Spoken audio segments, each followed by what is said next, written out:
Shifter Diaries, Love United. Sweet Paranormal Wolf and Fae Fantasy Romance Series Book 4. By E. A. Hall. Copyright 2020 E. Hall. All rights reserved. Dear Diary. My life just got complicated. Understatement of the century? Millennia? Age? I have no idea how long magicals have been around, but according to the wolf shifter myth, kind of since the beginning of time.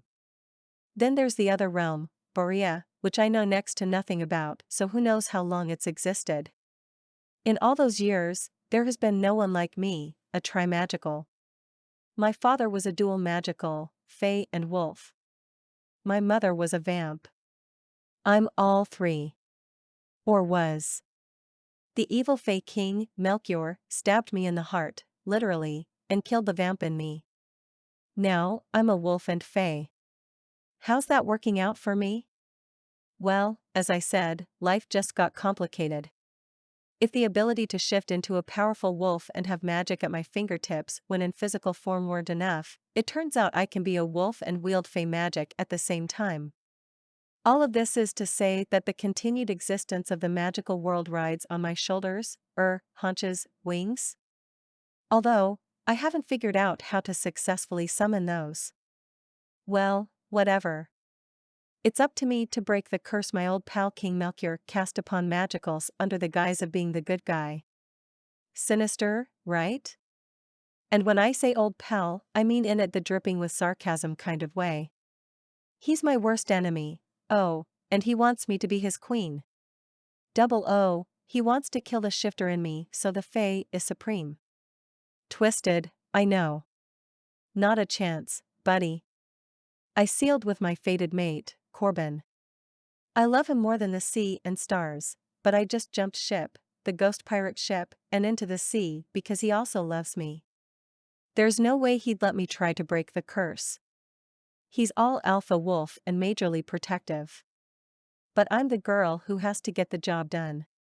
Fingers crossed Corbin will forgive me when the magical world is finally at peace. I mean, how could he not? The only problem is, when we sealed together, I made a promise to be true to him. I'm not sure what falls under the parameters of true, in that context. This cursebreaker thing seems like a big deal, so what other choice did I have? He'd never have gone along with it because of the danger breaking a curse entails. I hope I didn't just ruin things between us. Diary, if you have any sway with fate, please put in a kind word for me. When this is over, I want my happily ever after with Corbin. Love. Kenna. Chapter 1. Kenna. Either I just made the biggest mistake of my life or a very brave choice. My stomach knots and rolls as I swim swiftly to the rowboat tied up next to the ghost pirate ship. It's probably foolish, but I glance back over my shoulder. Corbin stands on the deck, motionless, in shock. With misty swords and scabbards outstretched, the ghost pirates bar him from jumping in after me. We made a deal. They bring us to each of the 6 fae queens in exchange for a unique fae, me, even though I didn't reveal my identity. The bargaining continued. If we crossed them, they'd also get a wolf shifter in the trade, me. Until recently, I didn't know that ghosts, never mind ghost pirates, were a thing. They're creepier than I imagined. Not in a zombie way, but in a really close to death way. After the fae king, Melchior, stabbed me in the chest, I had an intense moment when I felt incredibly close to the veil, as my father called it. I think of it like a sheer curtain that divides this world and the afterlife. There's also the other side, as I've heard the magicals say. It's a place of reckoning. Apparently, when our kind dies, they can remain here as a ghost. There are 3 kinds plus the ghost pirates, which are sort of evil. Or, the person who dies sails on to the sea of dreams. I did neither.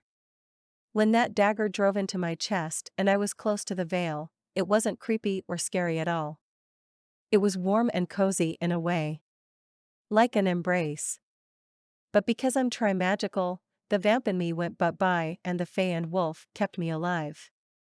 Cool, weird, whatever, but the ghost pirates give off the creepy, scary kind of vibes I've gotten when I think about death. They're like all my fears manifested into an ethereal, misty form. That's how it felt in their presence at least. As I row away from them, I shiver. I tell myself it's the frigid North Sea clinging to my skin in these small hours before dawn. While still on the ship, I looked over the edge, trying to spot the rowboat when something glinted in the water. I wouldn't be at all surprised if mermaids were real.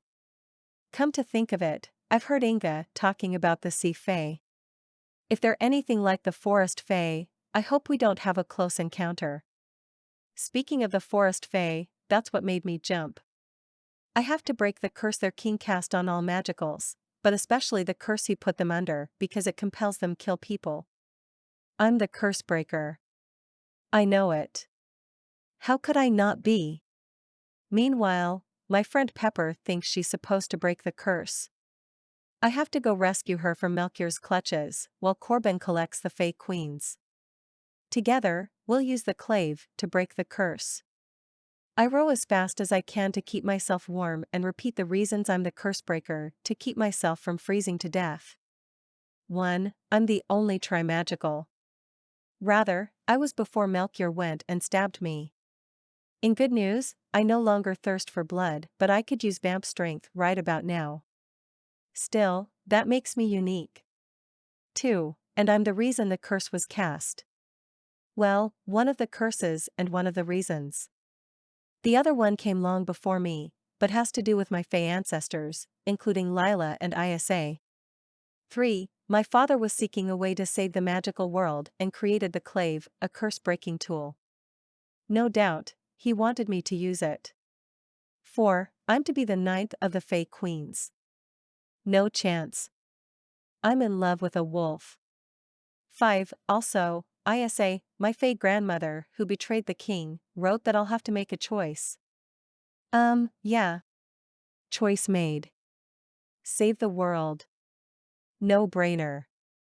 6. To top it off, my father's last words were break the curse. On it, Dad. The Fae have been hunting. But the thing about wolves in the wild, they hunt too. And I'm about to track down my brother and best friend, Pepper, then break the curse. After that, I'm coming for you, Melchior. First, I have to get back to Lonsdale and get the clave. The rowboat runs onto the rocky beach with a grinding, crunching sound. I toss the oars and scramble out. When this is over, I'll have Baker find out who reported a missing rowboat in this town and have it replaced or at least pay for damages. The landing on the rocks didn't sound good. The jeep waits exactly where we left it.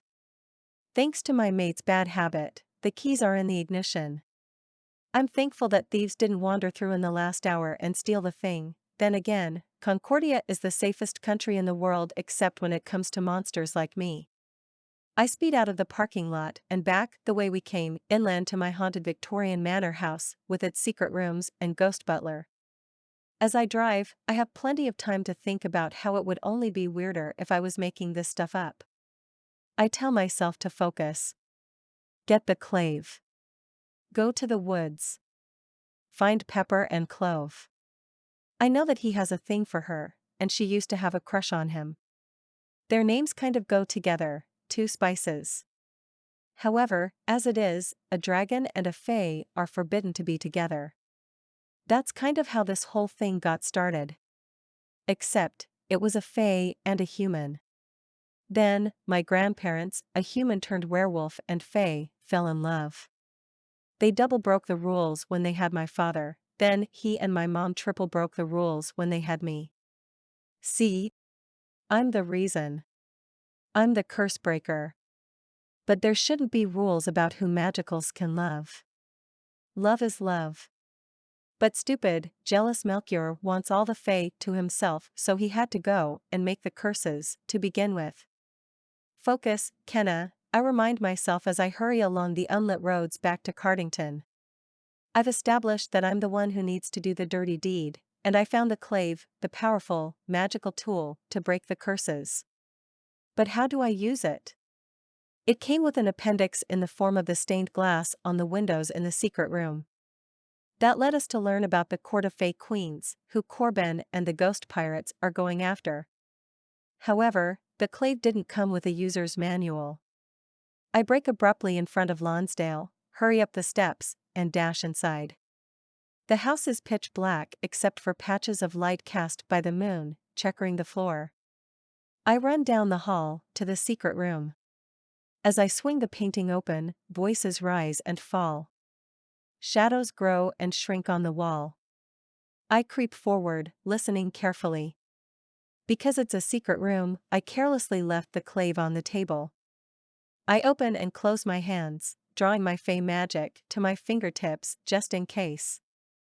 If there are robbers in here, they're about to meet some fey magic nastiness. I haven't come this far to only come this far. The plan is to get the clave, then go to the woods and find my friend. Then, I'll break the curse and we can all go on our merry way. The voices sound familiar. I step into the room with my hands at the ready. My wolf smells tweed and something else. Campfire? Marshmallows? Is someone using my father's magical artifacts as kindling? Oh no you don't, I shout. A ginger-haired female and a wiry guy with light hair bend over a book on the table between them. They look up abruptly and their heads knock together. Pepper? Clove? I ask, lowering my hands. Despite my brief lesson with Lila on wielding fey magic, the energy has nowhere to go and I cinch the carpet. Stomping around because I don't want to be the one to set this place ablaze, I ask questions rapid fire. Time is of the essence, considering my mate is at sea with ghost pirates. What are you doing here? Are you okay? How did you get away from Melchior? Hey, sis, Clove says, casually. I narrow my eyes. I was waiting for you to smite me or something. Smite? Pepper asks. If any smiting was going to happen, I think that's up to me. Dragon girl over here. Clove glances at her out of the corner of his eye and the tips of his ears turn pink. He really does have a crush on her. Yeah, smite, because the last few times we've run into each other, the welcome was less than warm, I mutter. But we made up. His lips move awkwardly as if friendly isn't his native language. My eyes widen. He's trying to smile. Wow. That's a first. Right. So fill me in. What are you doing here? How'd you rescue Pepper? Clove laughs slightly, or maybe he's choking. I don't know. I'm not used to him being anything but surly. I went to the woods and found. Clove and Pepper exchange a glance. A dragon, she finishes. I shifted. Pepper bounces on her toes. I don't know how I did it, but I shifted. Okay, maybe I have some idea how it went down. To be honest, entering the woods alone at night terrified me. I said to myself, Dragon, if you're in there, I need you right now. Then I endured an unimaginable bout of pain. Period cramps have nothing on shifting. I break in.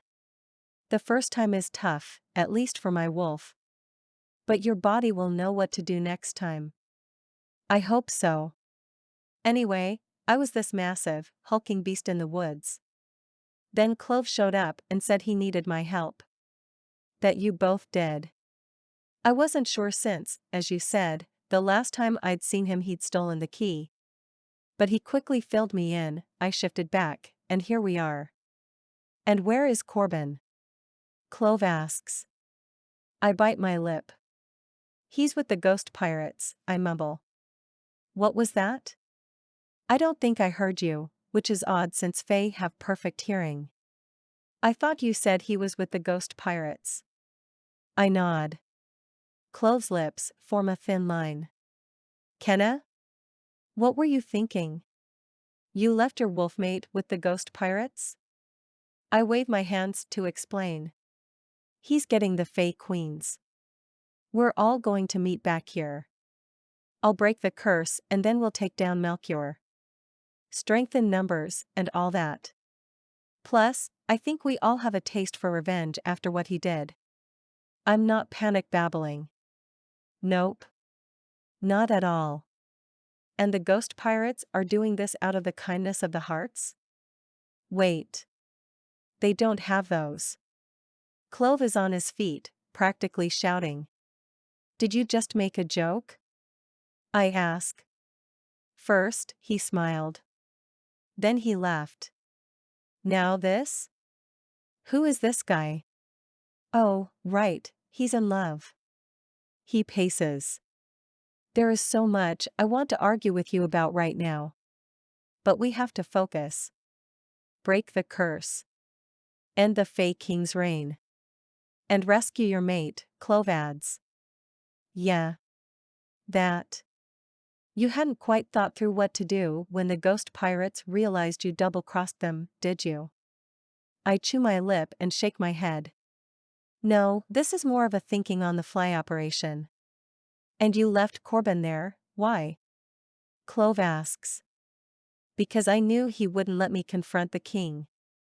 He has this thing, being alpha and all.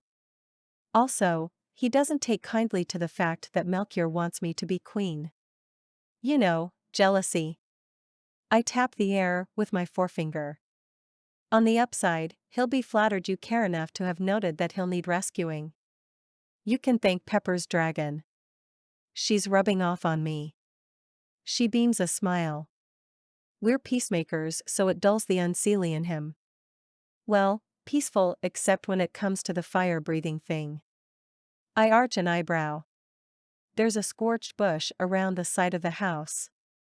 I'll replace it. Promise. Okay. So any idea how to use the clave? I ask. They turn back to the table where the diary, mirror, sextant, and several books rest between them. We were just figuring that out, Pepper says. Chapter 2. Corbin. I crane my neck forward. My mouth hangs slack. Kenna dove into the water. She didn't go overboard. She gazed out to sea and then willfully went in. Disbelief morphs into anger. She promised trust. She betrayed me. Again. Bitterness wells in my throat as a growl builds. I scream across the water, hoping the rage in my voice pierces the depths. You lied. A cool breeze lifts the hair on the back of my neck. With icy swords and blades that glint in the starlight, the ghost pirates bar me from lunging after her. I've been duped. Maybe that was her plan all along. Trick me into giving myself up to the pirates only to get closer to Melchior. To the promise of being the Fae Queen. However, I suppose, in the end, our desires deceived us both. Me for her. Her for the Fae King. Shame on me for trusting her. The cold, lifeless presence of the ghosts takes up space and presses against me like a vice. I consider the water below. Would my wolf drown? Would that be so bad? Life without Kenna sounds like no life at all. But I can't trust her. Never again. Dark thoughts knot in my mind, tightening, constricting. He's a king, and I'm barely keeping my pack together. Amanda betrayed us. Under Melchior's command, lone wolves attacked and killed Trig. Melchior is the ruler of all Fae, and I clean toilets at the lodge as part of the chore rotation. He can make curses, and I can't break them. The Fae King picked Kenna, and so did I. That's the one thing we have in common. Only, I love her. He's after power and fueled by jealousy and greed. The Cloak of Night does little to ease the what-ifs playing in my mind. What if magicals are exposed? What if Melchior destroys us all in a jealous rage? I grip my head in my hands. It's like all my biggest fears are rising to the surface. I'm an alpha, in command.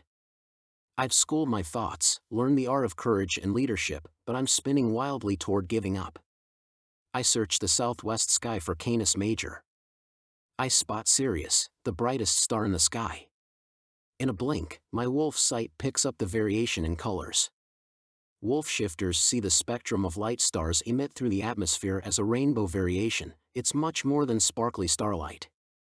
I take a deep breath, feeling connected to the past, to myself. I try to summon my wolf, but he's suppressed by the ghosts. Focusing, I attempt to contact the pack using the wolf way, but I fail. Instead of contemplating what I don't know, I consider what I do. I love Kenna and she loves me. There's very little that can come between us since fate seals our bond. But she abandoned me. I won't know how it affects our seal until I learn her intentions. I worry she lost her wolf like I lost mine. The curse makes the Fae vengeful creatures. They'll continue to kill huntsmen until the curse is broken and they're stopped. If left unchecked, scientists and the Concordian authorities will discover their existence and thereby ours.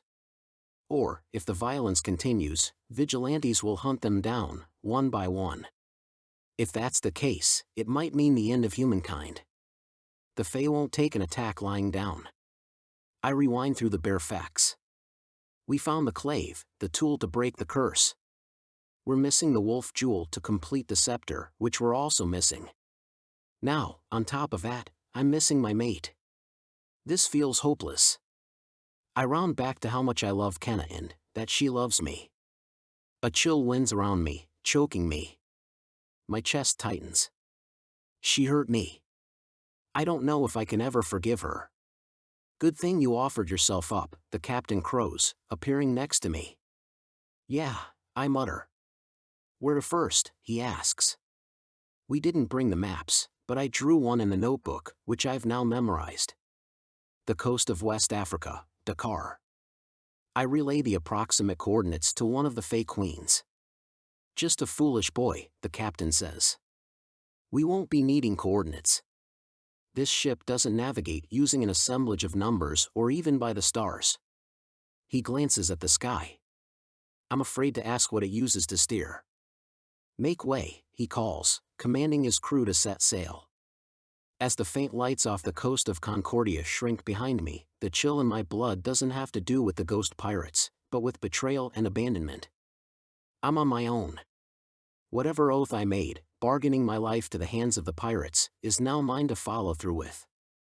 I'll do it for Kenna, for magicals, to protect humans from death at the hands of the cursed Fae. This isn't how I wanted it to go, but there's no one left to trust or turn to. It's up to me. The ship flies across the water. The coast shrinks until it's merely a faraway star, glowing in the darkness as we sail toward Africa. I blink my eyes as something glints in the water. We abruptly stop with a jerk that sends me grappling for the rail. My stomach lurches. I can't call upon my alpha, who's calm and confident under pressure. He's blocked. The ghosts shout and call orders.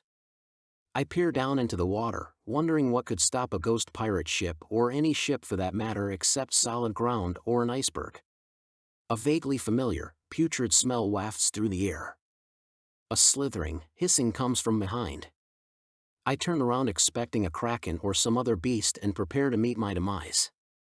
Instead, slimly creatures in the brown and green shades of seaweed slither onto the deck, snapping with needle-sharp teeth.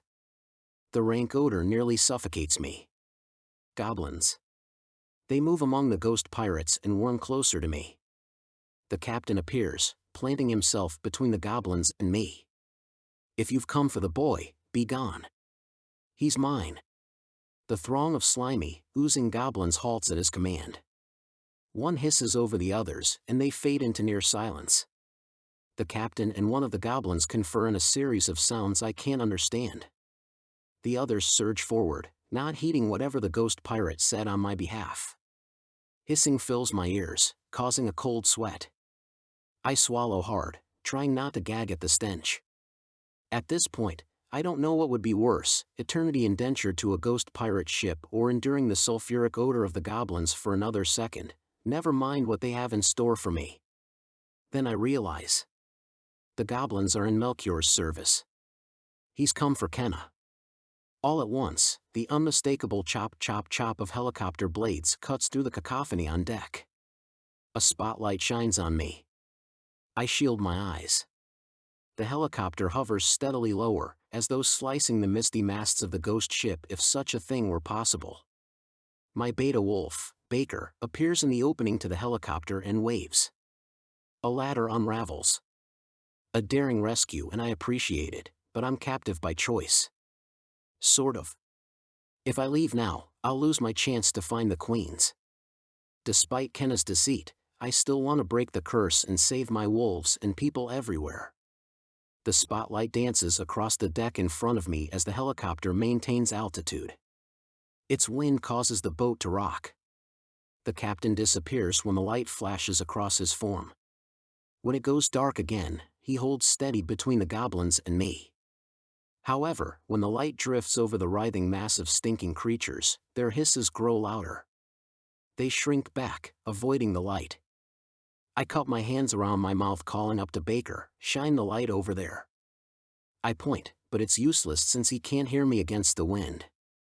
He disappears into the helicopter. It shifts position toward the bow, casting the light onto the goblins.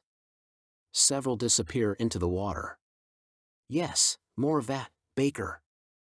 I shout, hopeful my voice carries over the roar and the pirates. When that doesn't seem to work, I try to connect the wolf way again, but it's still blocked. Baker lowers onto the ladder. "No, no," I shout, "but don't dare move across the deck into the fetid midst of the remaining goblins. My power is useless on this ship." Then my stomach sinks. I yelled Baker's name, putting him at risk with the ghost pirates. He sways on the ladder, hovering over the ghost pirates and goblins. "Go back," I call. "Come on," he responds. "I can't," I say. I'm not a knight in shining armor, riding my valiant steed, but this was the best I could do. Baker cracks a smile. "I have to stay here. I can't explain now. It isn't safe." The chop of the helicopter blades and the wind smother my voice. I have to follow through and find the Fey Queens. Instead of retreating, Baker lowers further, extending his arm. I shake my head. "Go back." A horde of ghost pirates descends upon him, reaching and grabbing at his ankles. My beta shivers, swaying on the ladder. The ghost pirates draw energy from him and his fingers peel away from the rungs of the ladder. He crashes onto the deck. I rush over to him despite the goblins and ghost pirates. His phone clatters out of his pocket. I hastily click on the flashlight to stave off the goblins. "Cor," Baker mutters, then realizes the risk of using my name. I feel so cold and lost, like everything inside emptied out. My wolf is gone. He pales. The same thing must have happened to me. I wonder if the ghost pirates are affecting my mood. My mind. I whisper, "Don't say my name. Don't say your name. Whatever you do, don't speak anyone's name," I say desperately. We're on a ghost pirate ship and... "Baker, is it?" the captain asks, looming over us. I regret slipping up and speaking the name. I get to my feet, pulling Baker up beside me. His eyebrows wriggle together and his eyes widen. "Welcome to the greatest and deadliest ship ever to sail. I knew if we lingered in this forsaken sea, we'd eventually have some fun." The captain's thin, faint lips lift into a smirk. "Perhaps you require some teaching in the ways of the ghost pirates.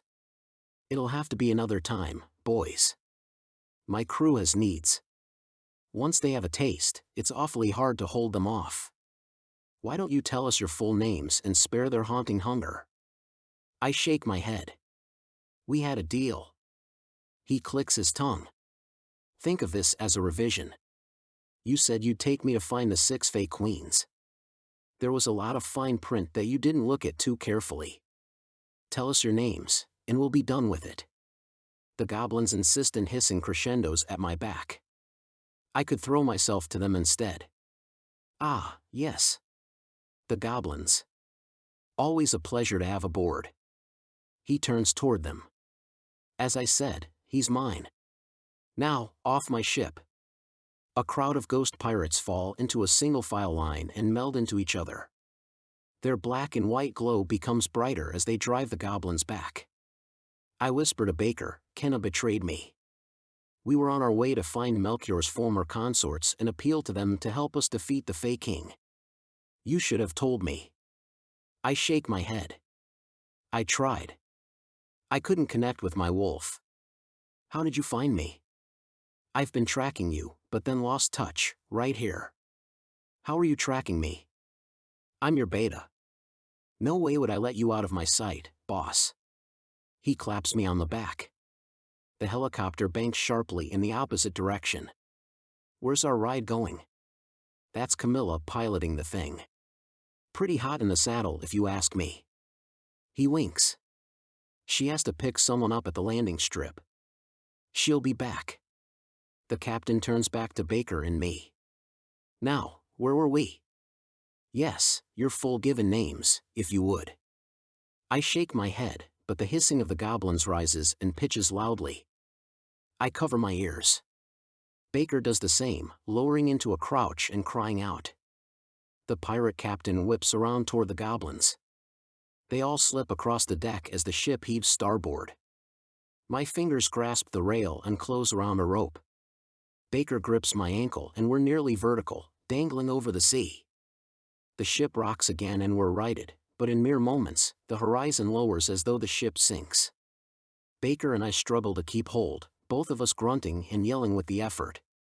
The shining, slimy heads of dozens of goblins surround the ship, holding onto the rails as the bulk of the hull slips beneath the surface. Chapter 3. Kenna. Pepper, my brother, and I pore over the magical items we've gathered, the diary, the cloak, the jewels, the clave, and the books. Wolf Jewel, where are you? I ask as if it'll appear out of thin air. Studying the journal makes me feel guilty, as if I'm prying, looking into the past when I haven't received an invitation, Clove says, closing the diary. I no longer hear Isa singing from the journal, but the Fae song echoes in the recesses of my mind. The cloak could come in handy, but I'm at a loss, Pepper says, throwing up her hands.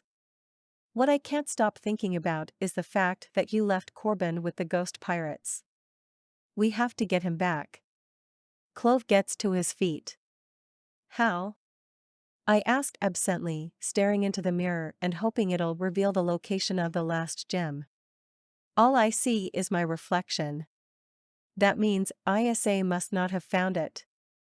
My hand knots in my dark, reddish hair in desperate need of a wash. The only thing I have going for me is the sparkling ring on my finger, my engagement ring. The ring Corbin gave me. I put off our wedding so my mom could be a part of it. I probably ruined things by abandoning him on the ship. But there might not be a wedding if we don't save the magical world. What choice did I have? My chest tightens and my stomach sinks. I knew he wouldn't go along with it. He wouldn't risk me being the one to break the curse. Pepper, you're the code breaker and puzzle solver. Any ideas of what we should do? I ask. Besides find your dad and figure out what he knew, no. I've got nothing. I slouch into a chair. But maybe we can find him, Pepper says. I lift an eyebrow. When a magical dies, they choose to be a ghost, go to the Sea of Dreams, or the other side. But because of the, magic of magic, there are ways to contact them. Pepper flips to the back of the dragon book she first used to translate the symbols. If you're suggesting we go to the other side, no way, Clove says. We're not that desperate. Why is that? I ask. Clove raises his eyebrows and his crystalline blue eyes flash. Because most of the time it's a one-way ticket. Those who go, rarely return. Grayson left some notes in the back of the book. A witch and a ghost once made the trip. Recently, it seems. She shows us the symbols my dad wrote, but I can't make sense of them. So? Clove asks. We're not witches or ghosts. I smile, realizing what Pepper means. But Alistair is. We're all quiet for a long beat. We've kind of run out of options. I take a deep breath. Alistair, I call. The air cools. The butler's wavy, misty figure appears in the secret room. Yes, miss? We need your help. Clove takes a deep breath. We know it's asking a lot, but we'd like you to find our father. Alistair pales if that's possible. You know what that means, right? It means you'd trade your existence here for his. Afterward, you'd go to the Sea of Dreams, Pepper says. It means you'd be free. Alistair hovers for a long moment as though wavering, contemplating. We don't know what else to do. We can't find the scepter or the wolf jewel. Grayson left instructions, but we don't know where to go from here or what to do, I say. The butler straightens and lifts his chin. As one last act of service to the House of Slade, I will do it. I nearly jump to my feet and cheer, but imagine Alistair would prefer a more austere expression of gratitude. We appreciate it. How do I get there, and what do I do? The ghost asks. Pepper refers to the book. I don't think Grayson wanted to end up on the other side, but he made a trade to the ghosts, so he knew it was a possibility, I say. I'm just realizing this now, but he left us a map to find him. Or for a ghost to find him. She angles the book at Alistair. The rough drawing shows a rock structure just inland from the ocean by the mouth of a river. Clove taps that portion of the sketch. But where is it? Pepper smiles sadly. I recognize this area. It's called Broadhead and is a tributary that leads to the river out this way. The tide there works in reverse. When it's high on the coast, it lowers and vice versa. It has something to do with the alignment of the earth, moon, and sun. The cool thing is when the tide is out, you can walk for what seems like ages on what is usually covered in water. My grandfather brought me there once. Pepper's voice cracks. I close my hand over hers. Clove edges near like he wants to hug her, but is fighting the unseelie fae within. Pepper clears her throat. It appears as if the portal to the other side is accessible when the tide is low. When will that be? I ask absently. The next dark moon. Do we have that kind of time? I ask. We don't have any time to waste, Clove says. The moon is dark right now. We all look at each other and get to our feet. Are you sure, Alistair? I ask. He nods. Yes. I pledged my service to Grayson. If this means helping him, then I will do it. I've been here for a long time. It's time to say goodbye. He looks around the room fondly. I jingle the keys to the Jeep. No, miss. I must go on my own, using the last of my magic. When I get there, I will find your father and free him. Best wishes, Alistair says. Before I can ask questions or thank him, he disappears. Again, we're quiet. I let out a long breath. And we're right where we started. But maybe he'll find Grayson. We still need the wolf jewel, Pepper says. And the scepter and Corbin, Clove adds. Thanks for the reminder. Yeah, I know. I abandoned my future husband. No need to rub it in. Your future husband? Clove asks. Yeah, they're getting married, Pepper coos. Aren't you a little young? Clove asks. I cock my head at an oh no, you don't angle and shake my finger at him. Don't go all big brother on me, little bro. He holds his hands up in surrender, then grips my palm. Wow. You're not kidding. That's some rock. Corbin asked you to marry him? Yes. It was very romantic, in fact. I snatch my hand away. Pepper and Clove exchange a glance. I hope I didn't just put the pressure on. You guys are way too young. I say. We're, like, a year younger than you, Clove says. A crease forms between Pepper's eyebrows. I have no idea what you mean by pressure, except that it makes diamonds. A smile grows on her lips as she stares at the ring on my finger. A yellow diamond. The wolf jewel. We gape at my hand. You think I've been wearing it this entire time? Alistair's comments about how the thieves that took it were dusty wolves make me think of the desert and pack sandstorm. I tell Pepper and Clove the story. Pepper lifts and lowers her shoulders. Could have been them, we may never know. But what's important is that I think we have the 3 stones. Now, we need the scepter, I say. And your fiancé.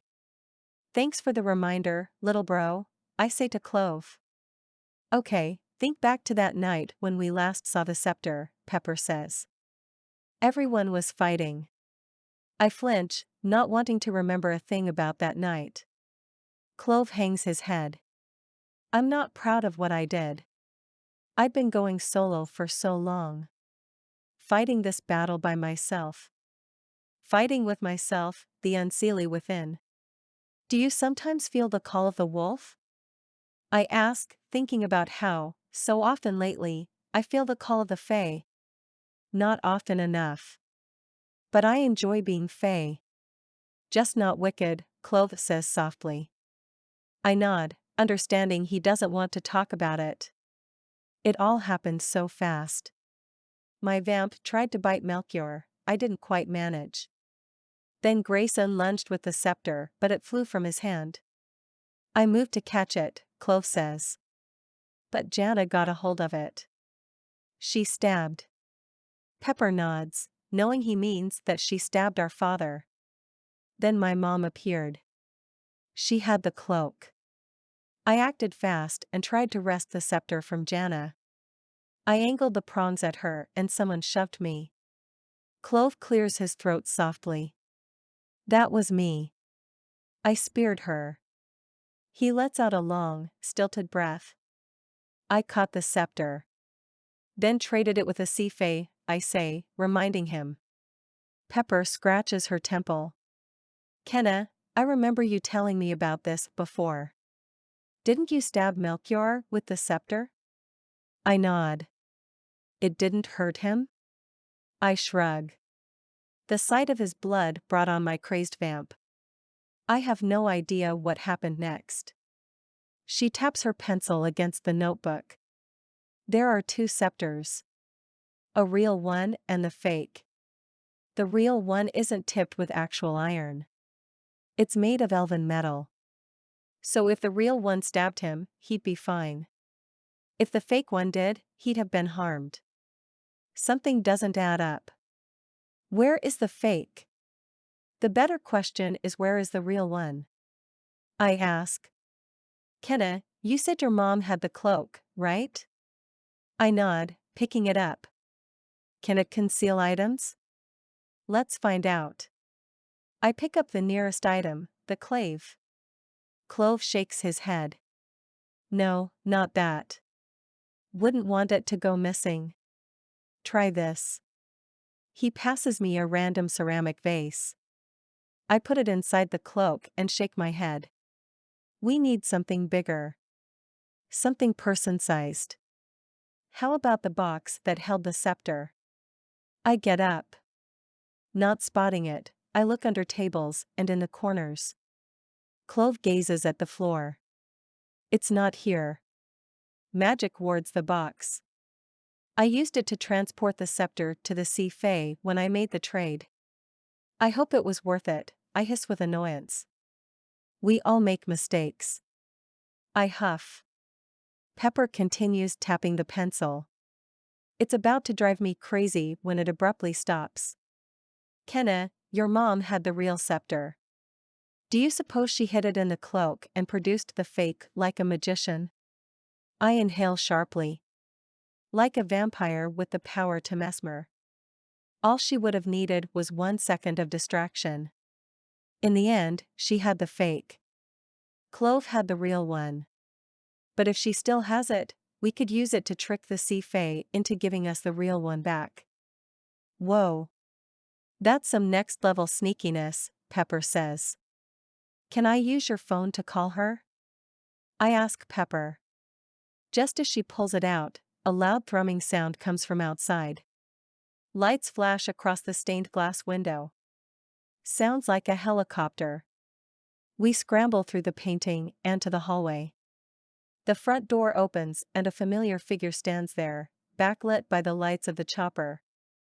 "I guess I didn't need your phone after all," I say to Pepper before running toward the door and into my mother's arms. Chapter 4. Corbin.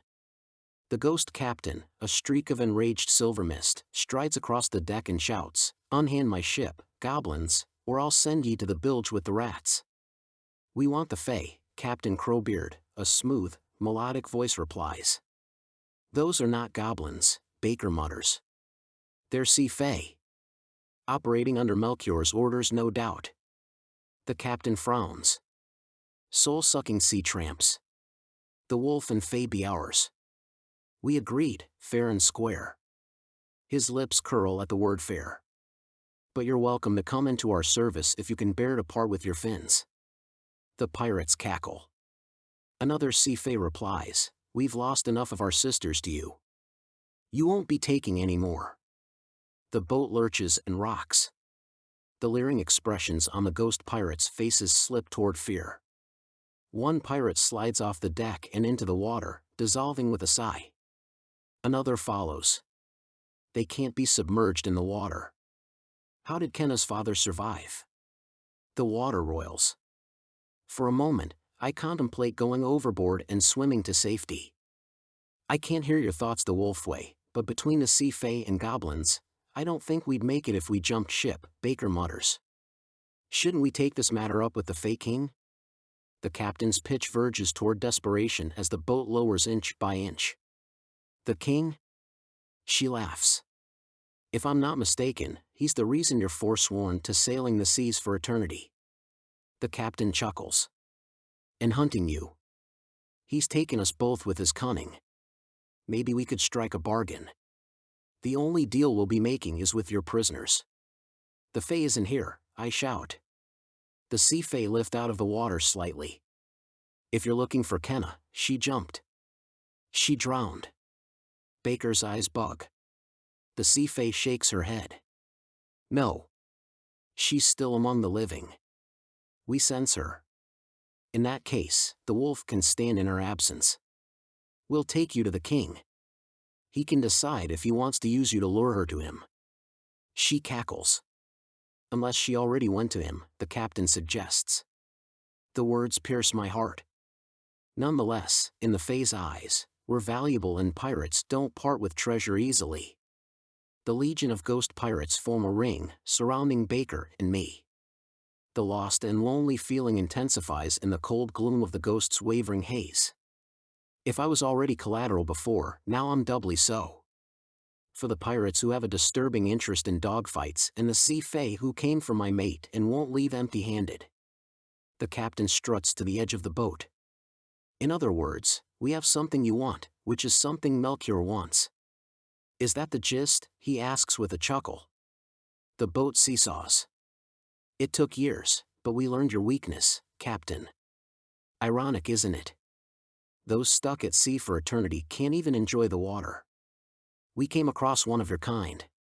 He was all too happy to indulge us with stories of life aboard the ship." The sea Fae's eyes flash. "Kenna's father?" Hope flutters in my chest, but if they encountered him, what did they do to him? The ghosts chill me. My teeth practically chatter. Never have I felt so beneath my alpha. "Last chance. Hand him over and we release the ship. Otherwise, I hope you remember how to swim." The Fae's smooth voice is pitiless. The wind blows mercilessly, blowing the boat and pushing us back toward the jetty. Could a ghost ship crash? We stop just short of the piles of stones jutting into the water. My damp fingers don't grip the rope strongly enough. I slosh across the deck. My legs and arms flail as wisps of ghost pirates in frosty air slip through my grasp. Baker reaches for me, but he's too late. I splash into the ocean. Relief at being free of the ship is short-lived. Fae fingers grasp me, suspending me between them. I wriggle, but there are too many Fae and nowhere to seek refuge unless I get free and swim to the jetty. A rumble rises from the sea as the water churns. Ghost pirates lose their footing and splash into the water before disappearing with a barely audible sigh over the howling wind. Waves smash against the rocks of the breakwater. The imposing figure of the Fey King comes into focus as he strides toward us, whirling his arms as he controls the wind.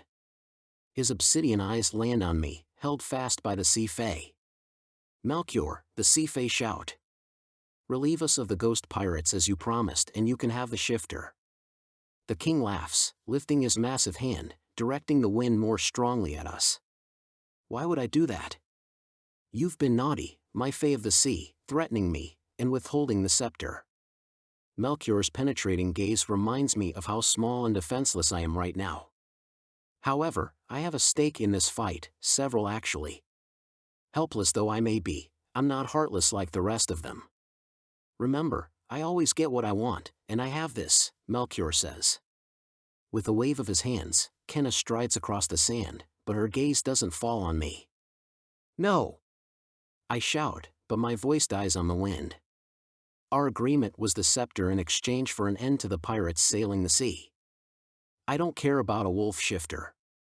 Although, since he's here, I can put him to good use, Melchior thunders.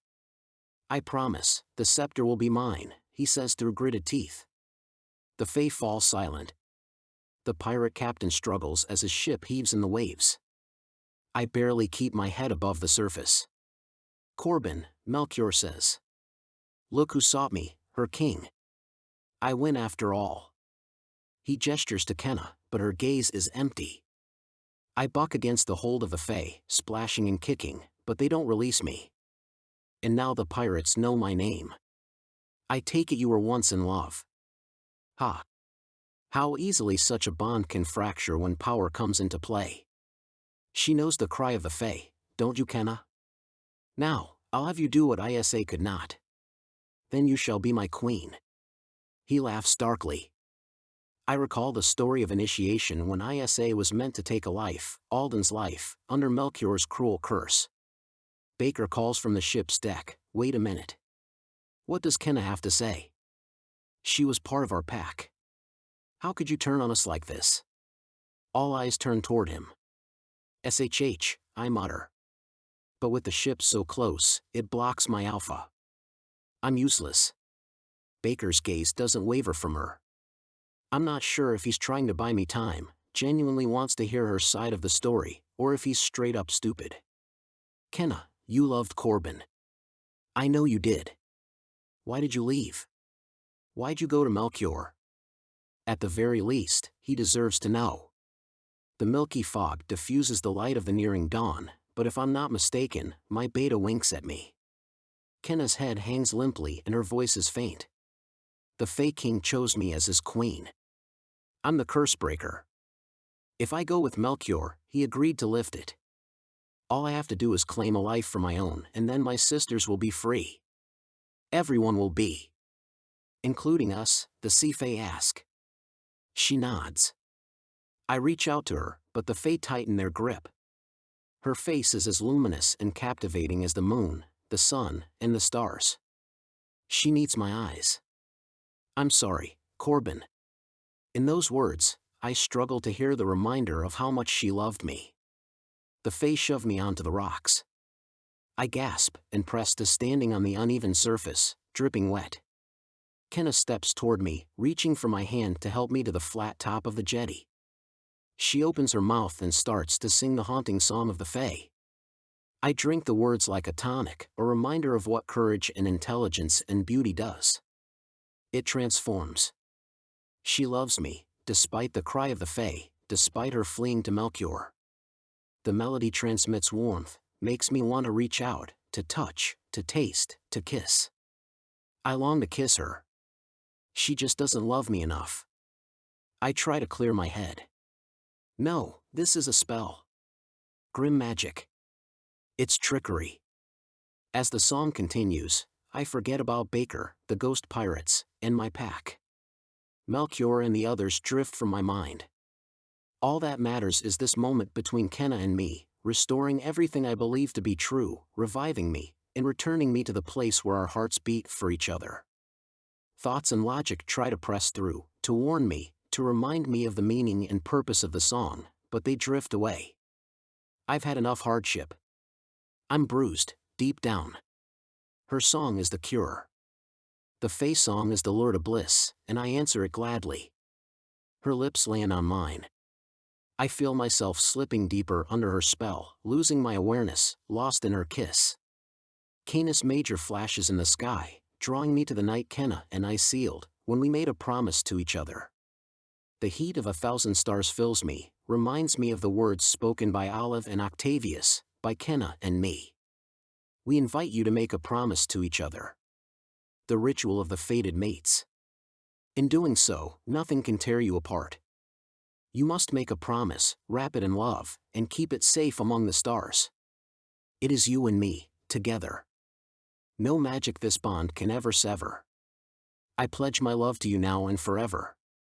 From the sky, the old eyes of my ancestors, both wolf and human, meet me, reminding me who I am. Still kissing, my alpha breaks through and surges inside, lit by love, loyalty, and friendship. She must have passed along enough of her power to wake me up. A smile cracks through, still under the seal of Kenna's lips. I draw a breath and shift. Chapter 5. Kenna.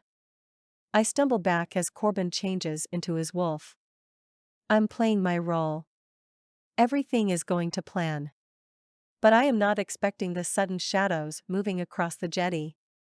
The Fae from numerous forest courts float toward us, looking ethereal and enchanting in the starlight. Strands of magic jump between their fingers as if they're itching to use their power. Under Melchior's command, they're a devastatingly beautiful army. As far as they're concerned, I'm one of them. But not for long. All the same, he must have felt the need to bring in reinforcements.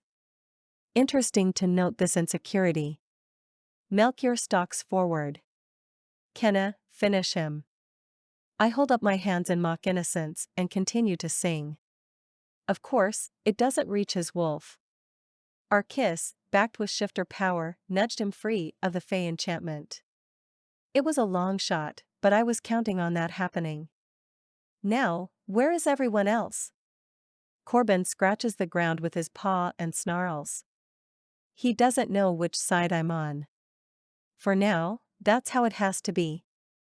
But so much has happened in the last hour, I haven't had a chance to figure out if there's a loophole in our plan.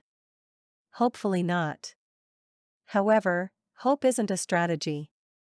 My alpha butts against the Fae within me, but I have to go along with this for now. The forest Fae get closer. The wind calms slightly.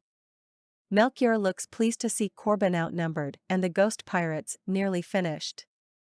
The water around the jetty settles for a second, then ripples form, slowly, sinisterly. All at once, the liquid rises. A massive seal leaps out of the water and tosses a stone, knocking a nearby Fae to the ground. Melchior roars with anger. The Fae murmur about the Selkies. This fight just got a whole lot bigger. There's the ghost pirates, the sea Fae, the forest Fae, and now the Selkies. Then Corbin and me, and our own team who should be here soon. Just then, the Fae wrench me back. I glimpse Corbin. He stands at attention in wolf form, not entirely sure who to attack. Small, round stone balls launch through the night, reminding me of hail. The Selkies are causing trouble. Fine. I'll take the distraction. The stones pummel Corbin. He yelps at the first one. The second, he catches in his teeth. I steel myself, blasting the rocks apart in midair using magic so they're nothing more than sand. The ground shakes as eyes glint in the distance. Wolves cross the jetty, blocking the Fae in. Growls and howls echo across the water. The wolf way of communication opens up. Corbin warns the others as the rocks continue to peel through the air. The Selkies are here for the sea Fae, and it looks like they're not fans of the forest Fae either. All at once, a dense sphere wails me in the stomach. I plunge into the water head over heels. A pair of sea Fae grip my arms and draw me to the surface. I thrash, trying to get back to land. I lash out with my magic, but the water dampens it somehow. The electric buzz sizzles inside, but I can't discharge it. Don't fight back, one of them says. For a moment, I think it's a warning not to try to fight them. Then, remembering I'm supposedly on the side of the Fae, even if they're at odds with the king, I go back into character. Do you mean I should let the Selkies use me as a punching bag? Hard masses of stone the size of human fists sail in my direction. The Fae surround me, buoy me, and wield their water magic. Instead of crumbling the stones into fragments of rock, they cause them to turn soft like sponges that float harmlessly upwards before landing on the water surface. The Selkies are mad at us for failing at making the trade with Melchior, no doubt, the Fae says. They hate the ghost pirates as much as we do. I piece their story together. Melchior must have cursed the ghost pirates to sail these waters, plaguing the sea Fae and Selkies alike. Then they got the scepter from my stupid brother and wanted to use it to bargain for their freedom. This whole thing is a ruse. When the helicopter landed at Lonsdale, several pieces of the puzzle and key players became clear, all thanks to Baker, Alistair, and others working in the background. We crafted a plan, and everything hung on the hope that I wouldn't be able to hurt Corbin with the Fae song because of our bond. Where is everyone? All at once, a hissing slither whooshes through the water. The goblins reappear and gnash at us with their sharp teeth. They're not especially powerful or capable in the water, but there are so many, the ocean practically boils. Chaos breaks out as the sea Fae, goblins, and Selkies battle, distracting the Fae who restrain me. I dodge the rocks, the blasts of magic, and the hull of the ghost ship. It's faint and disintegrates like an actual sunken ship, similar to the ones in Bahia Magia being eroded and rusted by time, but on fast forward. The black and white forms of the ghost pirates splash into the water. Instead of swimming or struggling, they dissolve, as though whatever remained of their earthly form had finally given itself up to the sea. Fae fins whip and whirl, churning the water. My surroundings bob and blur as the wind froths the waves. The Fae and wolves battle on the jetty. From the tip, Melchior hurls magic in every direction.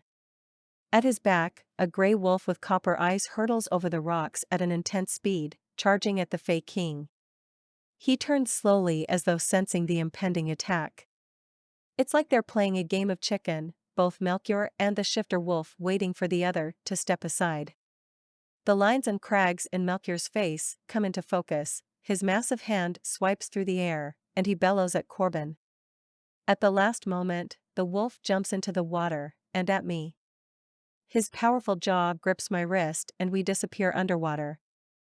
I want to tell him I have a part to play in this, but then remember the story of the wolf and the boy. If this buys a moment with Corbin, I can explain. We swim away from the fight and toward the side of the jetty, closer to land.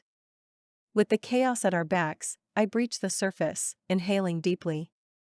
Mist hangs over the water, obscuring the sky and the immediate vicinity. I know the battle rages, but if anyone were to look from the coastline, they wouldn't see a thing. Corbin hoists himself onto the rocks and shifts. He shakes out his hair. If I didn't know what was happening below and beyond, I could almost trick myself into thinking a peaceful dawn was coming, Corbin says. I take his hand in mine. It is. What happened? He asks. I thought that I'd betrayed you. I shake my head. Never. Corbin doesn't hesitate, he pulls me close, wrapping his heavy arms around me. Our mouths press together, wildly, desperately. I thought I lost you, he says around kisses. You jumped off the ghost pirate ship. You wouldn't have wanted me to take the risk. I knew you'd try to protect me. You pushed the limits of reason and safety, Kenna. For love. I would never hurt you, I whisper as his lips match the contours of mine. I thought you wanted to be with him, he says as sea spray douses us. I know my heart's desire. It's you. Us. I've never spoken truer words. How did you know you could sing to me without harming me? Our seal. My intention. Our hearts are matched. I shake the water droplets from my hair. And what's that? Love, above all love. Despite the risk? I knew it wouldn't affect you. Our love, our true love, would be stronger than the cry of the fae, stronger than the curse aka the spell of the accords. Remember, I exist outside it. I add, Camilla and Inga were talking about heart matches. The thought of anything happening to us could debilitate me. Instead, it forced me to take drastic action. But I knew if we were truly together, nothing could break our bond. Melchior will never understand that depth of love. Corbin's smile glints in the fading light of deep night. I'm glad you took the risk. I melt into his arms as the waves surrounding us rise and crest in fits of rage, reminding me we're in the middle of something like war. The helicopter blades thrum as it streaks through the sky, touching down on the beach. We stride toward them when a group of tall figures approaches from the other side of the beach. Cursebreaker, a forceful male voice calls, interrupting the moment that had only just shifted from reunion to action. Who are they? I ask, fearing the worst. A group of tall, regal men breeze past me, moving toward the helicopter.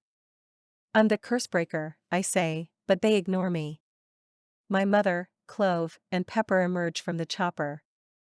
Corbin rushes over to Camilla, the pilot. Baker is in trouble out there on the pirate ship. Please, go help him. He's all alpha. Without a word, she takes to the sky. I turn to what looks like a furious troop of male fae. Clove's eyes widen. A spectral figure emerges from their midst. Dad? I rush to my father, slinging my arms around him. He's cold and lifeless, but somehow warms me through. When we part, he says, Alistair did a brave thing. Thank you for sending him to me.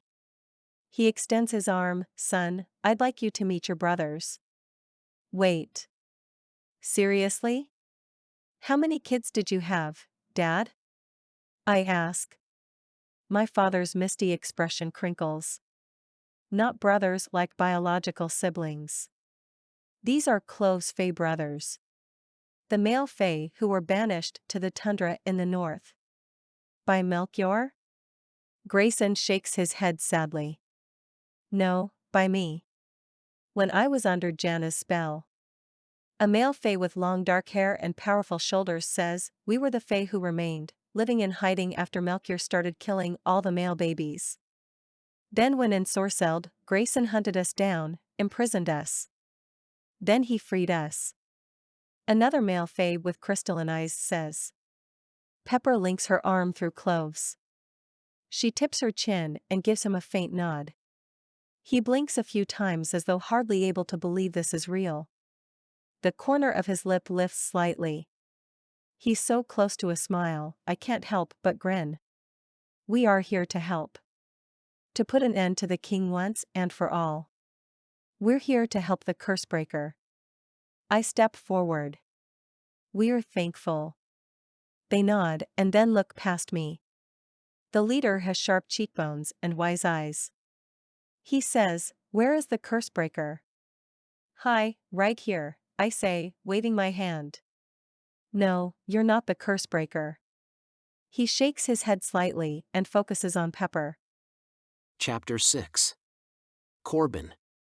After the male fae said Kenna wasn't the Cursebreaker, relief washed through me. Then Pepper steps forward. I am the one fated to break Melchior's curse. She holds the clave in her hand. Kenna shrinks.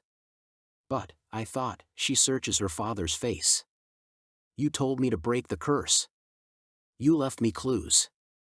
ISA said I'd have to make a choice. Dad, you made a trade with the ghost pirates for a truth. To find out if you were the one to break the curse. Grayson shakes his murky head.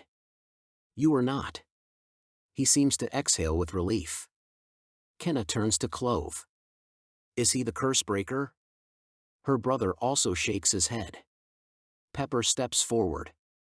I'm the Cursebreaker, Kenna. But Pepper, Kenna starts to say as though wanting to talk her out of it. She whispers, with the birth of the new generation of Fae, a curse breaker will be born. The curse will be lifted on the light of the moon if she sacrifices herself. No. She rushes to her friend. I can't let you. Kenna, it's not a choice. It's my fate. Pepper's voice is stronger than ever as though she's prepared to do whatever is necessary. Does this mean we have to wait for the full moon? I ask. Pepper shakes her head. No, she glances at Clove. And I don't have to sacrifice myself. Grayson created the clave. I'll use it to break the curse. Then I'll restore peace. She extends her hand to reveal the spread of her shimmering scales all the way to her wrists. I feared the curse breaker was you, Kenna. I didn't want you to sacrifice yourself, so I created the clave. It contains the purest forms of magic from Borea. It will break the curse, but only the strongest can use it, Grayson says. Why didn't you use it before? Clove asks his father. Because I feared I wouldn't be able to withstand the pain. I'd give in. Plus, I didn't have the scepter. Without it, someone else would rise to power and fill Melchior's place. We need the scepter and jewels to restore peace in Terra, this realm. There is only one among us powerful enough to do it. The dragon. Kenna's face washes of color as she shakes her head slowly. Clove and Pepper confer softly. I have to warn you, the ghost pirates are out there, Kenna says to her father. I traded my fey nature to them. He smirks. Then my wolf to become a hollow ghost. Whatever remains leaves me little more than a stuck ghost, but I wouldn't mind taking on Alistair's role. What about Mom? Kenna asks. If she wants to move back to Lonsdale, I'll have the chance to make up for lost time. Grayson winks. We still need to get the scepter, I say, keenly aware that my wolf pack and the Fae are doing battle just beyond the curtain of mist. Just then, it parts and Melchior appears. He seems unfazed by the presence of the male Fae. Yes, as a matter of fact, I would like my scepter back. But first, my queen. The scepter is not yours. A deep growl surges from my throat. And neither is she, I say, shielding Kenna. And soon, peace will be ours, Pepper says. With a deep crackling like rocks tumbling down a mountainside, Pepper shifts into her dragon. Clove, Jackie, and a few others fly back. She'll have to work on giving a few seconds warning. Taking up nearly the entire width of the jetty. Pepper's dragon shimmers in the gray lavender light of the coming dawn. She ripples with power. A ridge of blades begins at the tip of her tail and rises along her back to the crest on her head. Her belly is pearlescent and reminds me of the rainbow I see when I look at the dog star. My mouth hangs slack. Clove found her having shifted in the forest when he went after her. We think the water inside the globe, when it broke, initiated her synthesizing. Isn't she magnificent? I murmur. Everyone gapes, having fallen silent in her majestic presence. The dragon nods in our direction, assertive and valiant. Strong and fierce. Her golden eyes stare accusingly at Melchior. The map of memory revealed that you nearly extinguished my kind. Now, the end of your reign has come. I will heal the curse of forgetting. I'll end the curse of killing. I will restore peace. Melchior lashes the dragon with magic, but it ricochets off her scales. Pepper lifts the clave in her large, taloned hands. The cymbals dance and sway as though preparing to unleash the truth. The clave exposes the truth because only the truth can overcome deceit. For a moment, it all seems too easy. Like Melchior will cave in the shadow of the massive dragon. But magic whips from his fingers again. This time it encases the clave. Pepper's dragon takes 2 ground-shaking steps forward as she reads the words on the clave in the ancient dragon language. Melchior doesn't back down. His magic grips the clave, drawing both it and the dragon, who won't let go, closer. The dragon's golden eyes flash. A rumble builds in her chest. From the jetty behind us, the fighting continues. Using the wolf way of communicating, I urge my wolf warriors to draw back and make their way to shore. There's no telling the power of the clave once loose or the dragon. The thunder of paws moves in our direction as the pack obeys, gnarling and snarling at the Fae who try to stop them. You dare defy me, beast? Melchior bellows. Pepper's dragon matches his glare with her own ferocity, as though by finally becoming a dragon, she's come into her full authority. The wind carries with it the scent of campfire. All at once, Pepper breathes a torrent of fire, breaking through the Fae King's magic. As my wolves make it to shore, the Fae draw to Melchior's side. Their magic crackles in the air as they aim at the dragon. She barely flinches as it pierces her hide. She takes another step forward. The rumble gets louder. Although dragons are guardians, I wonder if she's overwhelmed by her power. Pepper, the clave, Kenna calls. Still in her scaly hand, Pepper lifts the cylinder, says a few more indistinguishable words, then snaps the glass in two. The colorful symbols burst from the clave like starlight. They fill the air, shimmering, dancing, blurring like a net, casting the truth, capturing the deceit and curse. Like a movie playing against the lightning sky, all Melchior's misdeeds play out, revealing how he tricked his Fae, ruled the courts for well beyond his time, and killed male Fae and dragons alike. They somehow filter through Pepper like she's devouring shadows, then filter out through her like starlight. It's as if she burns away the badness. Everyone remains silent, wrapped in confusion that turns into disgust. It can't be easy to see the way they were deceived, lives were lost, or how they all played a part. I imagine Grayson feels similarly after being ensorcelled and herding wolves and Fae, both his own kind. At the sight of his evils revealed, Melchior roars again, but it's too late. The Fae around him stop firing their magic. They go still and stare at their hands. Beyond the jetty, the Selkies and Sea Fae fall quiet. The male Fae and the wolves wait and watch as though wondering what will happen next. No more killing in the name of revenge, Kenna shouts to Melchior. His gaze lands on her and clouds with hate. You deceived me. You lied. I keep my wolf at the ready, prepared to tear out his throat. How's it feel? She asks. Magic bursts from his hands and surges at us. It's too late to shift, so I move to block Kenna from Melchior's wrath with my body, prepared to protect her even if it means harm. I'm too late. The magic glances off her. Melchior blasts again. Then, like another fight, not too long ago, the scepter deflects it from Jackie's hand. Melchior dodges, but it hits one of his Fae. My hackles lift. This might be the beginning of round 2 of battle if they perceive the strike as purposeful. I've studied enough of strategy and tactics to know that the first act of war is defense. 2 Fae drop to their knees next to their fallen sister. They cry out, only their song is different. Another of my kind slain, Melchior lunges for the scepter. Jackie grips it firmly by her side, not backing down. This object represents friendship, loyalty, and love. It's masterful in its power, persistence, and shrewdness. And so am I. She angles it at the Fae King's chest. Give it to me, Melchior demands. The wolves rear up. Melchior jerks backward, held by dozens of male Fae hands. The female Fae circle us. Jackie's voice booms across the water. I recently promised myself never to give up and to do the right thing. That includes returning this to the rightful owner. She shakes the scepter in her hand. Then hand it over, Melchior says. You know as well as I do that it doesn't belong to you. We saw what you did. We have no reason to call you our king. You deceived us, all of us.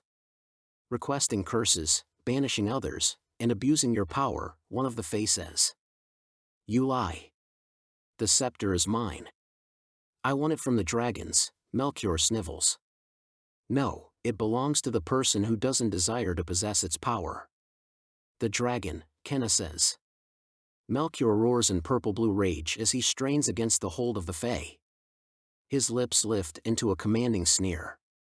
He laughs. The wind howls at his command. A swelling wave under his control crashes down upon us.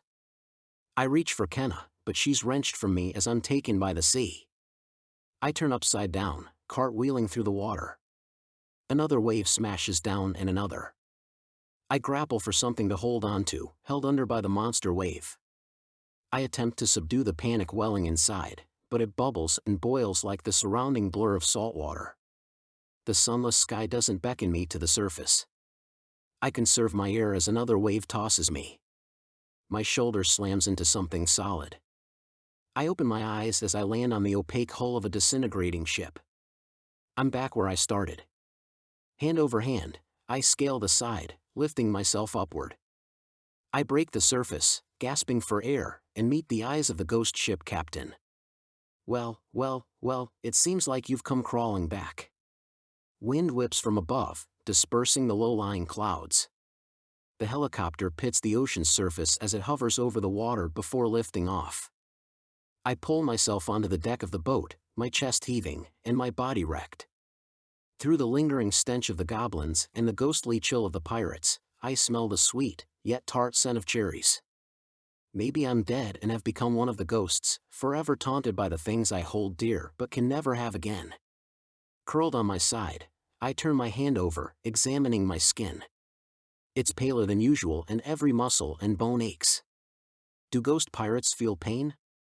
I slide across the deck and flop onto my back, clutching my chest. I blink the rest of the water from my eyes. The pirate eyes a lump lying on the deck. Looks like you both held up your end of the bargain. I scramble for Kenna, but the boat lurches and another section falls away. Chapter 7. Kenna. My mother stands above me in bright contrast to the remains of the ship. My father, a flickering form, is next to her. They smile at me. When Melchior summoned that great wave, I thought I was done for. No amount of magic could keep me from drowning. Yet here I am.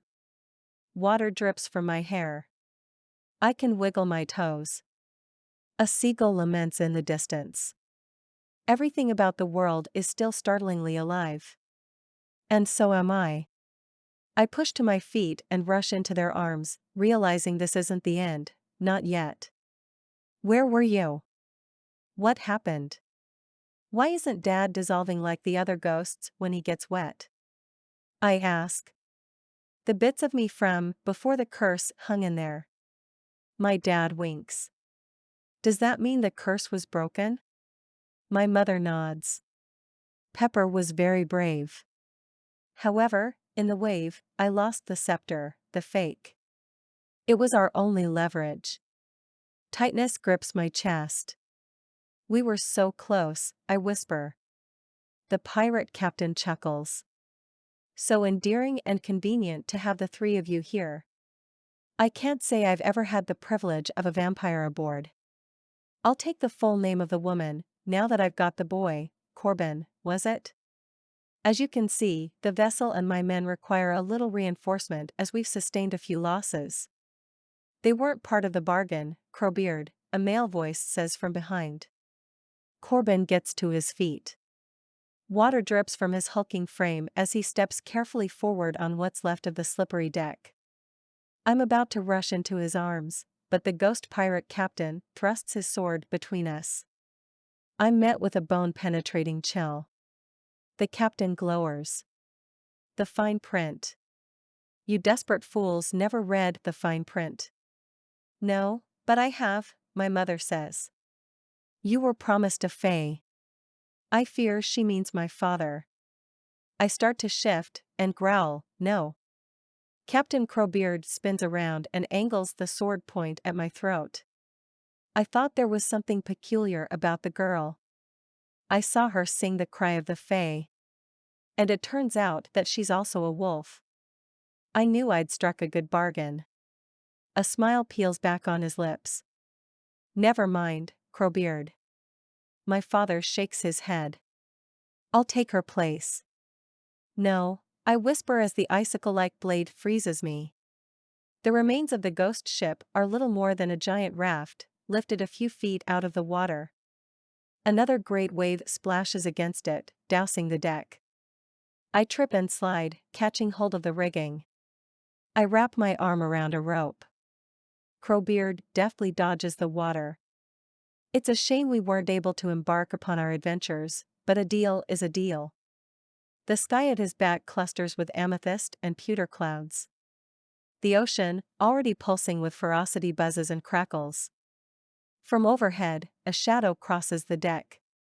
A massive, glimmering, pearly, scaly belly lowers with a swoop. Dragon Pepper roars and whoops, then dips low enough for us to scramble onto her back. As we fly away, I want to laugh and cry and cackle. Instead, I holler, "So long, suckers." Pepper takes flight as the sun rises over the horizon. The dragon delivers us to the beach, where we drop onto the sand as she makes a very rough landing. Shifting back into physical form, Pepper brushes off. "I have to work on that." We all clap and cheer. "Thank you for the daring rescue," I say. Corbin wraps me in a hug and breathes deep. "I'm so glad you're okay." I squeeze him back, sinking into his embrace. "You too." When we part, I walk over to my parents. The quiet in my father's gray eyes tells me how sorry he is for all that's happened. "Our wonderful, brave daughter, thank you for trusting me," he says. My mother nods and then pulls me into a hug. My stomach betrays the sentimental moment with a growl. "I'm in the mood for donuts, how about you?" she says. Grayson flickers. "It's time for me to return to Lonsdale," he says. "When you come home, I'll tell you all about Alistair's visit." My mom squeezes his hand. "Be there soon." Wait. What happened to Melchior? "He took the fake scepter and disappeared into the ocean," Clove says from among the crowd of the male fae.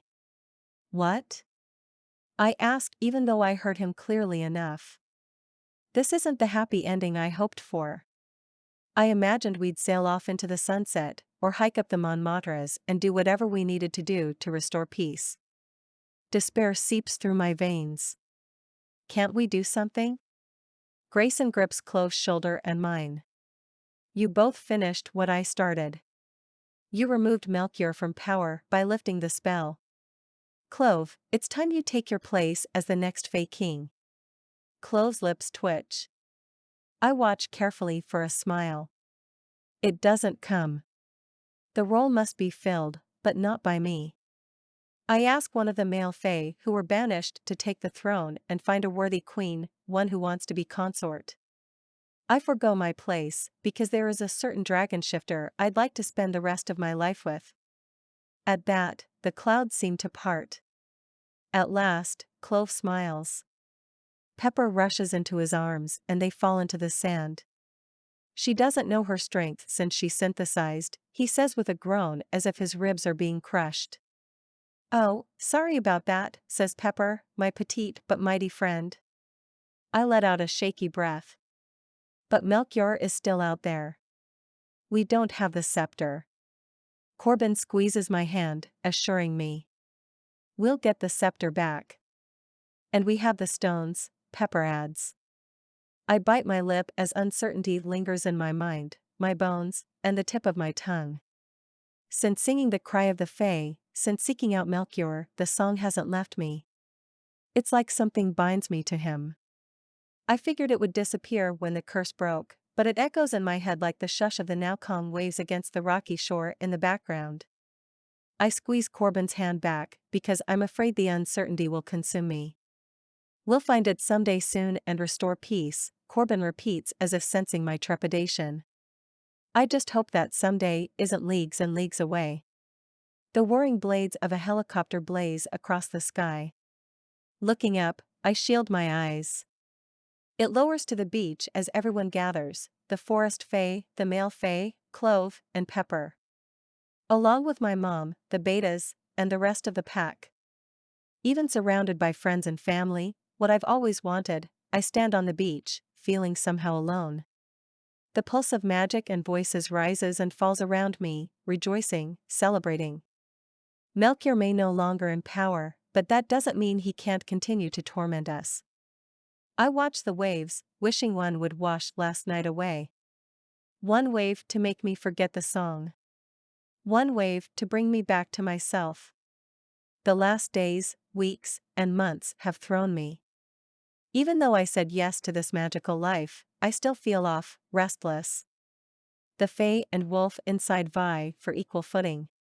Laughter choruses all around.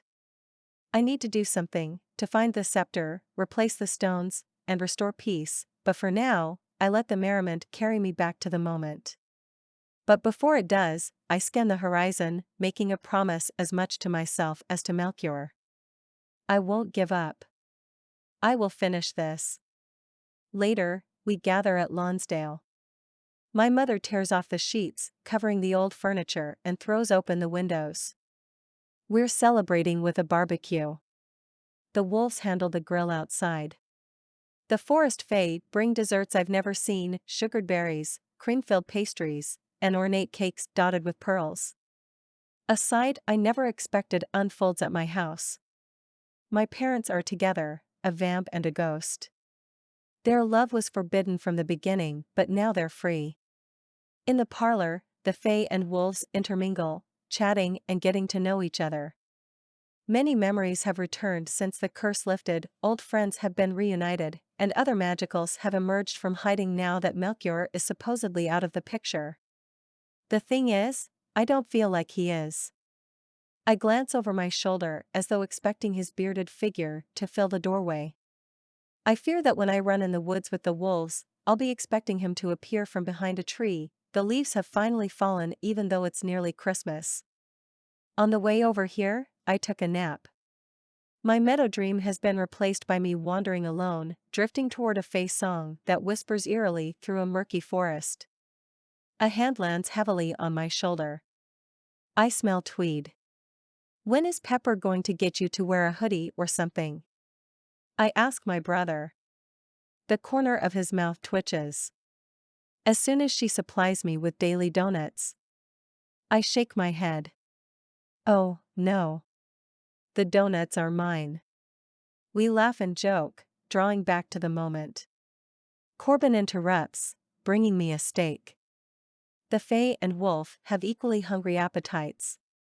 Corbin made a rule, protein before sweets, and I obey his alpha. We sit at one of many lounge areas. This house is a far cry from the teeny apartments with second-hand furniture that my mom and I always lived in. She's definitely in her element. My ears attune to my mother's voice, rising and falling, as she and my father reminisce about the days when they'd entertain. But my attention lands on my mate. Despite my misgivings about the former fae king, this wolf shifter owns my heart. The late afternoon light glints through the stained glass. I think of our time in the secret room, searching for answers, the clave, and the scepter. Corbin nudges me with his shoulder. Are the triad jewels burning a hole in your pocket? You caught me red-handed. Even with all these pastries? He points to a buffet table. You've been obsessing over the scepter. We'll find it. No matter what Melchior does, we're now more powerful. Stronger together, right? We have the fae, the wolves, the vamps. Your mom said she invited them, but they couldn't make it on such short notice. He lowers his voice to a whisper. I don't think blood was on the menu, otherwise they would have been here in a heartbeat. He winks. A little laugh escapes. Oh, and don't forget about the dragon. No matter what Melchior does, he cannot boast being backed by arguably the most powerful magical in existence. Are dragons really the most powerful? Corbin nods. My entire magical education came flooding back when the curse of forgetting lifted. You went to magical school? Riptivik Academy, Corbin says proudly. I falter, wondering if he had a high school sweetheart. As always, his wolf senses my emotions and his lips land on my temple. Only you, babe. Forever and always. I lace my arms around his neck. There are a lot of things I'm not sure of, but I'm definitely sure about us. We exchange a quick kiss. I don't exactly want my parents to see me making out with my mate. So, speaking of forever and always, what do you say we make good on that engagement ring? You mean this one? I ask, flashing it in his direction. As it just so happens to be a jewel of immense power, I might have to ask for a replacement. Then I'll agree to tie the knot. I flutter my lashes flirtatiously. Corbin tosses his head back and laughs. Anything you want, babe. I suck in my cheeks. Well, it's a good thing that I'm not one of those girls who needs a giant rock. Even if you were, I'd love you anyway, but I promise to repropose to you by Christmas. He winks. I nod, doing everything I can to not clobber him with kisses. In that case, I think New Year's Eve would be the perfect day to say I do. Chapter 8. Corbin. When the celebration feast quiets down, we've had our fill, and the Fae return to the forest. The betas in my pack gather around the fire along with Pepper and Clove. A few of the male Fae sit in the corner of the room, apparently not quite ready to integrate. I don't blame them. If I had a king who killed all male wolves and then had someone in the room hunt down the survivors, forcing me to live in hiding for years, I'd probably feel the same way. There he is, I call when Baker enters the room. Thought we'd lost you to the briny deep. He hides a smirk. Thanks to my pack and the excellent flying abilities of Camilla here, I managed to survive. It was a team effort, Camilla says, beaming a smile at her boyfriend. Though the ghost pirates were chilling. Literally. Never came across them before, Baker says, warming up by the fire. I don't want to say that I'm a softie because I'm totally alpha, but having my wolves by my side right now brings me immense comfort along with Kenna. I string my arm over her shoulder and squeeze. For a while there, I thought I'd lost her to Melchior. The great hearth blazes. I thank everyone for their help again. Kenna and I had already offered our gratitude to everyone earlier, before we chowed down. I sent the subordinate wolves back to headquarters to take care of things at home. Jackie and Grayson enter with trays of tea and coffee to cap off the night. So, how did the helicopter become part of this rescue mission? Clove leans leisurely against the wall by the door. Likely, he's not completely comfortable in a room full of wolves. Nice flying, by the way. He raises his teacup to Camilla. Thank you. Turns out I have a talent for it, she replies. Most beta wolves have special abilities. For Camilla, it turns out she has quick reflexes, amazing math skills, and the ability to navigate without her feet on the ground. Maybe it somehow translates from her calming presence. Back up. Let's start when Kenna jumped overboard off the ghost pirate ship, Inga says. I want to hear this story from the beginning. My mate flashes me an apologetic look, then catches everyone up on what brought us there, including our outstanding debt to the ghost pirates. You were searching for the 6 former Fae Queens? Jackie asks with an air of surprise. She turns to Grayson with a lifted eyebrow. I came up with multiple contingencies for how one might break the curse. Unfortunately, I was too late in executing them, passing them along to Kenna and her capable friends. Grayson nods at us all. Dad, next time leave clearer instructions, please. Not that I want a next time. Back to the Fae Queens, I've never heard of them, Inga says. The real question is, how did Melchior remain king for so long? Isn't there supposed to be a new one every 100 years? Jackie follows up. Unless you're greedy, tricky, and evil, yes, I say. In other words, Melchior, Avril says from the doorway. Kenna jumps up from her chair and practically knocks our beta wolf over with a hug. Where have you been? I was worried. Avril's expression flickers like she's going to laugh at the absurdity of someone being worried about her.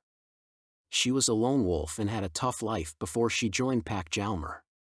Sorry, I'm late. I didn't get the message that there's a den meeting that's not at the den with people who aren't part of the pack, Avril says dryly. Kenna introduces everyone to our surliest wolf, but the smile she cracks in my direction tells me she's glad we're not dead. So who's the new Fae King, she asks. Everyone gazes at Clove for the answer. His name is Cashin. One of the male Fae. What will he do if Melchior returns? Avril asks sharply. Ask him yourself, Clove says, gesturing to one of the Fae in the corner of the room.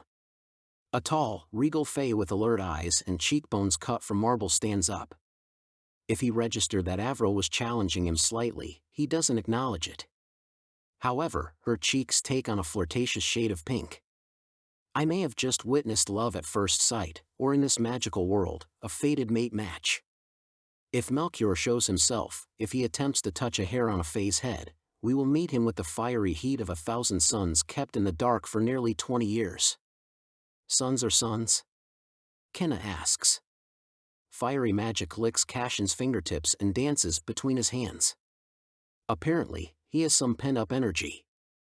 Fae magic typically looks like blasts of electricity or lightning, but his is a straight-up inferno. Right. Suns, Kenna mumbles. Cashin sits back down. It was kind of a mic drop moment for the newbie. I have a feeling he'll make a better king than Melchior. The only sound in the room is the cracking of the logs in the fire. It casts shadows on the wall that mimic the change in mood. The candles in the sconces on the wall gutter. Avril shrugs. Just saying. What if he comes back? I've been asking the same thing, Kenna mumbles. I imagine he's off in a cave licking his wounds, Clove says with a wicked laugh. But that doesn't mean he won't retaliate. We have a dragon on our side. No way would he come up against us again. We showed him what we're made of. That we're not to be messed with. He had his time. It's over, I say. And what happened to the rest of the dragons, Corbin?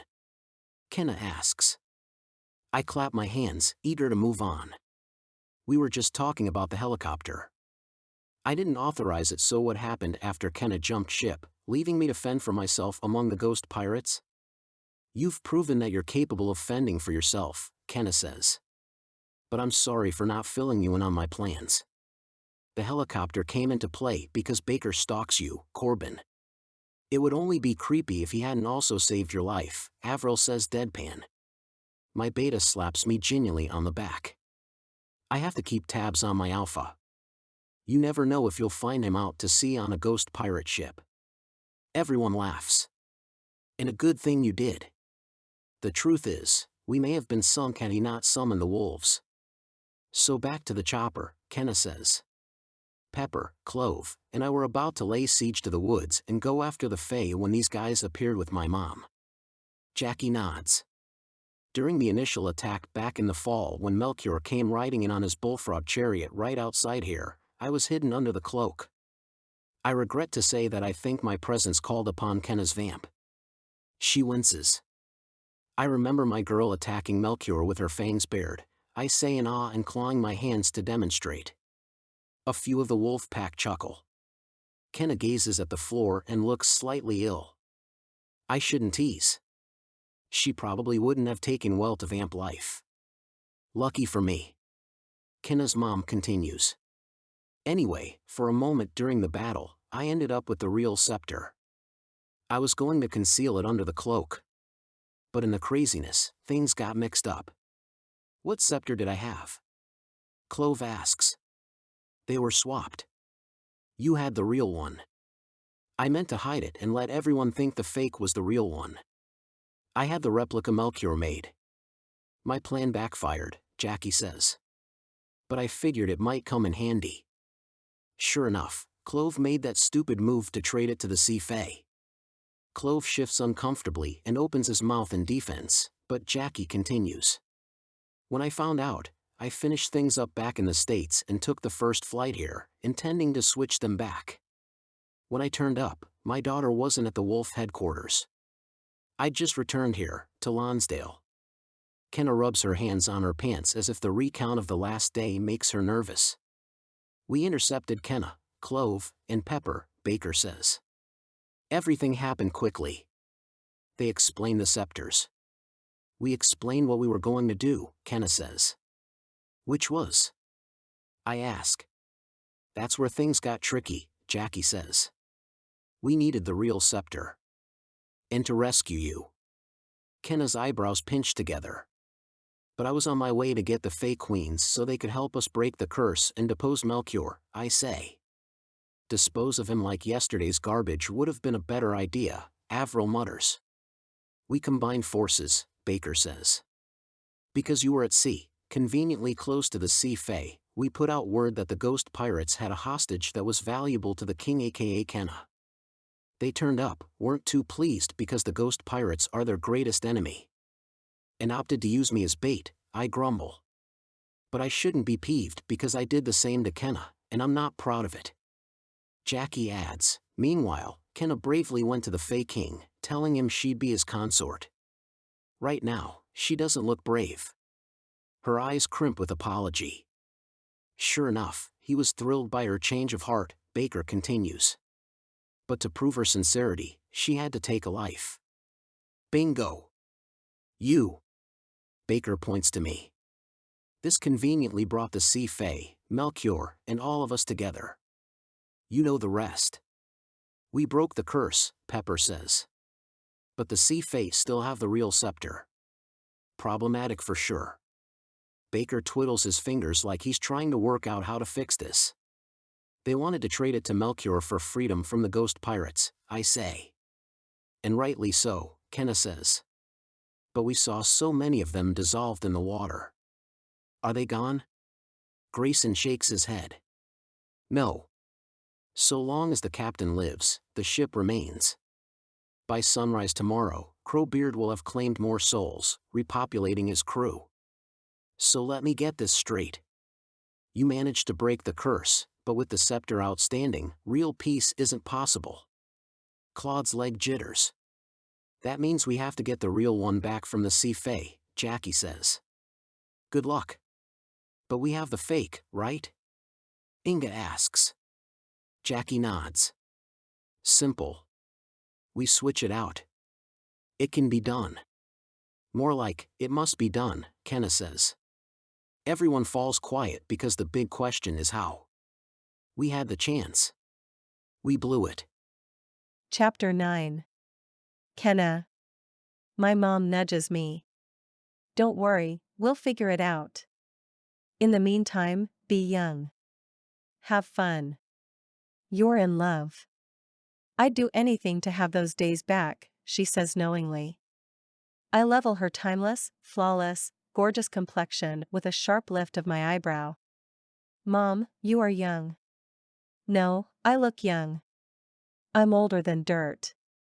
She laughs. My dad chuckles. But as beautiful as ever. He smooths the knuckles of his ghostly hand over her cheek.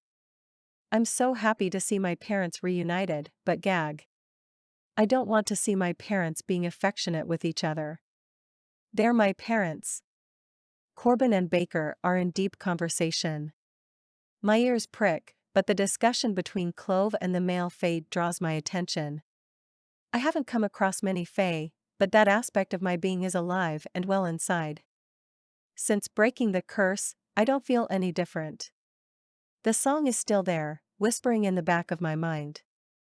I wonder if Clove still feels less weighed down by his unseelie shadow side. They're discussing how to reintegrate into Fae life after so long in exile. I have a feeling once they figure out how to do that, the Fae world as I've experienced it is going to change significantly and be more like what Olive and Octavius described. Yet, I can't ignore the creeping, crawling, nearly all-consuming thought that Melchior will come back, angrier and more vengeful than ever despite what Corbin said. My mom pokes me. You may have proved your grit and courage today, but I'm still your mother. After everything that just happened, go on, relax. Be with your fiancé. She shakes her head. I can't believe I just said that. I've spent most of your life warning you away from men. My father's eyes glint.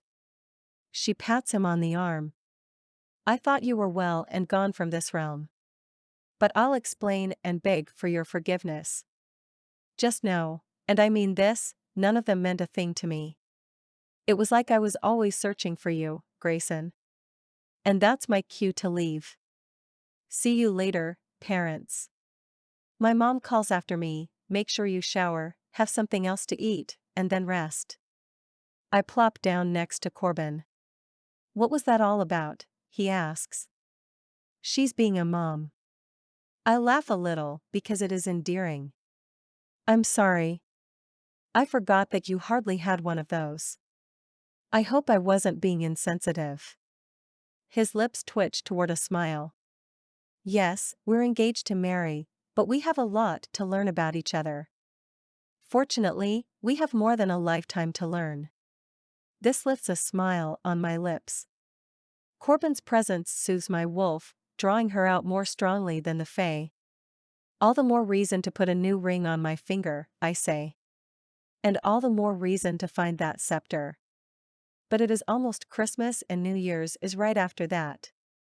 I say we enjoy this time together. Forget about everything else. We've earned it. My alpha wiggles uncomfortably as the fae song hums softly in the background of my mind. I'm not sure I can push our need to create long-lasting peace with the use of the scepter out of my head, but for Corbin, I'll try. He presses a kiss to my forehead.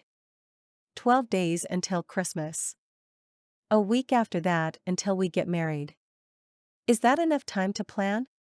I glance at my mom, who's chatting with my father. I think she'll be thrilled to relive her youth through me and help with all that. When Clove nabs my dad's attention, I tell my mom about the engagement in Las Vegas, the ring, which is actually the wolf jewel, and our wedding. We're planning on New Year's Eve so long as Corbin replaces this ring. She grips my hand, admiring it. Gorgeous. Too bad it belongs to the scepter. Before I had it, it belonged to ISA.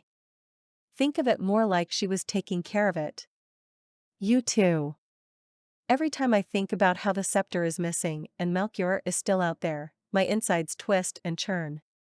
Maybe it was the proximity, the way I fake told him I'd be his queen, or his imposing presence, but I can't seem to shake that experience.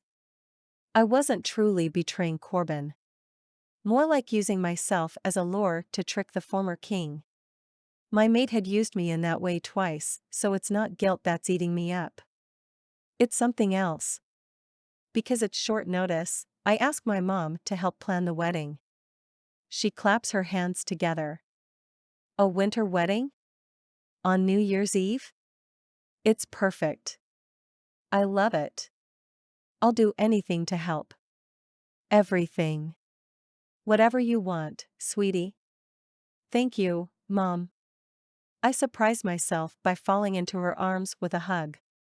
For a moment, I sink back in time to when things were what I called normal, before I knew about magic. She tips my chin up so I'm looking into her eyes. She never lets them go dark and veined with red like some of the other vamps I've seen. Must be a perk of working at the hospital and having access to an ample supply of blood. Instead, her eyes are the darkest of brown, soft, and kind. Sweetie, I didn't want the dangerous part of this life for you, but I see how in love you and Corbin are. I'm so happy for you both. Granted, you never really had a boyfriend, a fiancé, or husband, so there are some things we're going to need to talk about. I pump my hands for her to stop. Trust me, I was paying attention in health class. Yes, but, well, she fumbles. It's my responsibility to make sure you're informed. In the meantime, do you have a wedding theme in mind? We talk for a little longer. My eyes are heavy and pinch with exhaustion. Spending time with my family calls, but so does bed. After I follow my mother's orders, helping myself to some of the leftover sweet cakes from the fae, I'd love nothing more than a private moment with Corbin, but with a full stomach, I doze off. I slip in and out of sleep as Baker and the other betas, Pepper, Clove, the male fae, my parents, and Corbin remain in front of the fire. Like Olive and Octavius, my mom and dad weave a yarn, an outrageous tale about sea fae, what I always thought of as mermaids, a pirate ship, a story written in the sand, and of a great and powerful queen of the sea. The ocean is dangerous but generous, my father says, concluding the story. But we're going to celebrate our successes before we venture on to the next adventure. I nestle beside Corbin. How'd you get so smart, he asks. Everything you did from jumping off the ship and beyond was clever and brave. But when you were singing, and we kissed, how'd you know love would win? Instinct? But to be perfectly honest, I didn't know, not really. I took the risk. You'd have done the same. If not for me, for the pack. My voice is slow, sleepy. Corbin remains still beside me for a little while. I'm proud to call you my mate and my alpha. Thank you for trusting yourself. Thank you for trusting me. He squeezes me tight, spreads a blanket over me, and I fall into a deep sleep. After another day at Lonsdale and dreaming in Faye song while swimming through an endless ocean, we have a casual breakfast. Turns out my father is a splendid cook. This is a good thing because it's not one of my mother's strong suits. They'll do great together. Do you mind if we stay here? My mom asks. I tilt my head in question. It's technically your house. Remember? The deed got you started on this crazy adventure, she reminds me. And almost killed me a few times. I glance at Corbin. He slings his arms around me. Now that we disbanded the council, the curse is broken, and the Fae King is no longer tricking everyone into killing, will you ever forgive me? I shrug.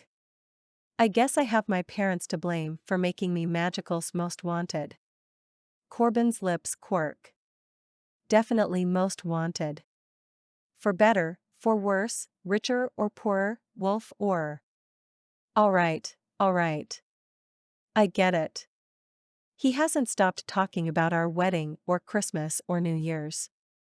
In fact, without the weight of saving the world on his mind, my mate has been a lot more cheerful. Clove 2. Everyone is in good spirits, except Avril. Though, that goes with the territory. Corbin told me she had a hard time before she joined Pack Jalmer. As for me, I'm slightly obsessed with figuring out how to get the scepter back, but no one will listen to me. They're assured that Melchior is out of the picture. I got you something, Corbin whispers. Gift number 10 on our 12 days until Christmas countdown. Pepper smirks, having overheard with her exceptional hearing. It seems like the absence of the curse has made Corbin a total romantic. Don't tell anyone, he mutters. Everyone turns to listen in on this conversation. What did he get you on day 12? Right, a lifetime supply of donuts. My grandmother is very pleased about that. I think you've single-handedly funded her retirement. Does that mean you'll be taking over at the bakery? I ask. Clove sidles over and nods. We'll run it together. Between my dragon duties. Who knew my boyfriend would turn out to be Fae and have the biggest sweet tooth ever? I kind of had a feeling, after he was done double-crossing us. I gently slug him in the arm. But bro, that title of world's biggest sweet tooth is mine. You want to compete? Clove asks. It's on. We all laugh. What was the gift on day 11? Clove asks as though curious for holiday gift-giving ideas. A new tube of cherry chapstick, I say. He knows me so well. I must have lost it from my pocket when I dove off the pirate ship. I nuzzle my mate and watch a shade of red, the exact color of my chapstick, creep along his neck. I take it he's not used to being the romantic type. Good thing you didn't lose the ring, Pepper says. That's going in the vault at HQ with the other jewels, he says. And the gift for today? Pepper asks. I'll find out soon. As soon as we get back to the Wolf Pack headquarters. The betas head out in the helicopter. I'm itching to get into my wolf skin and feel like running with my mate. As we say goodbye to everyone, I pop back inside and scurry to the secret room. The scent of dragon and fae and wolf hangs faintly in the air along with the crisp and comforting scent of old books. I expect to look upon the magical items with fresh eyes, now understanding my father's purpose, relaying all he'd learned about the fae, wolf shifters, Melchior's curse, and the dragon guardian. Instead, I see the dusty imprints of Corbin, Pepper, Clove, and me, working days and nights to understand as our desperation to save magicals and humans burned like a fuse. The wooden base that once held the liquid-filled globe sits empty. I run my hand along its curves. The water was enchanted and worked its magic when it splashed Pepper, allowing her to access her dragon. She wasn't choking, she was transforming. I sit down in my father's leather chair. The cracked mirror is on the table next to it. My reflection isn't as young as it once was, but I'm not older either. Like my mom, I'm frozen in time. I'll look like this forever. However, my hair is slightly unruly. My eyes bear a hidden sadness, for which the scepter is the only cure. I have a sinking feeling that Melchior will be back. I lean close to the mirror. I want to have one last look into possibility. I breathe onto the glass. When the fog clears, instead of showing me the past, a handsome figure with ripped muscles and copper eyes sits astride a seafoam blue surfboard. That's not what I was thinking I'd see, but my lips curve into a smile. Maybe I was wrong. Perhaps Melchior won't be coming back for revenge. Could we go live our best lives free now from his curse? The room chills. I turn to see my father in front of the wall. I forgot that he can walk through them. I've spent a lot of time here over the years. He picks up a book and sets it on the shelf. I wince. Sorry. I'll clean up. No need. Among other things, it'll give me something to do for eternity. Under Jana's spell, I came in and out of lucidness. I did my best. I'm sorry I didn't do more. You did a lot, Dad. His smile is faint. The others are waiting to say goodbye. Clove is going to stick around for a bit. It'll be nice to get to know him. Some luck that it turned out Pepper was a dragon. I think fate had something to do with that. I was trying to approach breaking the curse from every angle because I didn't know what would work, and we still have work to do. In the meantime, enjoy what you have now. Friends, a pack, a fiancé. I rush into his arms, overwhelmed by the cold. And family. He hugs me back. If you had to do it over again, would you have traded your physical form for the truth? My father smooths my hair. Absolutely. I'm only sorry Pepper had to endure that. What do you mean? I feared that because of your trimagical status, the cursebreaker might be you. Only a magical that is pure of heart can take in a curse and dissolve it before it can be broken. Dragons are the best option, but at the time I didn't believe there were any left. Pepper is the strongest magical I've seen in an age. I feel pale. She had to endure the curse? He nods. She took on all the pain the curse caused to every individual who was harmed or lost their life. She experienced it, dissolved it. Of course, the clave helped because it fought against evil with the truth. Only the most powerful can go through that and not let it consume them, turn them, come alive in them as an extension of the curse. And what is the truth? My dad looks at me tenderly. Love. Love is always the truth. Pepper knows that in the depths of her being, and I have a feeling you do too, Kenna. I try to digest what my father is telling me, but scent woods and wolf. Hey, you ready to get going? Corbin asks, poking his head into the room. Yeah, coming. Don't worry, Kenna. You're strong too, my dad says as I turn to leave. I had no idea Pepper took on the pain of the curse. But I only hope my father is right because I don't think this is over. I believe we'll be seeing Melchior again. Chapter 10. Corbin. For a moment, Kenna's expression ripples like something troubles her, but I'm guessing it has a lot to do with the new arrangement. Her father is a ghost, her brother and best friend are in love, and that same best friend is a dragon. Kenna inhabits her wolf as if they've been together forever, but I have to remind myself that she was raised in the human world and she still possesses a fae within. Everything that's gone on must blow her mind. Surely, she needs some time to process and get her bearings. This is one reason why I'm spoiling her rotten for Christmas and all the days leading up to it. She's in for an enormous surprise, which is why I can't wait another second to get back to HQ. Plus, my wolf desperately needs a run. Kenna gives her dad a wave, and he fades through the wall as we exit the secret room. Do you think you'll ever get used to that? I ask when we're in the hallway. I sure hope so. Her tone is slightly grave. Everything okay? I ask, firming her upper arms under my hands. Distress streaks across her brow and she exhales. Yeah.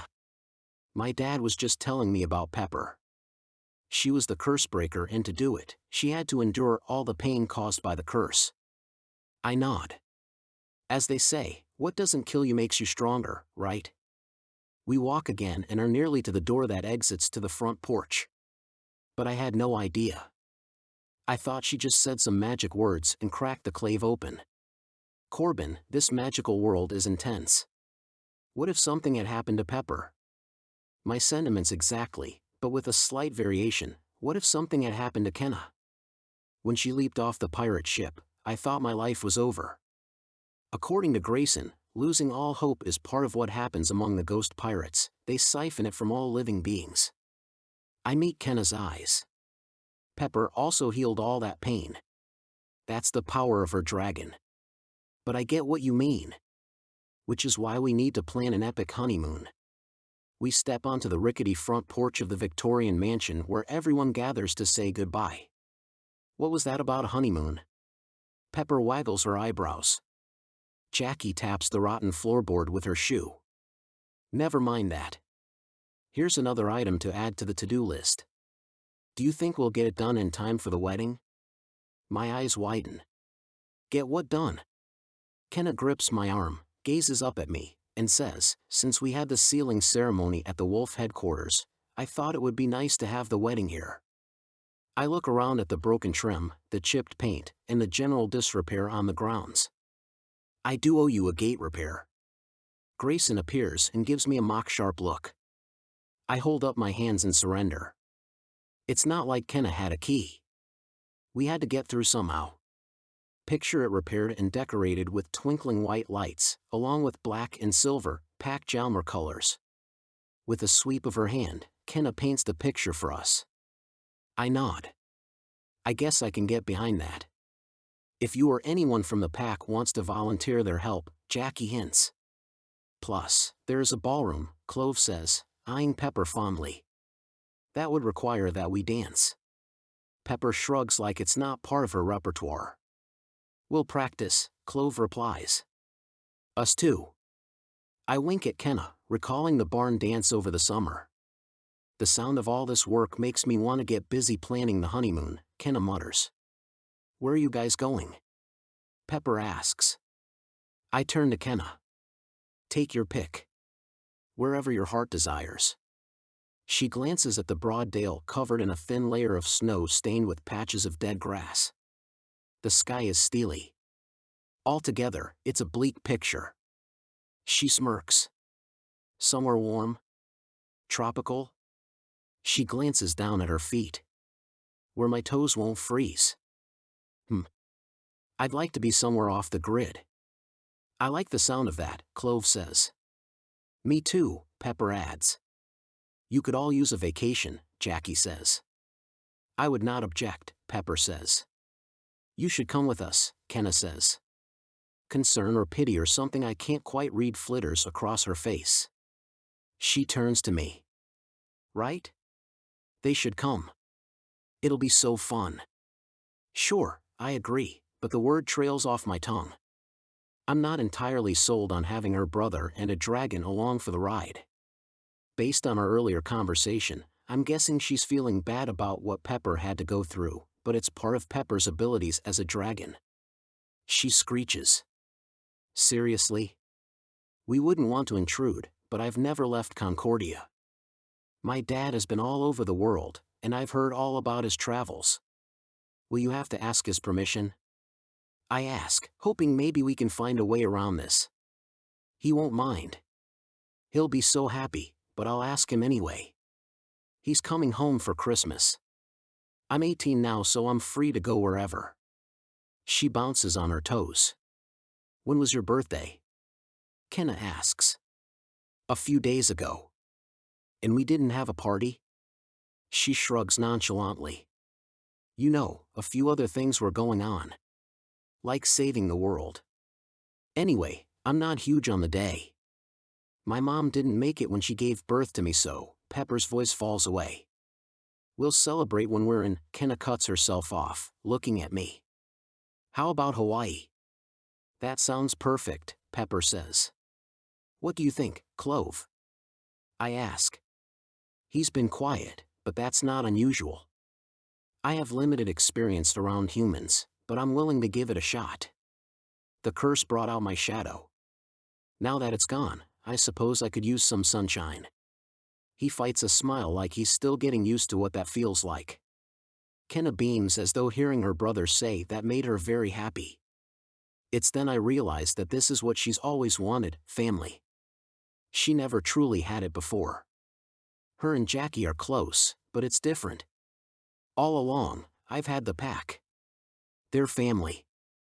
If it means something to my mate for all of us to be together, then I'll go along with it. When is your birthday, Clove? Kenna asks. Fae don't measure birthdays the same way humans do, but you could say it's on the winter solstice. That's coming up. You're both December, babies. Kenna's smile never fails to make my heart flutter all over the place. We'll celebrate then. She nudges me. I clear my throat. If you'd like to come to HQ, we have a winter solstice bonfire. It would be great if you joined. There will be cake. It's taking a lot of effort to like Clove after everything he did, but I'm doing it for Kenna. Thanks, Clove says with a prim nod. As long as you don't mind the cold. BRR, getting back to the topic of sunnier destinations, I've always wanted to try surfing, Kenna says. You've never expressed interest in that, Jackie counters. Well, it's something new. I didn't realize I always wanted to be a wolf shifter, and yet here we are. She laughs. Deep down, I think you did know. I wink. Surfing in Hawaii sounds amazing, Pepper says. And the water and air are much warmer, Jackie adds when Kenna shivers. I'd be happy to read in a hammock, Clove says. Long, lazy aloha afternoons, I add. Coconuts, Pepper says. Hiking. Rainbows. Pineapples. And you guys. That's what would make it special, Kenna says. I was right. Well, for now, we have some terrain to cover. Ready to shift? I ask. We say another goodbye. I summon my wolf. Even before I shift, Kenna transforms into her wolf with rippling dark reddish fur. She breaks into a run, kicking up snow as she tears across the dale. My bones crack, split, and more fur grows, claws spread, ears appear, and my tail extends. I give a quick yip and take off, chasing my mate. Shifter, there isn't enough room in my brain to hold everything that's gone on in the last few days. As I run across the ground toward the fields, I let it all go.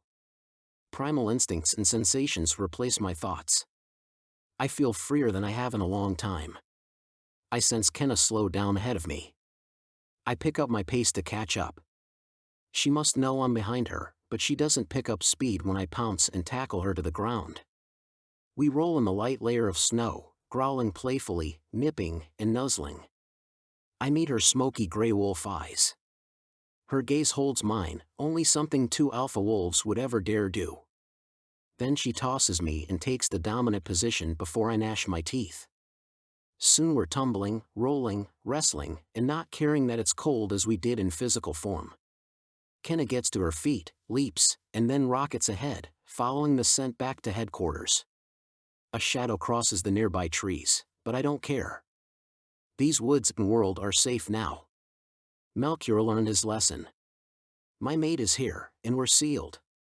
Nothing can stop us now. By the time we get back to Polaris, it's late afternoon. If I had fingers, I'd cross them, hoping her gift is ready for when we get into the driveway. Kenna trots by my side as the lodge comes into view. I scent the familiar wolves of my pack. The trails have been groomed recently and are clear of snow. Now that it's December, our outdoor chores change to match the season. Snowing, plowing, and de-icing among others. We shift when we approach the cabana that the wolves used to get dressed after being on a run. Everyone has their own clothing and keeps an outfit in their personal cubby. On the trails, we have various places where we stash clothing should we need to shift. The primal creatures in us are pretty comfortable with our bodies with or without coverings, but we're respectful of human norms. Kenna emerges from the female side wearing a pair of jeans with a few tears and a cowl neck sweater. She scrunches the neck up as if she's chilly. Wolves are typically on the warmer side, but she's cold lately. Must be the fae in her. I wrap my arm close and say, "Hey, before we head inside, I have something to show you." Parked in the center of the otherwise empty driveway is a limited edition Jeep Wrangler Willys. It's the original in a smoky gray shade to match her eyes. A giant red bow sits on the roof. Kenna's hands grip the neck of her sweater tighter. Her gaze jerks to me. "Countdown to Christmas, day number 10, I say, kissing her on the cheek and dangling the keys in front of her face. "For me?" I nod. "All yours." It's no Ronda the Honda, but I figure we'll have some fun off-roading. She runs toward it and wraps her arms around the hood. "I love it, Corbin. It's perfect. Wait until you see the interior. I got the complete upgrade package." But she doesn't hear me. She's already in the driver's seat. Chapter 11. Kenna. Corbin jumps in the passenger side of the Jeep. He smiles like a kid on Christmas morning, which says a lot about him because he's the one who's doing the gift giving and not the receiving. "I have to think of something spectacular to get you for Christmas." Amusement floats in his eyes. "That's not how it works. It makes me happy to make you happy. My love language isn't exactly material items, but I am very happy right now. I've never had my own car." "What is your love language?" I ask. "Time with you." "That's perfect. Let's take this bad boy for a spin." I tap the dashboard. For a moment, my mind wanders to the last times. The last time I went to high school, lived at home, wasn't a magical, but now it's filling in with first times. First time shifting, first time being in love, first time having wheels that are all my own. I lean over the center console and give Corbin a big, juicy kiss. "First kiss in the Jeep," I whisper. "What?" he asks, confused. In the vehicle's quiet cabin, I tell him about the last times, but add in about the first times too. I like the idea of first times together. We're going to have a lot of those: first Christmas together, first New Year's, first time getting married. I wiggle my fingers, reminding him about the ring. Don't get me wrong, the rock that's actually the wolf jewel was more than enough, but the part of me that grew up with human customs wants to make our union official. Delight lights Corbin's eyes. So far, his countdown to Christmas surprises have blown me out of the water. I'm certain he has something up his sleeve. Adjusting the rearview mirror, I catch my wide-eyed look. I blink a few times. "This gift is outrageous. Yesterday, you gave me chapstick. And the day before that, all the donuts you can eat.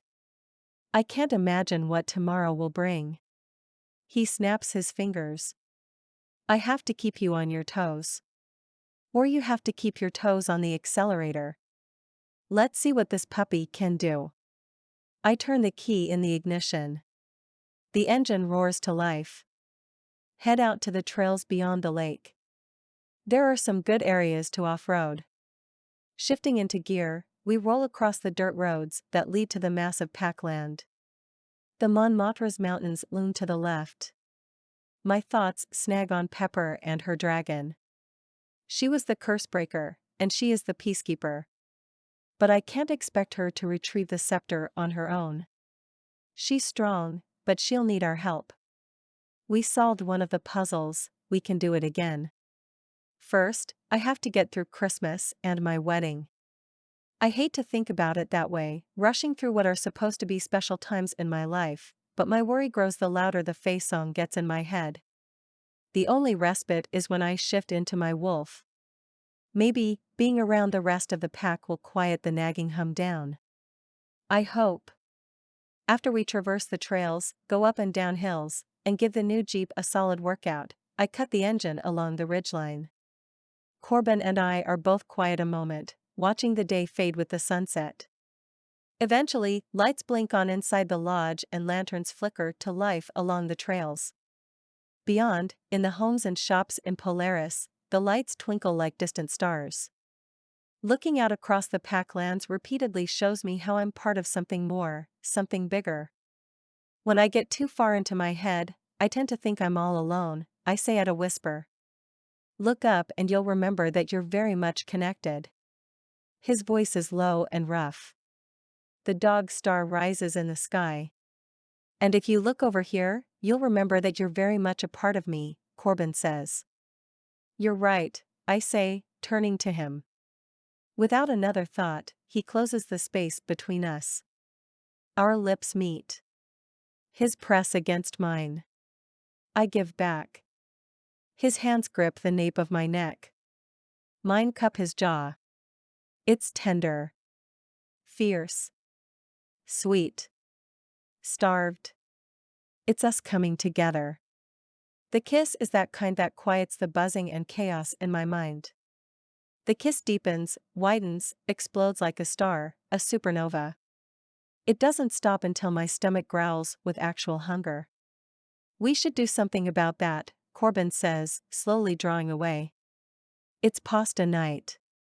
After that run, I could use some carbs. That's my girl. Pasta is the best kind of fuel. I was talking about dessert, but I'll eat pasta too. I wink as I head back down the hill and to the lodge. In the kitchen, everyone asks about my new toy. When I spot Avril, seated alone on the far end of the table, I sit down. Congrats on the new wheels. Knowing she isn't above giving her car a nickname, I ask, the real question is what do I name it? We go back and forth and a few others, including Corbin, chime in. So far the top suggestions have been Nora, Warrior Princess, Puddles, Thor, G.I. Jane, and the Grey Ghost. I shake my head. None of them feel quite right. What was the name of the ghost that lived at Lonsdale? Avril asks, having heard the recap of his heroism, going to the other side to find my dad. Alistair? It's like a light bulb goes off in my mind. Yeah, I think he'd like that. The Jeep is utilitarian, but classy in its own way.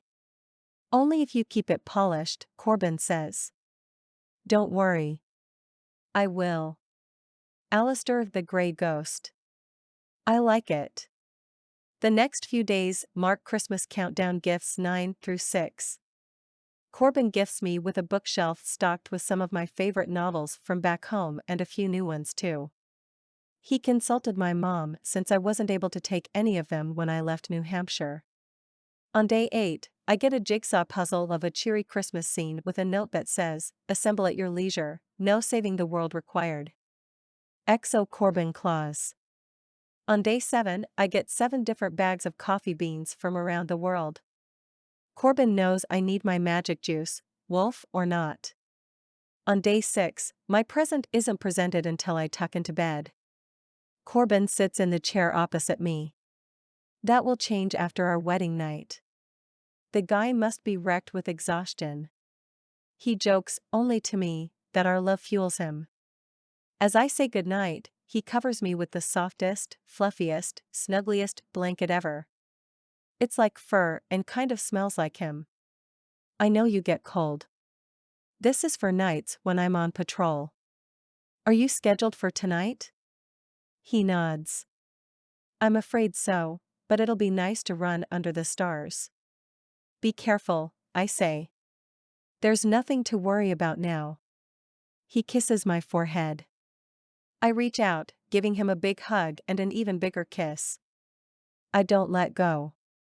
I want to believe him, but it's hard not to worry about Melchior out there, stalking the woods. I don't sleep much, thinking about that, Christmas, and the wedding. I pull out my diary and jot down a few more ideas for decorations and details I don't want to forget. The next morning, my mom drops by headquarters. Her arms are full of bags like she just went shopping. A few of the wolves give her suspicious looks, likely at her vampireness. It's taking everyone a bit to adjust to life sans the curse that kept everyone divided. She waves her hand dismissively. Mother of the bride, coming through. I laugh. Mother of the alpha might work better around here. She sets the bags on the table in the kitchen. I've been shopping. I can see that. I eye the bags from familiar stores back in the States that we'd only ever set foot in, but never purchased items from. There are also a few boutique shops that I haven't heard of. I know Corbin takes good care of you, but you were cold the other day. I want to make sure you have plenty to wear. You are such a mom. And a very wealthy woman who had to pretend to be poor for years so we didn't draw any attention. It wasn't like I could stride onto Fifth Avenue with you on my hip, drop 10 grand, and go unnoticed. My jaw lowers. Did you do that? I was accustomed to that kind of lifestyle. I tried it once and thought a vamp had spotted me. It was too close. I feared we'd been found. Turned out to be a member of the Brooklyn Vampire Club. Years later, we crossed paths again. Ivan, I think you've met him. I nod. Scary dude. Yes, but he's also very charitable and understanding. He hooked me up with the job in New Hampshire. So we were rich all that time. I'm sorry I came along and ruined things. You did no such thing. You made life perfect. Tell that to all the fae, humans, and other magicals who suffered because of me. I fiddle with a loose thread on my shirt. Kenna, they suffered because of Melchior. Now, get your head out of the mud and bring these bags to your room. We have to review some wedding details. Alpha or not, I obey because she's my mom and I get her some tea. We sit at the table, discussing seating arrangements, being mindful of how intermagical mingling is new, the flowers, the wolf sense of smell is sensitive, and the all-important gown. There are so many to choose from. Corbin gave me a dress when we were in Las Vegas. I should probably wear that. We go to my room and I show her. It's lovely. What if we have the skirt altered? I know a witch who's a wicked seamstress. She can sew a full skirt. Then, when you want to dance or whatever, it can revert to this original version. What do you think? I sling my arms around her. Mom, I don't know what I'd do without you. I think you missed your calling as a wedding planner. Well, I planned the former Queen of Concordia's nuptials. Wow. We have a lot to catch up on. First, we have to figure out how we're going to get the scepter back. No, we have to plan your wedding and your honeymoon, she sing-songs. Corbin hasn't even gotten me a new engagement ring. Oh, you'll get it, she says knowingly. However, it doesn't come on Christmas countdown day 5, which I figured would be the day to get the ring because of the chorus to the carol 12 Days of Christmas with its 5 golden rings. Instead, I get a new diary, which I am excited about because the one I have is almost full. On day 4, I get a basket filled with candy, popcorn for popping, and tickets so Corbin and I can have our very own movie night in. This one must have been an impromptu gift because I was just commenting on how I miss going to the movies. The closest theater is in Inverness. I walk into one of the lounges and everyone goes quiet, including Avril, Heather, Harper, and Hannah. I notice, it's all girls, the betas too. My cheeks heat. I worry they're talking about me behind my back, mean girls all over again. We heard about the latest round of gifts, Avril says. He's spoiling you. Camilla lifts and lowers her eyebrows. Rotten, Inga adds as friendly as ever. And I'm not complaining. Then, the teen tackles me with tickles. And you better not complain when you find out what we have in store for you for the bachelorette party, Heather says. When is it? I gasp for air, writhing under their fingers. Christmas Eve, Avril says. So 3 more days? Yep. But first, we have the winter solstice celebration tonight, Harper says. I remember Corbin inviting Clove. I hope he comes, and I hope my wolves behave themselves, because if they don't stop tickling me, I'm going to go all alpha on them. Chapter 12. Corbin. The days are sliding by so fast, I can hardly keep up. I asked Kenna to keep the Christmas countdown gift giving quiet, but the entire pack knows about the romantic presents. She seems to love them all, and I'm especially excited about tomorrow's gift, but first, we have the annual winter solstice bonfire. The clearing is dark as the entire pack walks along the trail. They're at mine and Kenna's backs in descending order, holding lit candles. Clove and Pepper bring up the rear as honored guests. I thought the pack might be wary, but the story of Pepper's dragon and bravery spread fast. Along with breaking Melchior's Accord's spell curse, the curse of forgetting lifted, but it's taking time for everyone to adjust. The night is dark, the moon waxing. The stack of logs and scrap wood in the clearing is a massive silhouette that only the eyes of a wolf can see. I catch Kenna's expression in the candlelight. She looks serene and peaceful. Her beauty is so complete my words to begin the solstice celebration catch in my throat. She is the one for me. There is no doubt. But I feel the pull of her fae and fears she does too. Everyone gathers around in a wide circle with flickering candles, waiting for me to begin. In a loud voice, I say, the last time we were down here the former Fae King challenged my mate and me to an alpha call-out. There was bloodshed, fighting, and fear. I smell it lingering now and hope that the light of the longest night of the year can burn it away. I ask you to welcome the return of the light, including friendships, kindness, and understanding. The pack cheers and lift their candles. We are also celebrating the breaking of the curse and a birthday. Kenna's brother, Clove, recently came of age. He's a hybrid like your alpha, and tonight, we want to wish him many years of peace as part fae and part wolf. Again, the pack hoots and whistles. Kenna's shoulders lower with relief. I suppose she wasn't sure if they'd accept him. Clove stands beside her. His shoulders aren't square with strength and pride like a member of the wolf pack. Rather, he's tall, lanky, and stands casually, at ease like the fae. Yet, power simmers below the surface. I hope that when we find the scepter and the dragon guardian uses it to restore peace, he'll never have to use his magic for defense again. None of us will. Each member of the pack steps forward, closing in around the stack of wood. As one, we extend our candles, lighting the fire. It instantly bursts into flame. Fire scratches the sky. Logs pop, sending sparks in every direction. Warmth radiates from the blaze. Music comes on. Food appears on buffet tables. Chatter brings life to the clearing. This time, I let out a long breath, feeling relieved. This is how it should be. Kenna comes up to me. I'm proud to be part of this pack and call you my alpha. What you said was powerful, special. I lace my fingers through hers. It's nice not having to watch over our backs.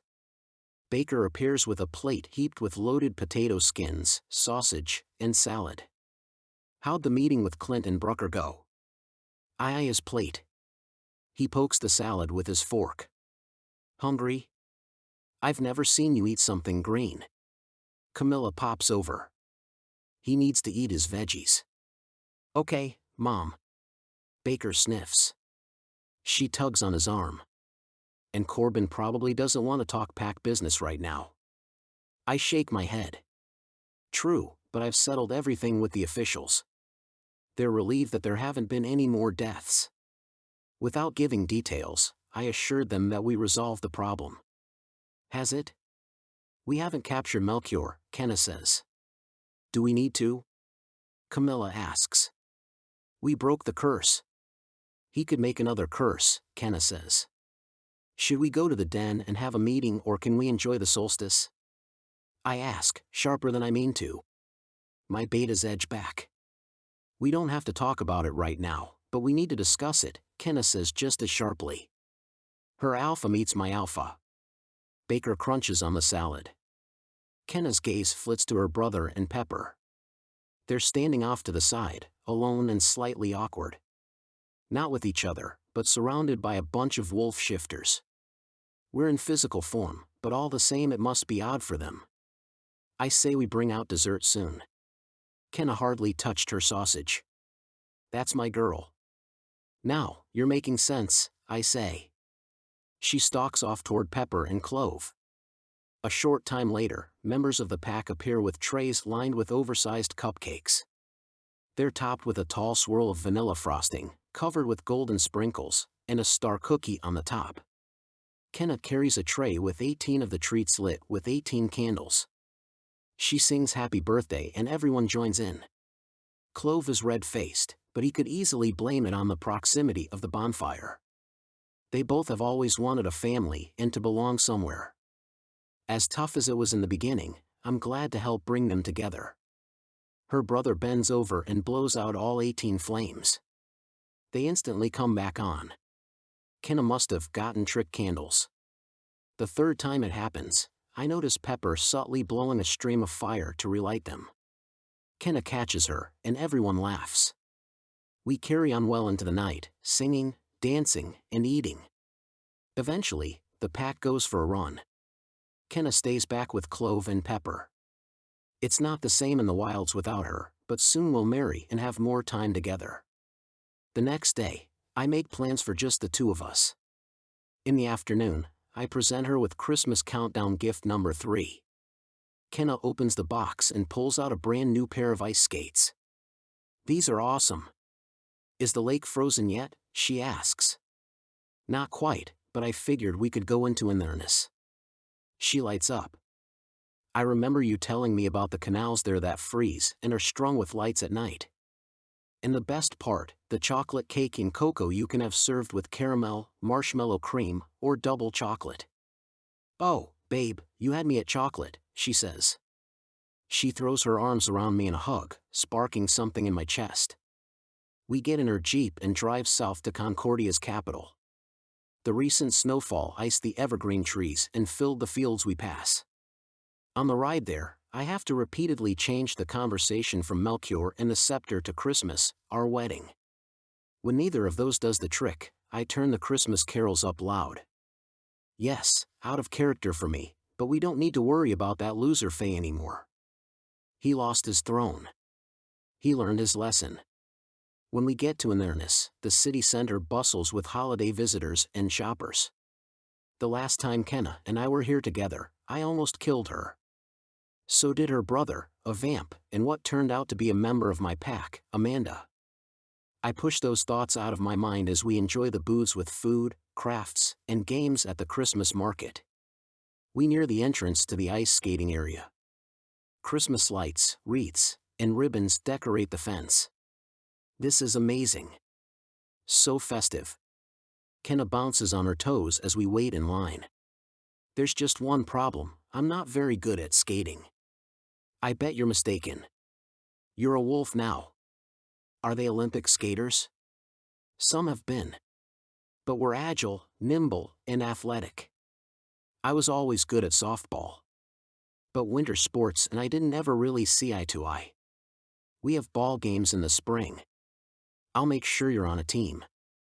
But if you and Winter aren't the best of friends, Hawaii is probably sounding good right now. But wait and see. You might surprise yourself out there on the ice. After I buy tickets, I take Kenna's hand. We walk down a lantern-lit path to an area with an arrangement of wooden benches. The hot chocolate shack has a long line, but I know where to get even better cocoa later. We lace up. I help Kenna to her feet. She wobbles, getting used to balancing on the blades. I give her a few pointers. We step onto the ice. Soon, she glides smoothly. I take the opportunity to let loose. Being around so many humans causes my wolf to get restless. I have to diffuse the energy. I kiss her on the lips, and then rush forward, pumping my legs and feeling the wind on my cheeks. Moving in a circle, I grab Kenna's hands. We spin in loops, then move to the ice-covered trails that leave the city center and thread through the nearby woods. The frozen surface below us sparkles and the lights around us twinkle. Kenna keeps up with me. I think you've got the hang of it, I say as we fly across the ice. With her, no matter what we're doing, running as wolves, skating, or snuggled up watching a movie, my heart thunders. We glide together, moving away from all the troubles that colored the beginning of our relationship. Her eyes fill with wonder as she looks from the canopy of trees above to the lights to me. Her smile warms my heart, it could probably melt the ice too. Eventually, we loop back to the entrance. I circle my arms around her from behind and kiss her cheek. She giggles. Your lips are freezing. I know just what I need to warm them up. That hot chocolate you've been teasing me with? I was thinking of something else, but we can have that first. Back at the Christmas market, Kenna and I order cups of hot cocoa that overflow with fixings. She gets everything from whipped cream to chocolate shavings to caramel sauce. I stick with the traditional marshmallows. We walk around and pick up a few gifts for Christmas. Strolling hand in hand, Kenna says, "This is nice." Another first for me. She confesses that she rarely dated and never really had a boyfriend. You're making up for Christmas gifts that I didn't get from cute guys. Without me knowing, my mom probably scared them away. But I always knew someone was out there for me. Hold up. Are you saying I'm a cute guy? Oh, you're more than cute. Go on. You're handsome, hot, my hero, and when you're a wolf, very hairy. I toss my head back with laughter. I'll take that as a compliment. We pass colorful light displays, decorated trees, and carolers. My wolf feels at peace. Hey, let's head over there where it's quieter. Or we could head back, she suggests as though the singing and music irritates her. I was enjoying the carols, but if you say so. When we drive back to headquarters, Kenna is especially quiet. It seems like something changed in the last little while.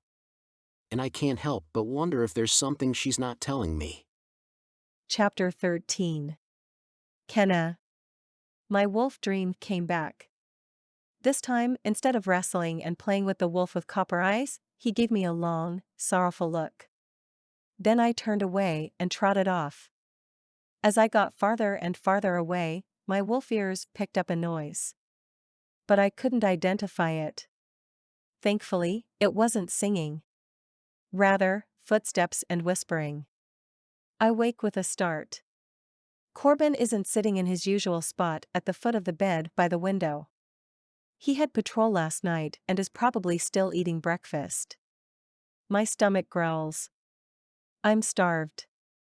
The curtains are partially open. The morning is sunny and the birds chirp pleasantly outside. I hear shuffling from the hallway. Someone whispers again. I get up and pad Wolf silent to the door. From the other side, voices rise and fall. I put my ear up close to find out what I'm dealing with. If we're under attack, I'm ready to shift. Did you hear the bed creak? A female whispers. I think she's up. This one sounds like one of my betas.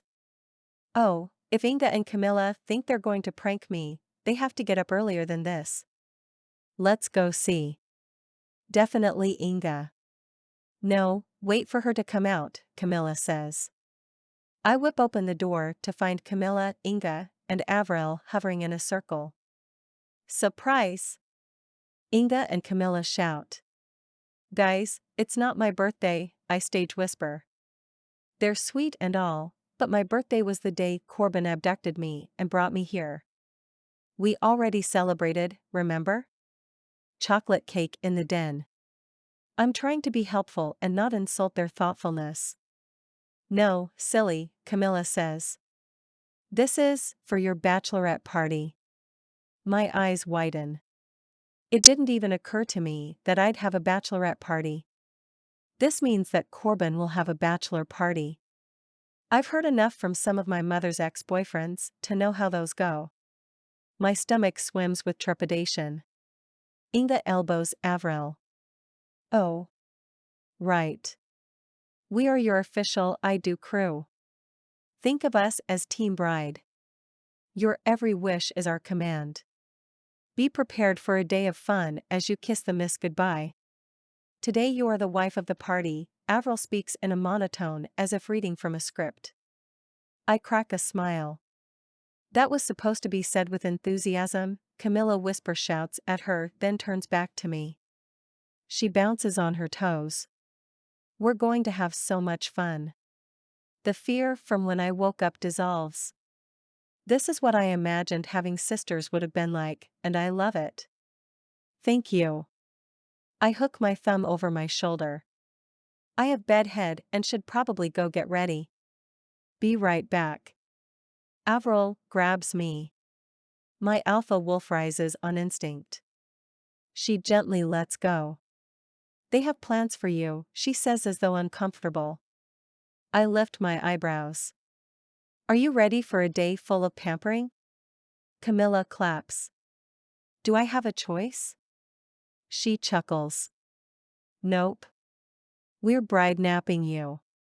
You're going to have the head to toe treatment. She hands me a t-shirt that says bride to be on the front in curly script. Then a pair of sweatpants that say bride tribe along the length of the leg. They have matching outfits, but with bridesmaid across the chest. Wow. You guys went all out.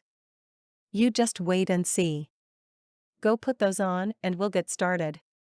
I follow along without giving myself a chance to talk myself out of it. I'm not the center of attention type, although there has been a lot of that lately.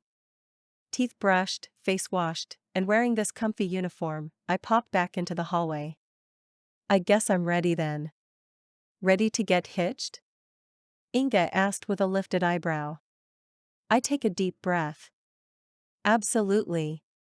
There had been many times in my life when I wasn't sure of something, but of the fact that Corbin is my fated mate fills me with more than certainty. Let's get this party started. Inga cheers. Like a stealth operation of undercover agents, they sneak me through the lodge, presumably, so Corbin doesn't see me. The scent of blueberry scones baking draw me toward the kitchen, but they bypass it with a yank on my arm. What about breakfast? I'm practically whining.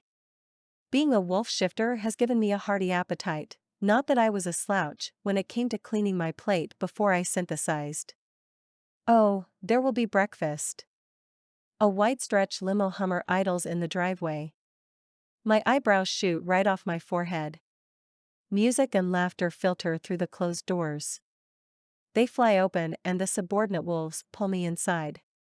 I'm captive and my wolf doesn't like it, but in the name of fun and what I wanted, a traditional human-style wedding, I play along. The music lowers only slightly as Camilla and Inga lead a "How well does the bride know the groom" game. It's hilarious and mortifying. Poor Avril looks like she'd rather be facing down Melchior or a pack of lone wolves. I'm drawn in, but almost as soon the game is over the limo stops. I pick up the scent of donuts and practically tear out of the limo. Pink, gold, and pearly white balloons decorate the front of Sugar, Spice, and Everything Nice Bakery. We all go inside, filling the space to overflowing. Pepper stands behind the counter. Her apron says Maid of Honor across the front. She rushes up to me and practically bulldozes me with a hug. Girl, you've got to get used to your dragon strength. She laughs. Her grandmother bustles around, filling the counter and a long table with trays of baked goods. My mouth waters at everything from donuts topped with paper diamond decorations made to look like engagement rings to towers of muffins, pastries, and other brunch items. Surprise, Pepper says. We knew you wouldn't want to get your special day started without something sweet. I shamelessly pluck a donut from the tray, pretending to wear it like an engagement ring. But I don't have one of these yet.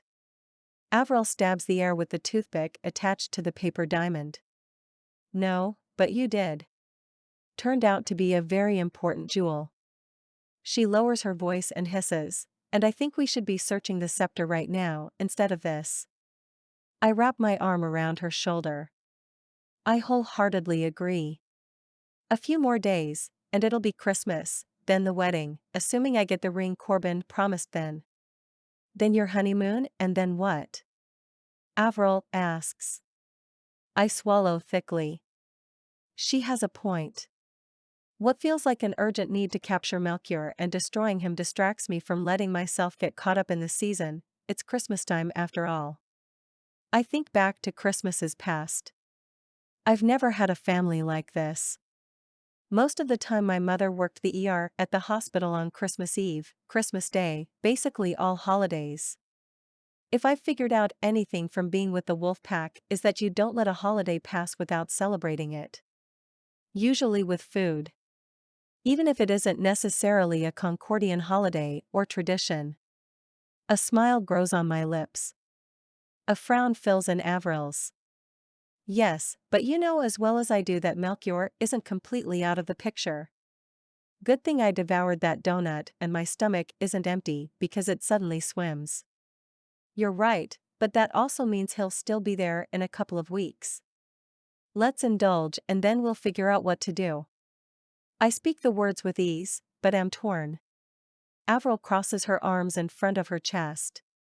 Inga bravely sidles up next to her, a chocolate-covered strawberry on the end of a fork, tantalizingly waving it in front of Avril's face. If a subordinate tried to do that, Avril would have grabbed her by the arm and flipped her in the air before body slamming her on pure instinct.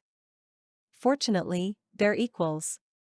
I know you love these, Inga sing-songs. I lift my brows. I didn't know Avril had a taste for sweets. She's more of a meat and potatoes girl. She pouts and doesn't part her lips. Inga says, they're delicious, fresh, and it's like feeding a toddler. She mashes the strawberry to Avril's mouth, forcing her to eat it. I can't help but laugh. Again, I only get away with it because I'm the alpha. Avril chews, but begrudgingly. However, a slight smile soon replaces her scowl. While Inga chats with me, I notice Avril go over to the brunch table and snag another of the chocolate-covered strawberries. After the fabulous meal, we venture to a spa several towns over. Over the next hours, we have massages, facials, pedicures, manicures, and then I have my hair professionally washed, trimmed, and styled. All the while, there's chatter about how I should wear my hair on the big day, considering the style of my gown. Eventually, we settle on leaving it down with loose waves. As afternoon merges into evening, I envision walking down the aisle, exchanging vows, and everything to come after that. I feel jittery and nervous. As I've pointed out many times, I don't even have my replacement ring yet. This differs from the sealing of fated mates ceremony. I was anxious, but it was unknown and felt natural to my wolf. I grew up as a human and have all kinds of associations with weddings and marriage. I can't stop thinking about Corbin.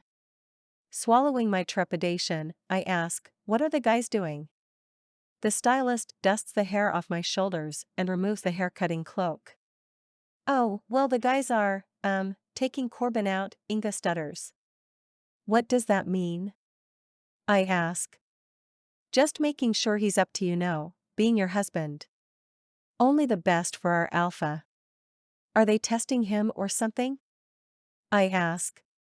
My worst fears of the typical American bachelor party debauchery morphs into terror that they're putting him through some kind of weird wolf initiation. He's in good hands, Pepper says. They won't do anything illegal. I imagine the laws here are different, I say. Okay. Change of subject, Camilla says. Everyone goes silent. I can't stop thinking about what the guys are up to. I think they went go-karting, Inga finally says. And skydiving, Avril adds. Camilla clears her throat. And bungee jumping. My face pales. What if something happens to him? As I said, he's in good hands. He's with the pack and Clove, Pepper says. Have you settled on a place for the honeymoon? Camilla changes the subject. Ooh. That's a good question. Inga lets out a long breath. Before we discuss that, can I just say that Corbin, voted least likely to settle down, is the most romantic, Camilla says with an air of self-satisfaction. Did they really vote? I ask. She smirks. I don't think it was anything official, but he wasn't exactly putting himself out there, though plenty of female wolves tried to tame him. I instantly think of Amanda and the queasiness returns. Meanwhile, the girls giggle and chatter. But for the right woman, anything is possible, Inga says. I sigh because above all, I know that we're right for each other. Nothing, so far, can change that. When we leave the spa, we go on a shopping spree. The girls say it's for the honeymoon, but they all pick out a closet's worth of clothing and accessories for me. Afterward, we go out for a well-earned fancy dinner at an Italian restaurant. The girls load me up on garlic bread, garlic everything. It'll be the last time for a while, Camilla says. Newlyweds and garlic aren't a great combo. We're wolves, do we really care about bad breath? I ask. This wins me laughter. When we leave, light rain turns heavy, washing away the snow. We drive in the stretch limo Hummer back to headquarters, listening to pop music and singing along. The lodge is the quietest it's ever been. The male wolves are still out. Where do you suppose they are? I ask. Inga bites her lip. Playing, tag. In the dark? I ask. In the rain? She nods. With paintball guns. My eyes widen. We say goodnight and I give my girls the biggest hugs. I feel like they're sisters and thank them profusely for the perfect day. The only thing that would have made it better was if my mom was there. But she's busy making sure Lonsdale is ready for the wedding. No, scratch that. The only thing that would have made it better was if Corbin was in my room waiting. Instead, I find a small box on top of my pillow. I untie the silver and blue ribbons, packed Jalmer colors. Inside, a charm bracelet sits on a velvet cushion. Gift number 2 in Corbin's countdown to Christmas. It contains 3 charms. One is a star, the second is a tiny mirror, and the third is a heart. Folded inside the box is a note. These 3 charms represent your trimagical heritage. The star for Canis Major and your wolf aspect, the mirror for the Fae, and the heart for the vamp. I've always found it best to remember where I come from to know where I'm going, except that one time when I was cursed with forgetting. XO, Corbin. A smile snags my lips at how thoughtful he is. As I'm reminded how Melchior killed my vampire and the conversation Avril and I had earlier, I can't help but sense that he's still bent coming to kill my wolf and claim my fae for himself. Chapter 14. Corbin. By the time I get back to headquarters, I'm soggy from the rain, still high on adrenaline, and in desperate need of my mate. Being apart makes my wolf restless. The bachelor party shenanigans were fun but exhausting. Luckily the guys provided plenty of fuel in the form of a hearty breakfast, lunch at a pub in Inverness, and an enormous barbecue spread for dinner. I'm bushed, but first, a shower. Afterward, I slip into Kenna's room. I want to be the first person she sees when she wakes up on Christmas Eve morning and every morning for the rest of our lives after we get married. As I pad past her resting peacefully, I kiss her forehead and catch the glint of the charm bracelet around her wrist. I slouch into the chair and catch a few hours of sleep before I sense her waking up. My alpha tunes to the activity of the pack, their moods, and more. I can't help but feel like Kenna has been distracted or distant lately. Then again, we didn't see each other at all yesterday. Before that, we've still been adjusting to the newfound peace we have in our lives. After running on stress for so long, it can take a while to adjust. I should know after the trifecta of extreme action the pack organized. We went go-karting, but on steroids with tricked-out carts that had all kinds of cool and crazy modifications. Yes, it involved fire and spikes. We went skydiving that was part scavenger hunt as the subordinates dropped items from the plane we had to catch as we plummeted toward the earth. Then there was the cliff diving. Baker told the girls we were going bungee jumping. It was a fib I'm sure he'll pay for later. We dove into icy water. The guys joked that it was so I'd know if I was getting cold feet. Haha. Not with Kenna. Then they topped it off with a rain-soaked paintball battle, in the dark. Kenna blinks a few times. Good morning, handsome. I sit on the edge of the bed. Good morning, beautiful. She smooths her hair as she sits up. Did the girls spoil you yesterday? I ask. They spoiled me rotten. Do you feel like getting a little dirty? Her eyes widen. We're not married yet, Mr. Stone. I smirk. I mean, shifting, going on a run. I wouldn't want to ruin your mani and petty, I say with a laugh.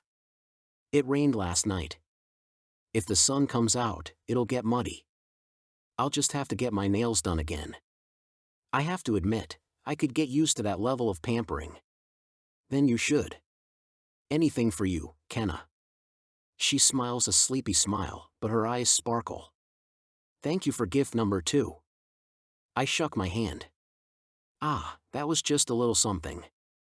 It's lovely, she says, smoothing the bracelet around her wrist. Her finger lingers on the mirror charm for Faye. I can't tell if her strained expression is because she's fighting between her wolf and Faye nature or if she'd rather forget it altogether. Kenna and I have breakfast with the pack, recounting the day before then we head outside. I watch with awe as she shifts, something I didn't expect that day I found her in the alley, but my wolf must have known she was special and to spare her. Panic seizes me every time I think about how close I came to ending her life, as ordered by the council. The ground is mostly frozen as my paws land firmly on the trail. Kenna brushes her tail from side to side. Her dark reddish fur shines in the sun. She looks over her shoulder and her smoky gray eyes meet mine. She yips and then takes off, running. We race along the trails then climb to the bluff. When we get to the top, clouds smother the sun. As we've done numerous times, we gaze at the surrounding land, headquarters, and beyond. I sigh a wolfy sigh, content at what I've created as alpha and will continue to develop with my co-alpha, my mate, and soon-to-be wife. Wow. Never thought I'd have any of those. My wolf's heart is pleased. Thankfully, he's in charge right now. My mind has other things to say that amount to worries and what-ifs. Do you think it'll snow tomorrow? Kenna asks using the wolf way of communication. A white Christmas would be perfect. I sniff the air. Smells like snow. Spending it together, no matter the weather, will make it perfect. I get a toothy wolf smile, likely at the rhyme and sentiment. I lift my snout and let loose a brief howl because right now, with Kenna, is perfect. My intruding mind tells me it won't be for long or forever. Something I do not want to think about. Kenna paws the ground a couple of times and takes off, teasing me into a game of chase, which will inevitably result in us play wrestling. When we get back to the lodge, we shift and pull on our clothing. Kenna turns in a slow circle, gazing up, down, and all around the massive house. The pack has been busy. It's like stepping into a Bavarian Christmas village, a snow globe, and one of those miniature ceramic holiday scenes all at once. We have a tradition to decorate on Christmas Eve and leave it until New Year's. The lodge glows with white Christmas lights, strung along the exterior. Evergreen swag lines the fences, wreaths hang in every window, and giant red ribbons complete the trimmings. A pair of giant, wooden nutcrackers flank the main entry with its massive doors. When we get inside, more ribbons and bows and evergreens line the walls and doorways. Lights and candles softly illuminate every surface. You guys go all out, Kenna says. My mom and I only had a miniature artificial tree that one of our previous neighbors was tossing out when they moved. Welcome to Christmas mania. Each year it seems like there are more decorations, I say. That's because there are, Camilla says, popping up beside us. In front of a wall of glass windows that frame the mountains in the distance stands a giant Christmas tree. A model train set rings the bottom, still being put together by 2 male subordinate wolves. Pepper and Clove are here too, cuddling on the sofa. We decorate it together. Each member of the pack contributes their own ornament. And one member gets to put the star on. It rotates every year. Inga and Claude appear with trays filled with mugs of warm cider. Something deliciously savory wafts from the kitchen. Christmas carols sound festively in the background. Corbin, this is the best Christmas ever, Kenna says. It's not even Christmas yet. Wait till we exchange gifts tomorrow. Her hand slaps her mouth. I almost forgot my secret Santa. We still have time to go out and do last-minute shopping. Camilla says, but first, let's decorate the tree. The pack takes turns dressing the massive Douglas fir. I didn't realize I needed to get a decoration, Kenna says. Don't worry, babe. I've got you covered. I pass her a gift bag. She pulls out the decorative paper to reveal a glass ornament in the shape of a donut with colorful sprinkles. She squeals. Ha! This is awesome. You know me so well. Then she stops up short, looking carefully at the little hole in the center. I take a deep breath. This is my moment. Kenna, you came along and filled a hole inside of me that I didn't realize I had. Will you marry me? This time, I don't get down on my knee, but draw her hands to mine, kissing each of her knuckles. The room is silent except for a low, Christmas carol crooning on the stereo. Kenna doesn't even try to hide her awe. Her mouth hangs open. Her eyes are as big as saucer sleds. I'm hopeful for more snow soon because on Christmas Day we have an epic sledding party. She lights up and bounces on her toes. You know I'll marry you. I wipe my forehead with mock relief. Good, because your mother has had half the pack working day and night fixing up her house. Kenna giggles. Actually, that's my house. Our house. She pulls the ring out from where I'd tied it with a string in the center of the donut. Although I'm Scottish, my mother was Irish. They have a tradition called the claddagh ring. Do you see these symbols? I ask, holding up the silver band.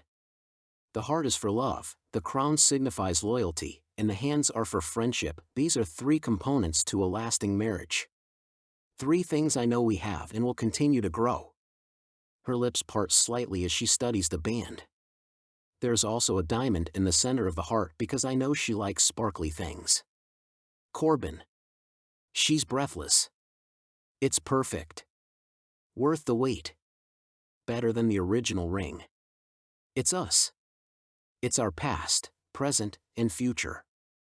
I love it. We wrap our arms around each other and embrace. I want to move it a little beyond this and kiss her, but the pack cheers and claps. We'll be alone soon enough. Claude holds up the golden star. As the newest member of the pack, you get to do the honors. He opens a ladder for Kenna to climb. She places the star atop the tree like a crown. A chill wafts through the room despite the fire and general coziness of the entire pack gathered together. A strange thought flits through my mind as if carried on the breeze. I envision Kenna being crowned as Queen of the Fae. Chapter 15. Kenna. That evening, Corbin and I pop out to Polaris. I forgot to get Casey, one of the subordinates, her secret Santa gift. I feel like a jerk, but I was so obsessed with making sure Corbin's gift was perfect, I forgot about everything else. We drive Alistair the Grey Ghost into town as the sky darkens with clouds. I don't want to be too long because Olive and Octavius promised a delicious meal tonight. Corbin rubs his hands together. Christmas Eve tradition calls for a hearty chowder, crusty bread, and loads of cookie decorating. The pack are my people, I cheer. You are my person, Corbin says, kissing me on the cheek. A shot of warmth glows through me. After I park, we walk over to what I thought was a pottery shop. I'd only been there once before. It turns out they also sell all kinds of items made by local artisans. There's handmade jewelry, woodworking, knit items, and other crafts like an in-person Etsy storefront. I browse, looking for just the right item for Casey. I don't know her that well other than that she loves coffee. Still half asleep, we bonded one morning while the machine brewed. A woman sits at a table hand-lettering mugs. Last-minute Christmas shopping, she asks. I forgot one person on my list. Are you doing custom messages? I ask. She nods. Anything up to 50 characters. After that, it's a bit of a squeeze. I quickly count off the letters in my head. I tell her the message, always be yourself unless you can be a wolf. Then be a wolf. I quickly add, it's an inside joke. Corbin comes over, wearing a smirk, and holding a bag behind his back. What do you have? Another last-minute item. The countdown to Christmas is over, but that doesn't mean you won't have an extra gift in your stocking. You've been a good girl. He winks. The frequency in which I hear the cry of the fae suggests otherwise. I feel like I'm betraying my wolf, especially when I want to sing along. Nevertheless, I hold back. I won't let the words pass my lips. If I ignore it, it'll go away, right? After I thank the woman profusely, we head out to the Jeep. Snowflakes fall. Drive carefully. The pavement might be slick. I maneuver onto the road. Corbin turns on the Christmas carols and sings along. I'm afraid if I open my mouth, a fae ballad will escape. The night is dark and the headlights eat up the increasingly heavy snow. I slow down a bit, especially around the curves, being extra careful. I guess you get your white Christmas, which is perfect because of the sledding party, Corbin says. He's telling me all about the fun planned for the next day when a tall figure blinks into focus in the middle of the road up ahead. Melchior's long hair billows behind him. Even from under his beard, the leer on his lips is unmistakable. I glance at my mate, hoping I'm not imagining things, but he's tuning the radio dial away from static. When I turn back to the road, Melchior remains, taunting me, teasing me. He lifts his hands as though he's about to blast us with magic. Corbin, I shout as I swerve to avoid the former Fae King. We slide to a stop on the shoulder. I throw open the door to the Jeep and march into the street, firing Fae magic from my fingers. Kenna, what are you doing? Corbin calls, racing after me. He bundles me in his arms, stopping me. I'm frantic, trying to catch my breath. I saw Melchior. He was in the road. My eyes water from the snow and whipping wind. Corbin grips my shoulders, holding me at arm's length. Kenna, I believe you. But I didn't see. And if he was there, why? Where did he go? I shake my head rapidly. I don't know. He sucks in his cheeks. The Jeep idles on the side of the road. Angled at us, the headlights beam through the sheet of white flakes. I feel caught in a storm, but not snow or wind.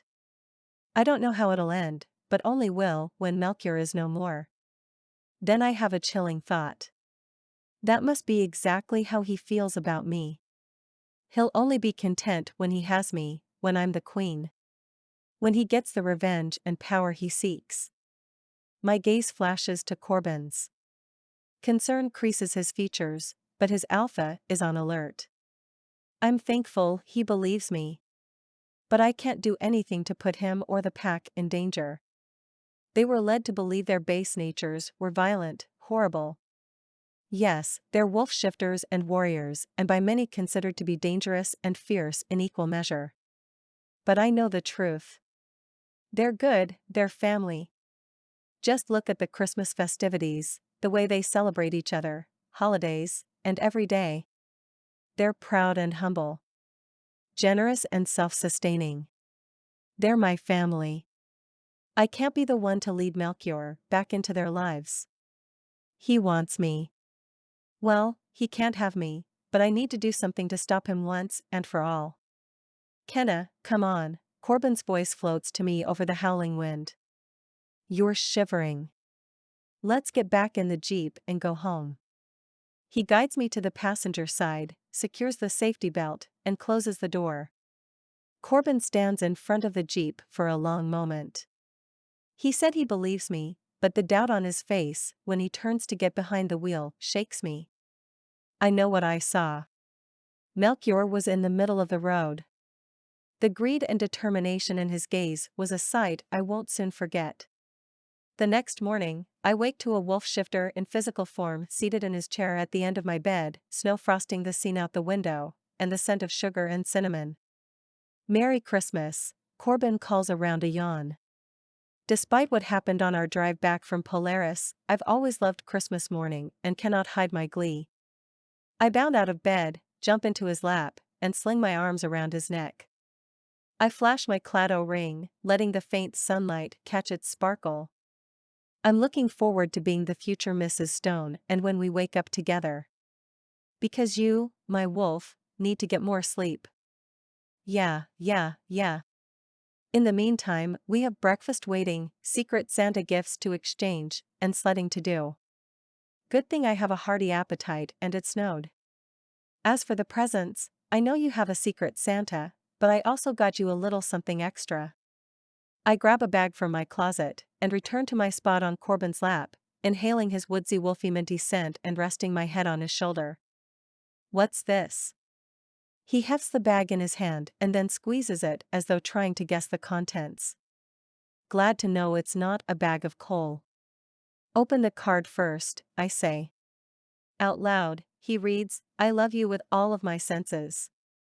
I doodled a little wolf in the corner. Ha. I get it. Okay, let's see. He pulls out the first item. I labeled it taste. Beef jerky. You know me well.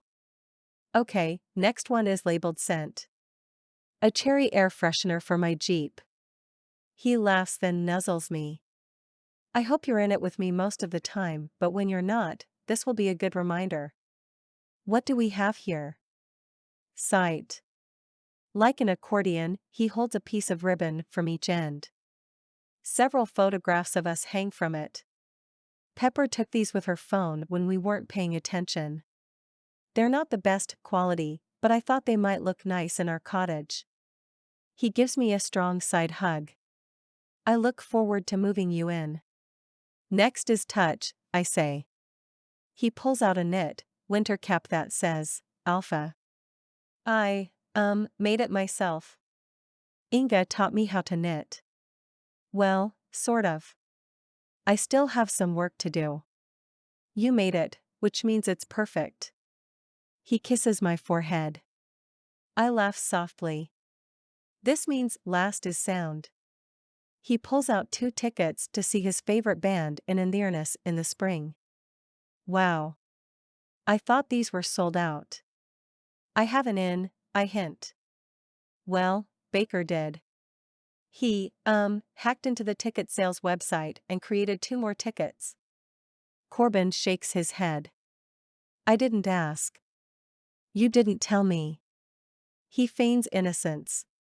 It's a harmless little alteration that means I'll finally get to hear in person that music you blast in the Jeep and decide whether I like it.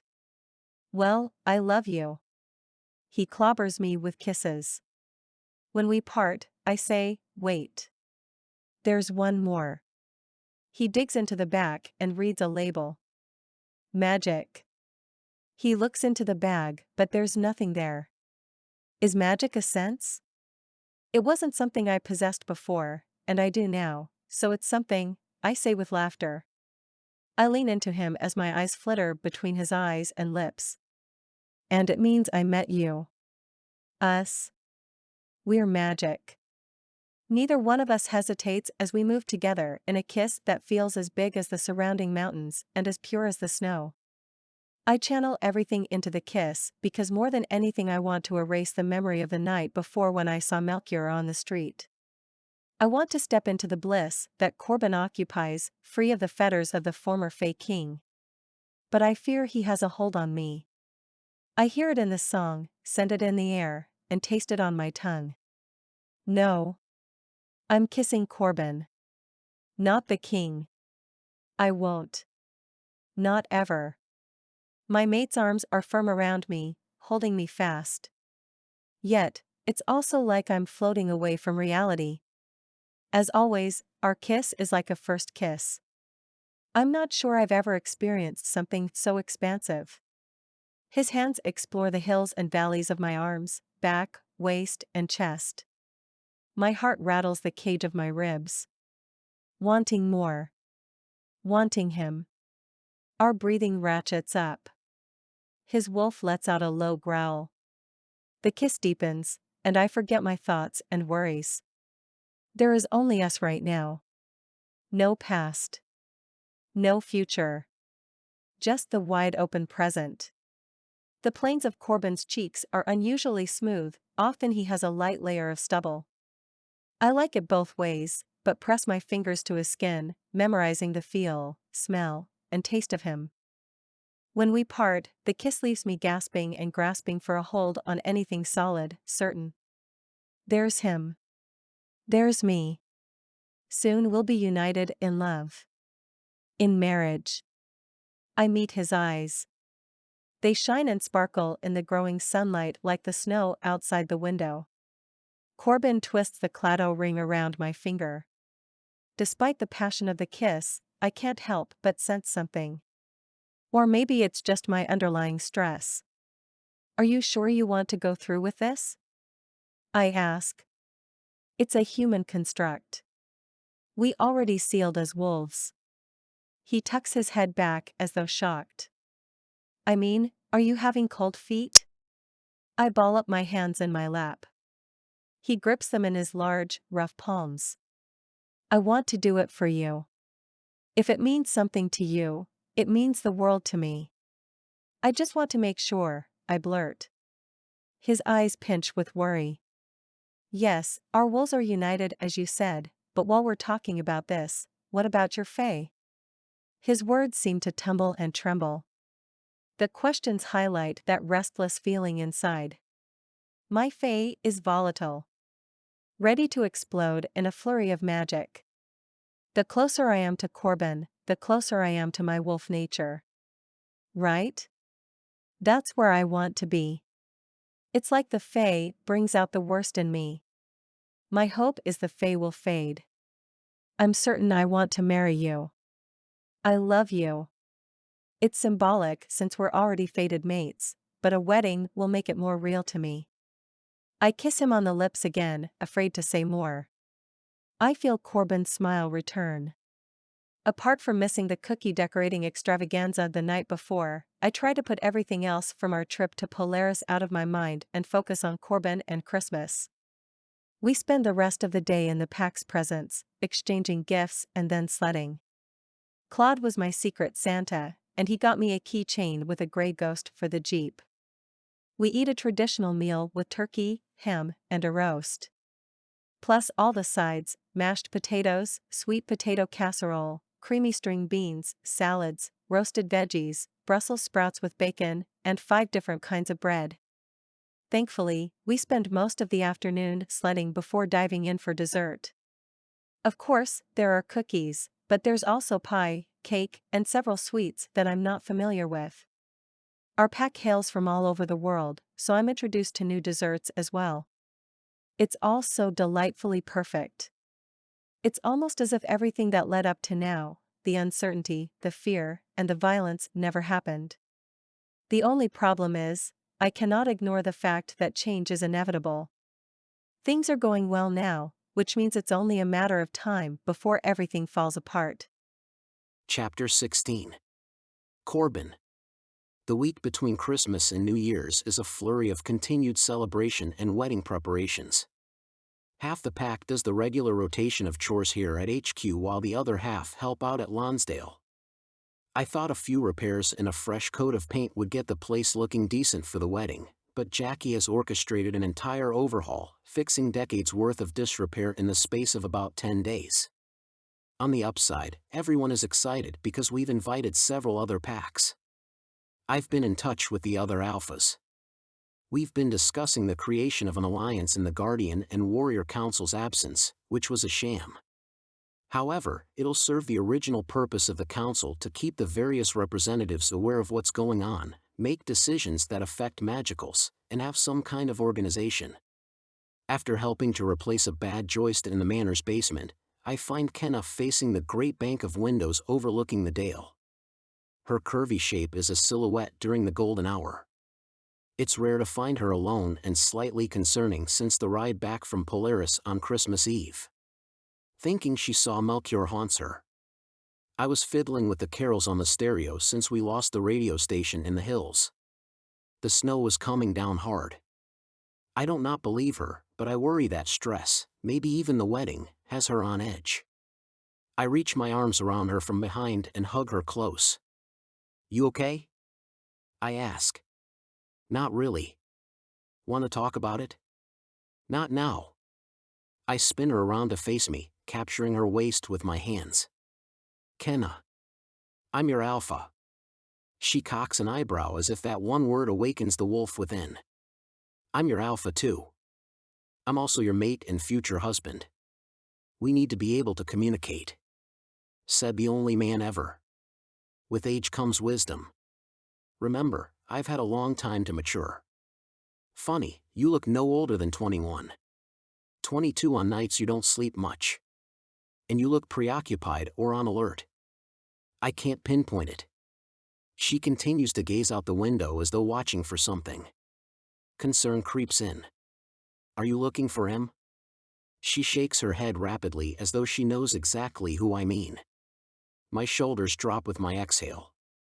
"I think the trip to Hawaii will do us good, a change of scenery." She nods but doesn't meet my eyes. Since Christmas Eve, she's been different, distant, and it isn't that I'm afraid she doesn't care about me, but that she cares about something else more. "Kenna, do you hear that?" I ask. Her gaze is unfocused and her chin trembles. "I hear it every day, Corbin. You hear my heart? My heart beats for you and only you. I want to help you if you need help. Talk if you need to talk. Whatever it is." Liquid rings her eyes. I gather her up in my arms. Around her tears, she says, "It calls to me, sings to me, a song of my own making, almost turning me against myself. I don't know if I can resist it. There's a pull, like a receding tide, drawing me closer with every note." "Do you mean you hear the cry of the fae?" She shakes her head and shrugs. "I don't know what it is, but when I let my mind get quiet, it's there." I gently wipe the tears from beneath her eyes. "I hope that Lila or Isa could help me. I thought breaking the curse would make it go away. As I resist, it's almost like every day it gets harder, the call louder and more insistent, instead of getting easier with time. I don't know what to do." "I don't either, but I promise I won't let you go." I hug her tightly as my mind races through possibilities. We should talk to the betas and see what they think. This would be a good thing to bring to the new alliance. Maybe they'll have some insight. Her expression slackens with horror. "No, Corbin. They'll think I'm nuts. It's enough for everyone to get used to the fact that I'm no longer Magical's most wanted. But sometimes I worry that I am. That you weren't wrong about me. The only thing I was wrong about was ever planning to hurt you." I slide my thumb across her lower lip. "I'd never do anything you don't want me to do. But we have other Magicals that might be able to help us." She grips my arm like a vice. "No. I'll figure it out. I shouldn't trouble you with it. I'm sorry." "Kenna. Don't be sorry. Remember what you said about how we're co-alphas. Sometimes things are hard, leading, making decisions, but we have each other. We do it together." The corners of her lips tease a smile. "I guess your many years of existence as a shifter did bring you wisdom. But I don't want to talk to anyone about it yet. We have the wedding, then the honeymoon. We'll deal with everything after that." Holding one of her hands, I lift the other in the sign of high five. "Sounds like a plan." She slaps my palm and then laces her fingers through mine. "My mom will kill me if she doesn't see me with a paintbrush in hand. We have 2 days. Do you think we'll get everything done? When there's magic, there's a way." Kenna waves her hand. A paint can magically spreads its contents over the nearby wall. "Is that what you were supposed to be in here doing? I'm the only dual magical on the work crew. I have to leverage my skills where I can." She winks. Relief floods me at her change in demeanor. I have to admit, I was getting worried. Before I forget, 2 representatives from each region and pack compose the new alliance. We want you to be the other one from our area as well as your dual magical status. I imagine that now the curse is no longer an issue, we'll be encountering more hybrids. How could I say no? But her smile falters and the relief disappears like the wall under the paint. New Year's Eve morning began with a bang. Literally, someone was testing the fireworks ignition system we're setting up at Lonsdale for later tonight. Hundreds of shifter wolves are coming from various packs for the reception, plus a variety of other magicals. However, we're limiting the wedding ceremony to immediate friends, family, and a good portion of Pack Jalmer. Several members offered to remain at the manor to make sure everything is ready for when guests arrived. I could have sprung for a wedding planner and contractor to save Jackie the trouble. Several locals in Concordia know enough about magicals to keep their mouths shut, but she wouldn't have it. She'd said, "I have one daughter, and I want everything to be perfect. I can't risk a wolf shifting or a member of the Brooklyn vampire baring their teeth and having a poor human freak out. It would ruin things." She had a point, and it gave me the idea to discuss an idea with the Alliance to encourage magicals to gain some additional skills and provide services. I foresee more weddings and events occurring now that magicals are free to intermingle. This could be an entirely new era for our kind. After a shower at my cottage, I shave. Kenna and her bridal party flock clucked and crowed about how it was bad luck for us to see each other before the wedding. My fiancé also insisted that I get a solid night's sleep. I think half the pack stayed overnight in her room, so I felt assured she was safe. Yet, I can't help but worry about the thoughts and song she said crowds her mind. The curse is lifted, so what song does she hear? After a solid breakfast during which no less than 5 guys ask me about my nerves, I shift and go for a run in the wilds. I'm not nervous or uncertain at all. I've never felt so sure of something in my life. However, I'd be as happy if it was just Kenna and me without all the fuss. The first official intermagical marriage is a big deal. After pounding through the woods and up the side of the mountain, I outrun my thoughts. I'm all beast and instinct, scent, sound, sight, touch. Thoughts of Kenna slip through, but there will be plenty of time for that later. I reach the bluff and spot a figure with ginger hair and freckles. I let loose a friendly yip, hoping Pepper realizes it's me. She startles, and then her gaze holds mine for a long time. Only a dragon shifter could get away with that. However, I know she's not looking at my alpha and challenge. Rather, she's trying to recognize me. She talked about the map of memory. Dragons know all things through time, so it goes that she'd known me since I was a pup. Unfortunately, they can't see the future. She nods and gives a semi-timid wave. Even though she's a tremendously powerful creature, I don't think she's used to running across wolves in the wild. Behind a bush, I shift back to physical form. Fortunately, I spot a stash of clothing nearby. The shirt is ridiculously small, but it'll have to do. "What brings you up here?" I ask. "New Year's Eve. Saying goodbye to the old. Getting ready to welcome the new. We both know your dragon won't let you forget any of the old." The corner of her mouth curls in a smile. "True. But I'd rather forget about the night I broke the curse." I tilt my head, inviting her to go on.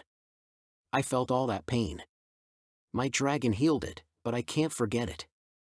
I'm sorry there aren't other dragons to mentor you, but from my experience, the more often I shift into my wolf, the more often I can access his special skills and talents, the things that make me a shifter wolf and not an ordinary wolf. And the things that make me alpha. Maybe it'll be the same for you." She's quiet for a long moment. "Corbin, my dragon terrifies me." I chuckle warmly. All the more reason to get to know her. Dragons are both fierce and gentle. They exist in paradox. It's a matter of both and versus either or. Do you know what I mean? Her eyes light with understanding. "Thanks. That makes sense. I guess since I'm the only dragon, I feel lost, confused, alone." I clear my throat. "Your best friend, aka former trimagical, current dual magical, sometimes feels the same way." Pepper lifts her eyebrows. Really? I nod. You guys should talk about it. I think your experience will serve others in the coming age. There will be more like you now that the spell is lifted. You'll be leaders, guides. Spoken like a true alpha. I shrug. And a guy who's getting married in a while. I'd better head back. She glances over her shoulder up the mountain. One more thing. Do you know whether or not I have to, go live in a cave up there once we get the scepter back? My laughter echoes across the valley. No. Definitely not. Your dragon will be so attuned to guarding that thing, you could be on the other side of the world, and if a butterfly so much as sneezed in its direction, you'd know. The cool thing is, as a dragon, you can bilocate. Then, if there's an actual problem, I'd estimate it would take you less than 5 seconds to transport there. This brings a full smile onto Pepper's face. Seriously? I nod. You know how there's a stereotype about how guys often toss out the instruction manual when they get a new device? Well, there isn't one that comes with your dragon, but the more you shift, the more you'll learn about her nifty features. She laughs. Thanks, Corbin. Don't mention it. Now, I'd better run. Can't be late. You know, I think I might just shift now and make quick work of getting back down the mountain. I am the maid of honor after all. I'd like to wait around and see the miraculous shift of Pepper into her dragon, but have to start the tedious task of putting on my tuxedo. My groomsmen wait for me back at the cottage where we all get ready. You all clean up good, I say as we go out to the various vehicles to drive to the church in Polaris. When we pull up, the faint strains of wedding music comes from inside. From the back of the building, a figure wearing a silky white gown exits a limousine. I'm not supposed to look, but I don't believe in bad luck. I believe in Kenna, in us. My pulse jumps and my heart thunders when I see my stunning bride. I wish, like a dragon, I had a photographic memory, but I have a feeling I'll remember this moment forever. Chapter 17. Kenna. I spot Corbin standing in the front of the church. Time stops for a moment. It's him and me on this late winter afternoon of the last day of the year. Then time jumpstarts when he smiles, thrusting me back into the moment. We're about to get married. I've probably said this 10 times in as many days, but I never thought I'd be getting married. Not at this age and not to a guy like Corbin. But he is everything to me. Even though our wools are sealed by the stars themselves, going through with this tradition makes it somehow extra real in my mind, the brain that grew up thinking she was an ordinary human girl. The one that rarely had a date. The girl who wasn't showered with attention or smiles or gifts. Who read about sweeping romances in stories and never thought it would be me. He makes me feel special. This day makes me feel special. The image of his smile presses out the chorus of the Faye song in my mind. I wasn't being dramatic when I told him this song was getting louder. At times, it practically drowns out my thoughts. But not today. I created a mantra to remain focused. I say it now. I am Wolf, hear me howl. I am Wolf, hear me howl. What's that, sweetie? My mom asks. She passes me the bouquet with white hydrangea, white calla lilies, blue stargazer lilies, and pale purple roses. It's wrapped in silver ribbon. Our theme is silver, black, and white for both Pakjalmer and New Year's Eve. I shake my head in response to my mom. It's nothing. I thought I heard you say, I am Wolf, hear me howl. I can't get anything past a vampire, can I? She laughs. Nope. Good thing you never tested out my keen senses by trying to sneak out or other teenage shenanigans. She winks. I take a deep breath. Are you ready? My mom asks. I meet her gaze, then Pepper's. She smells strongly of her dragon even though she's all fancied up. My eyes float to the rest of the bridal party, Camilla, Inga, and Avril, who looks like she hates wearing a dress. If only Andy were here. She'd probably have a heart attack though. I'll see her next summer for a visit. You look gorgeous, my mom says. I smile, recalling the dress fitting. She was right about the witch with wicked skills. We'd gone dress shopping in Inaerness just to see what was available and so I could get an idea for skirt styles. I was in awe of the gowns, but loved the one Corbin had given me when he suggested we elope. Thank goodness I had the good sense to skip that and go forward with a regular wedding. If we'd robbed my mother of the opportunity to be the mother of the bride and great orchestrator of the wedding as she's been calling herself, I'd never have heard the end of it. I'd probably have bite mark scars to prove it. After that, my mom brought us to the witch. Of course, I had the bride tribe as they called themselves in tow. As I'd slid on the silk and tulle skirt with a constellation of stars embroidered in silver and blue thread, depending on the angle, they also look like flowers, I gasped. I'm pretty sure everyone's breath caught when I stepped out of the changing room. The silver threads make the gown sparkle along with a selection of crystals dotted amidst the needlework. It's exquisite. When I move, the skirt ripples like it has dimension, like the depth of the night sky. Not only does the dress fit like a glove, it feels right against my skin, like it was made for me. For this day. You're still lit up from within. Jackie kisses me carefully on the cheek. She exits to the main part of the church to sit in the front. Then, like right now, I glimpse my smile in the mirror. The live wedding music changes to indicate it's time to begin. The bridal party and my mom all wear dusty blue dresses laced with strands of silver thread. You all look so pretty. Thank you for being here with me, I say. We wouldn't miss it, everyone says at once. Pepper fluffs the skirt and the others smooth the train. As part of the something old, something new, something borrowed, something blue human tradition, we sew the triad jewels into the skirt. Well, the original skirt. The old was the original dress. It's still attached to the bodice. When we're getting ready to leave, I'll remove the large outer skirt and go to the airport in the dress Corbin gave me.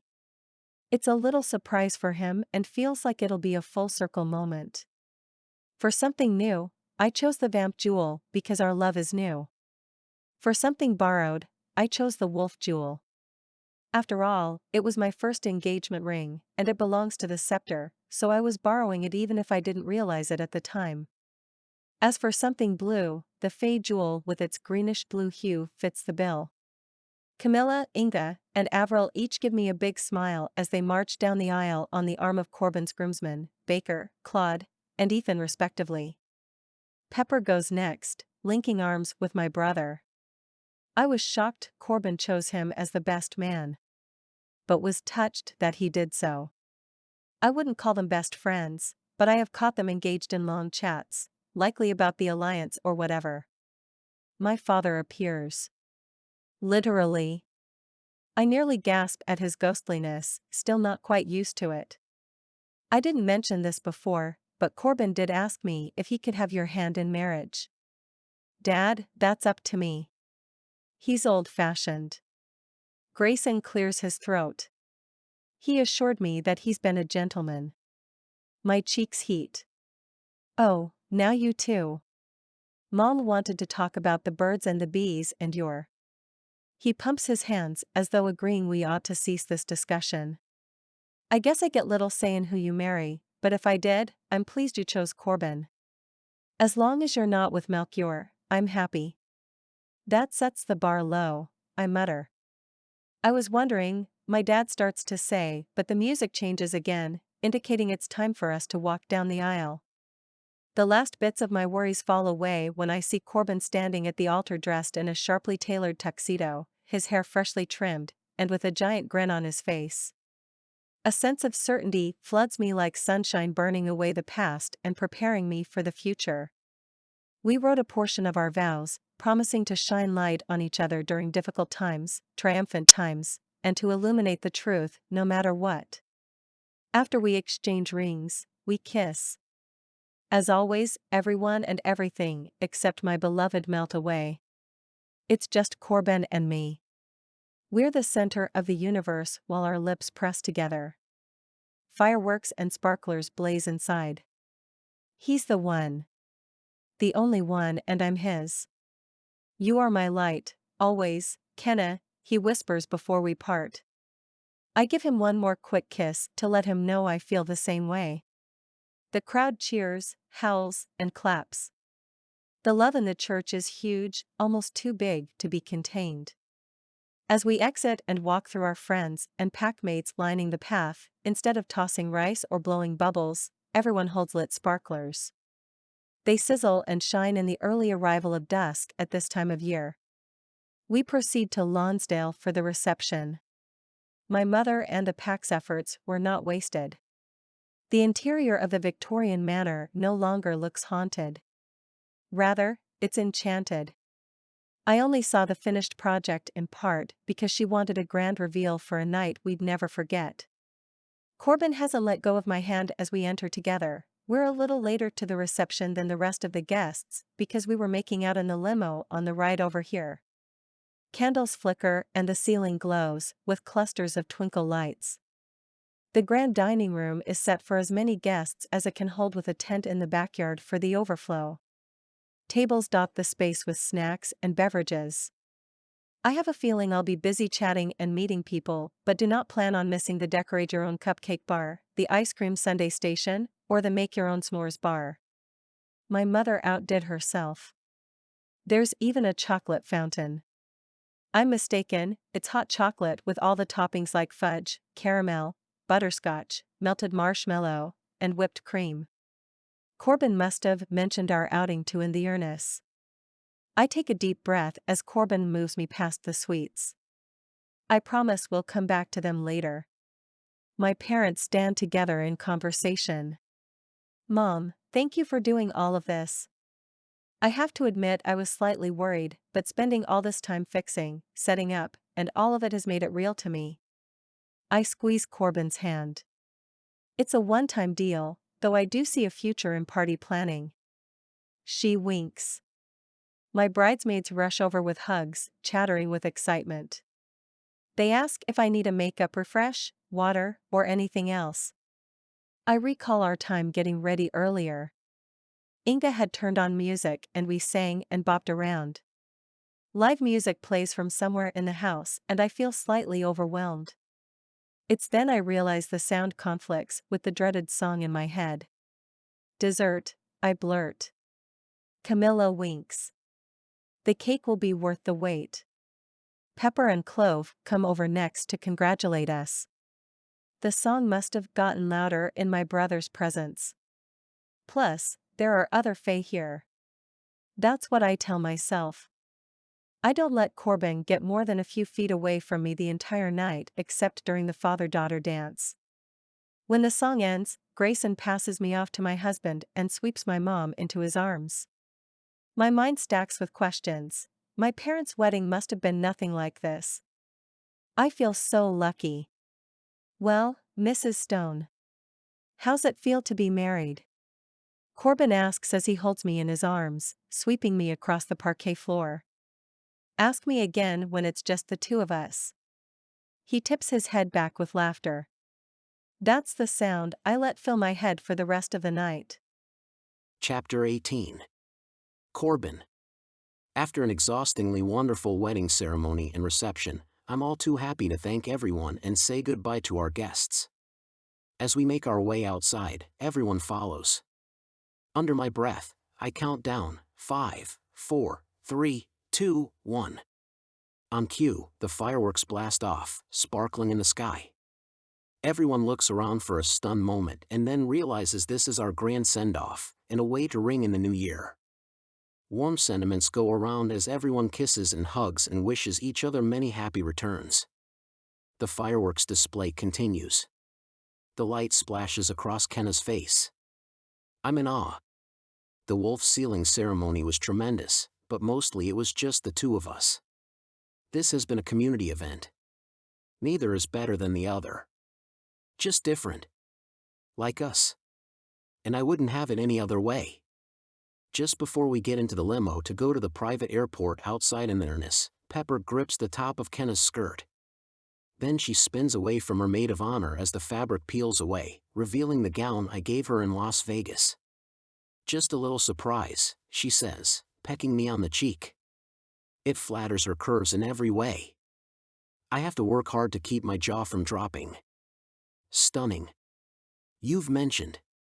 She smirks as we get into the vehicle. Clove and Pepper are following us in another limo. At first, I wasn't too keen on them joining us for our honeymoon. I don't know a ton about the human world, but I'm sure most couples go solo. However, the song Kenna says she hears concerns me. She's been distant, not acting herself. After she said she saw Melchior in the road on Christmas Eve, I want eyes on her at all times. I feel confident he won't mess with us, and especially not Pepper, but I'd rather be safe than sorry.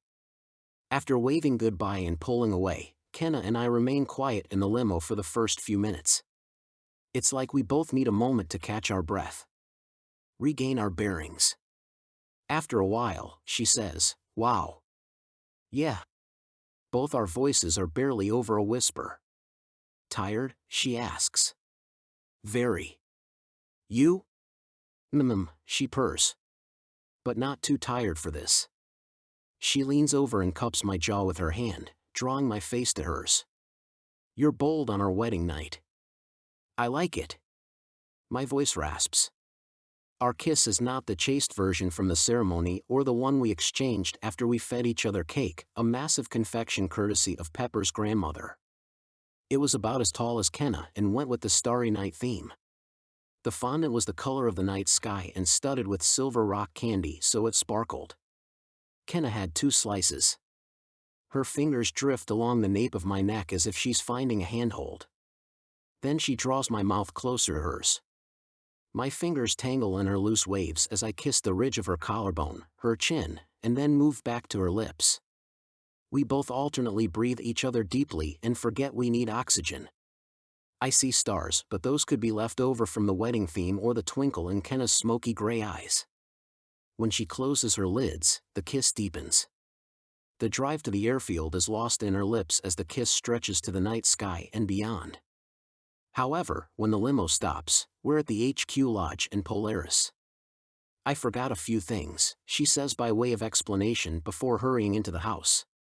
Clove and Pepper get out of the limo, looking just as confused as to why we're back here instead of at the airport. "Don't worry. I wouldn't and couldn't kill you with my voice," Clove says to her, presumably picking up on their previous conversation while in the limo. "Right. I'm a dragon. Not many have figured out how to kill my kind," she replies. "Except Melchior," I mutter and instantly regret it. Pepper clucks her tongue. "Actually, I've been doing some research since we talked earlier." "When?" "We were just at the wedding." "By location," she whispers with a wink. I nod. "You're fast at learning how to use your magic. My grandmother says when there's a will there's a way." Back to my point. There's a chance that Melchior only put the dragons into a dormant state, like how bears hibernate or hummingbirds go into stasis. Clove says, "Anyway, as I was saying, it's kind of complicated, but because you're not human you're relatively safe, unless the curse targeted dragons." "You might be onto something," Pepper says quickly. "Perhaps he used a similar method to put the dragons to rest." Clove tilts his head from side to side like it's possible. "But as for the rest of humanity? The cry of the Fae is deadly." I click my tongue. "But the curse is lifted so we have nothing to worry about." "Right," Clove says. "But there are other songs." I scrub my hand down my face. "Do we have to think about this right now?" "No, because if we miss this flight, I'll be the one who does the killing," Pepper says. "Don't say that." "Dragons are lethal," Clove says. "Each form of magical has a method to defend themselves against dragons in case they ever tried to take over." Pepper gasps. "Did that ever happen?" "No," I say. Instead, Melchior figured out a way to use the unique power of the Fae, including Grayson against others, among other things. He's the last person I want to be thinking or talking about right now. Where is Kenna and what is she doing? I've never left Concordia and on a private plane no less. Pepper taps her foot impatiently against the ground. I can't tell if she's joking or not. A faint stream of smoke comes from her nostrils. I tell myself it's just because of the cold, but note it's best never to make a dragon wait. We all go into the lodge to see what the holdup is and to warm up. Kenna, you know I hate this, Pepper says, barging into the room. Yet you can wait for the yeast to work its magic. My wife shoves something into a shoulder bag. That's science, not magic, and we already packed. 3 times. Pepper peers into Kenna's bag. I pull her close and she lets out a sigh. We have everything we need. We'll be busy swimming and exploring when we get there. First, we have to leave. I thought we already had your luggage. I thread my hands around her waist and look her over. All you need is a bikini. My voice is a whisper, a suggestion that I'll appreciate seeing my wife in a bathing suit. She bites her lip, staring at everything scattered around the room. I can't help that I love clothes and makeup and these cute little sandals with pineapples on them and books and lip gloss and sunglasses. It's not my fault we went on a shopping spree during my bachelorette party. Then bring that stuff and let's go, Pepper says, gripping Kenna's arm. I want to warn her not to touch an alpha like that, then remember Pepper is a dragon. Kenna would be smart to listen to her best friend. Kenna's attention catches on the window. She goes still. For a moment, I fear she sees something in the forest beyond. A prism of light glances off her eyes. I glimpse a deep longing there as she hums. Fear unlike anything I've known pierces my wolf's heart. I can't lose her. She's as close to my being as breathing. I glance at Pepper and Clove. We should go, her brother says. Come on, Kenna, Pepper says in a low voice. My mate goes silent and shakes her head as if coming out of a trance. I know the clock is ticking, and we do have a flight to catch. I know I packed too much stuff. I know Hawaii will be amazing. But what? I ask. What if when I get there I don't want to leave? Don't get me wrong, Polaris is nice, and I love my new family and friends, but it gets cold here in the winter. It might be better to just stay there a while. Quieter maybe. Concern replaces fear. What isn't she saying? My alpha rumbles. She draws a deep breath. The truth is, being here reminds me of what we all came so close to losing. Sometimes I want to forget how dangerous it is, and how dangerous I am. If I go, I'm afraid I won't want to come back. I tug her into a hug. Kenna. You aren't a victim to the whims of anyone or anything. Least of all the past. We're together now to make a future for ourselves, each other, and the rest of magical kind. She swallows thickly as though unsure. Pepper digs through the bag Kenna had been packing and sighs, fluttering strands of hair out of her face. A back scratcher? 7 books, including a guide to beekeeping? The complete Twilight collection? 9 pairs of sandals. A spatula. Keep the frisbee. That might come in handy, I say. A Rubik's Cube, a yoga mat, 3 diaries. Kenna. Pepper scolds. She's about to protest, but the dragon shifter silences her with a slight shake of her head. Without preamble, I pick Kenna up and sling her over my shoulder like a sack of flour and start toward the door. Avril appears. Hey. I have something. She gazes shiftily around, then passes me a small parcel. I figured you guys will need some snacks. I smell blueberries, Kenna says, kicking in protest. Good, she's back to her regular self, hungry for anything sweet. You'd better get going, my beta says. And I had better get eating. Those blueberry muffins smelled delicious. Thank you, Avril. Don't miss us too much. We'll be back in a week, I say. We finally make it back out the limo. Kenna spares one more glance toward the forest. She shivers before I nudge her to get into the car. Using my keen wolf vision, I watch, catching a glint among the trees. I tell myself it's just a trick of the light. This is what I've been telling myself for days now. It's nothing.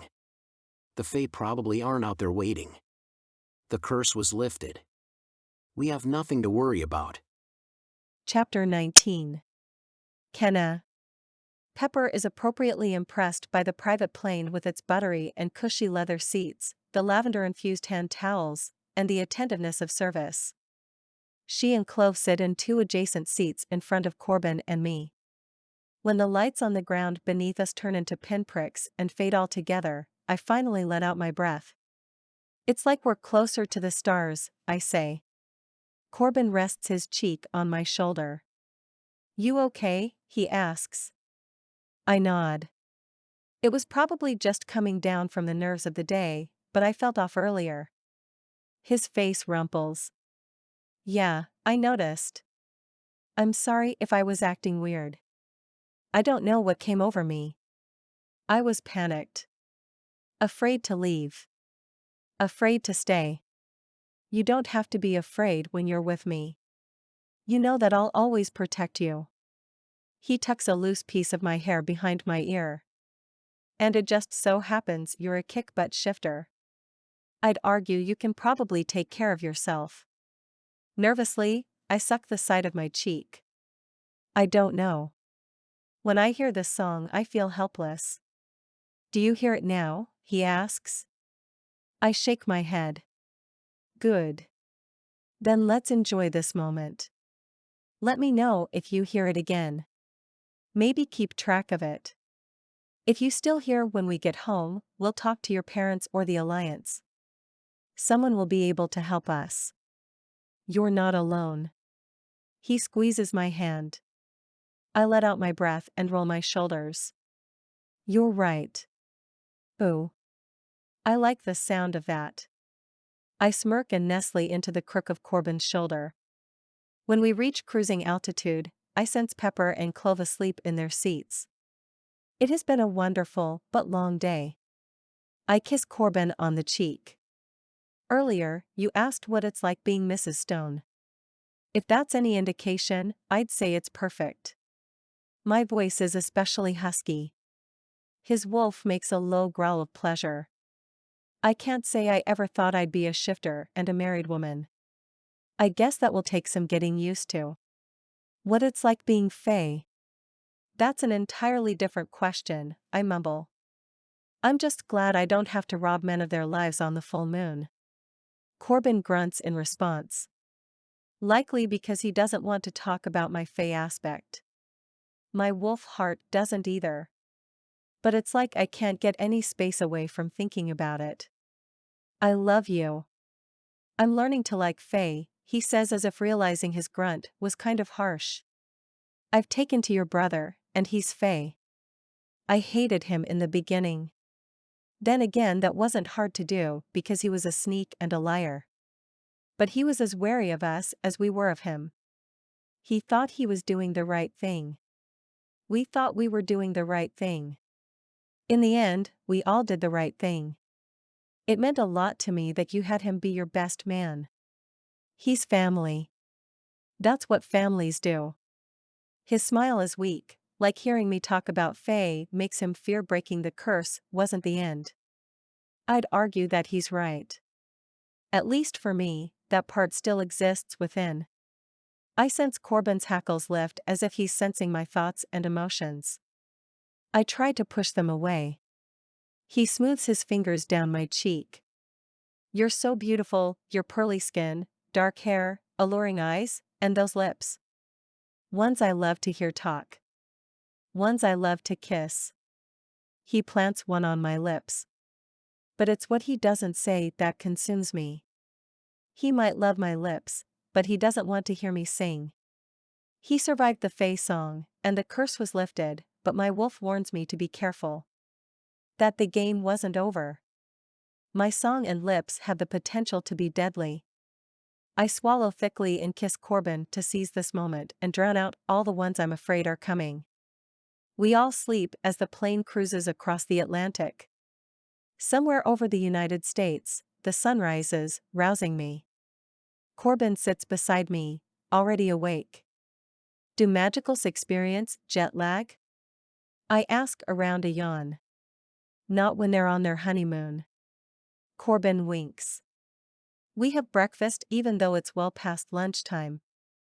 Afterward, Corbin turns on some music, his favorite band. I tell everyone about the concert we're going to. Do you think Baker can score more tickets? Pepper asks. If you give him an hour of your time and answer anything he asks about being a dragon, he'll probably do almost anything for you, Corbin says. He's a Dragophile? Pepper asks. Big time, Corbin says. The song changes and we all jam out, singing along, even me. Well, Clove doesn't sing, but he's too casually cool to do so. I doubt he even owns a pair of sandals. He'll probably rock up to the beach in his tweed jacket. Between songs, Pepper says, "Guys, we are going to Hawaii." She bounces in her seat. I cannot believe it. Clove breaks into an enormous grin. You know what that means?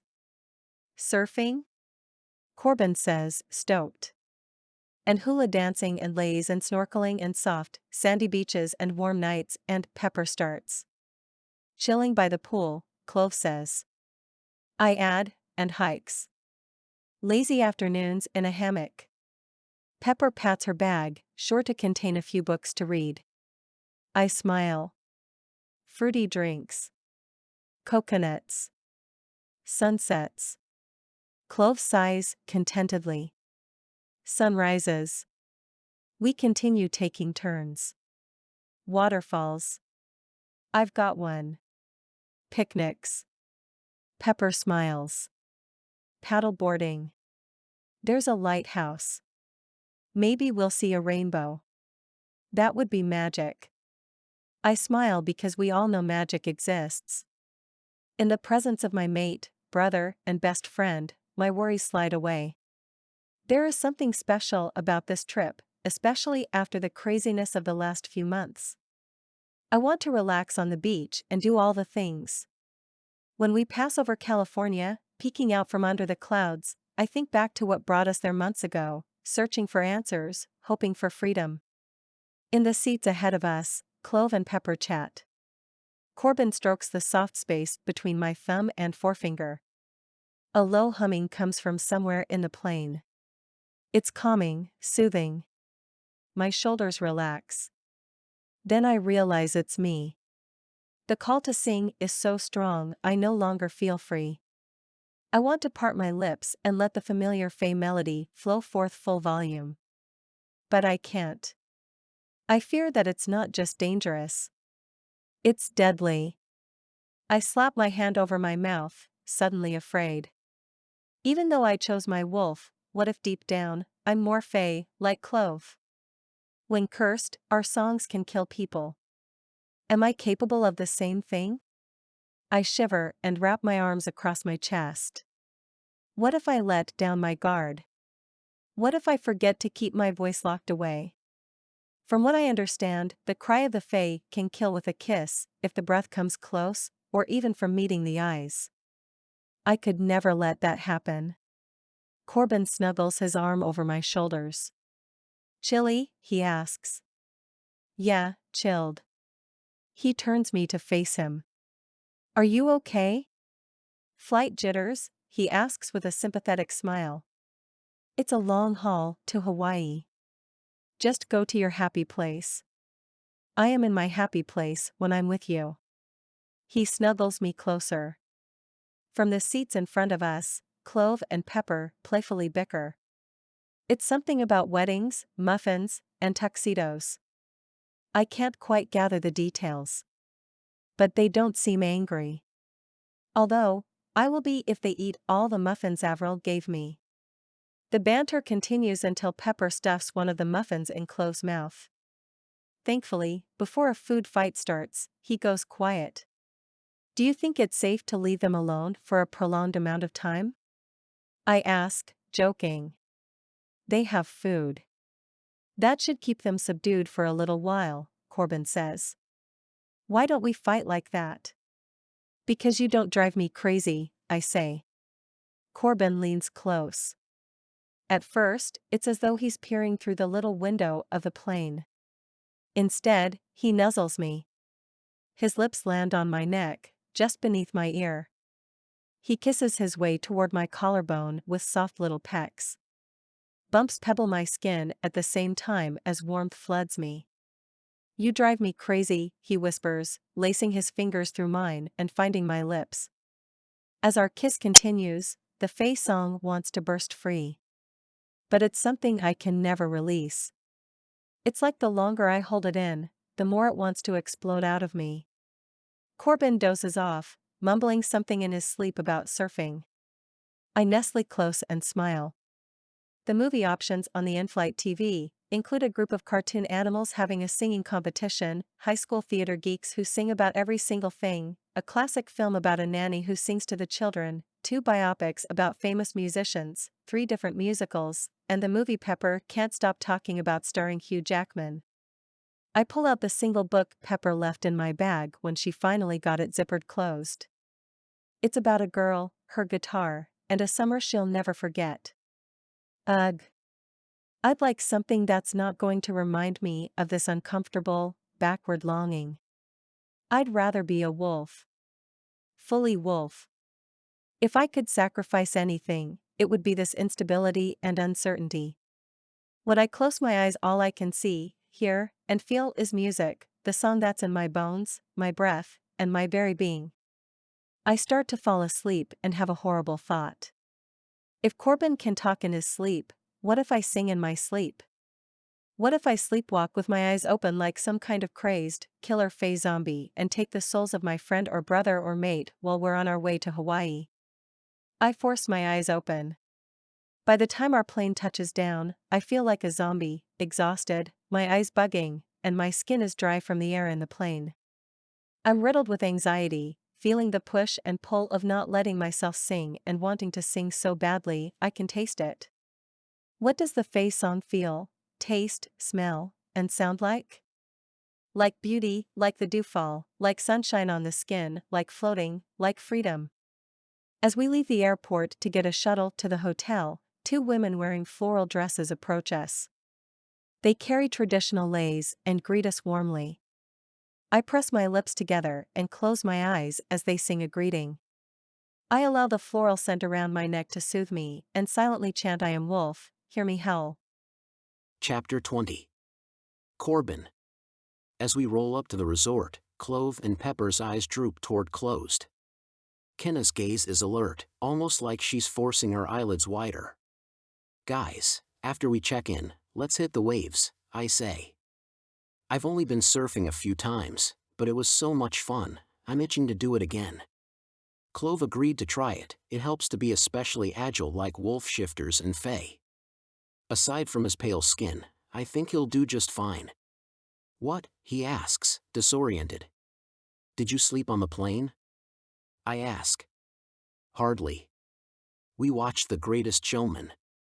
"Twice," Clove answers, giving Pepper a side eye. She looks slightly guilty. "It's so good." She breaks into song. I think the time zone thing messed with my physical form. I'd shift and try to reboot, but she looks around. "Unless we hike into the wilderness, I don't think there's anywhere inconspicuous enough." I laugh. "The ocean will wake us up." "My stoke is high," Clove says in a faux surfer voice but around a yawn. When the shuttle drops us off at the resort, we get in line to check in. "I still say we should have booked an Airbnb," Pepper says. Clove argues, "Don't forget the pool." "But the ocean is right there," I say, gesturing beyond the pool and palm trees to the sea. "I thought you wanted to camp on the beach," Pepper says to him. It took us a while to decide on an option that was agreeable to everyone. "That too." "That would have been fine." "Well, if you want to find me after we check in, you'll know where I'll be." I gaze at the ocean. Clove claps me on the back. "I'd love to, but I'll risk drowning." "Yes, I'm that tired." Pepper shrugs. "I might take a lesson while we're here, but I think I'll start by lounging by the pool." "I could go for whatever that is," she says as a server walks out of the cabana with a drink containing umbrellas and other brightly colored decorations. She walks off in pursuit of the beverage. I eye Kenna, hoping she's game. This is our honeymoon after all. I'll come with you. She takes my hand. Surfing? I ask. She shrugs. I'm not going bungee jumping or whatever else you did at your bachelor party, but I'll give it a shot. If it isn't fun, I'll watch.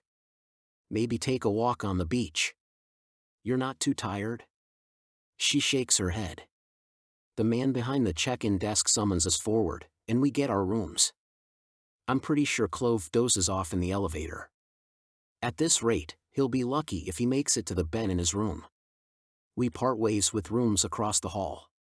Don't worry, I'll be awake for dinner. The Fae yawns. We know you won't miss the all-you-can-eat dessert buffet, she sing-songs. Wouldn't dream of it. He closes the door and Kenna and I stand outside our room. I set my bags down, scoop her up, and cross the threshold. In one gigantic leap, I hop onto the bed. We bounce a few times.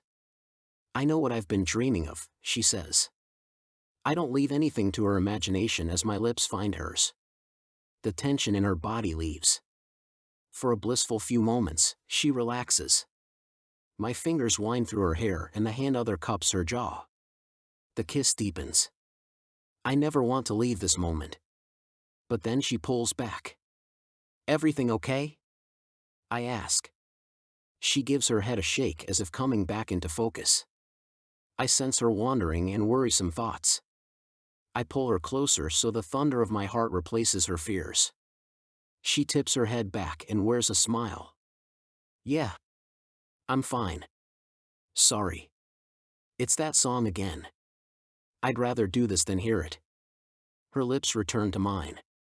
We pick up where we left off, and I'm very, very glad that we're married. Afterward, we freshen up. I pull on board shorts. Kenna ties on a bikini and sarong. We head toward the ocean and get a couple of surfboards. An instructor gives us a brief lesson. The waves are medium-sized and relatively gentle. I catch one and another. I call to Kenna, it's like riding a bicycle. She laughs and catches one, pumping her fist in the air. However, instead of staying out with me, she rides it to the shore. I catch another wave, but keep my eye on Kenna in case she wants to head back to the resort. She lingers in the shallows, dipping her toes in the water. Her expression relaxes as if her nervous energy settles some more. I gaze past the surfers and toward the horizon where blue sky meets the blue sea. I take a deep breath. It's as though the air this far from the frozen north is free from all the stress, tension, and struggle of the last months.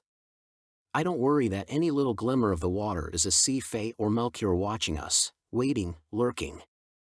Yet I sense the pressure inside Kenna building. Like it needs to let it out. Perhaps it's trauma. As she's mentioned, she grew up experiencing the human way of life.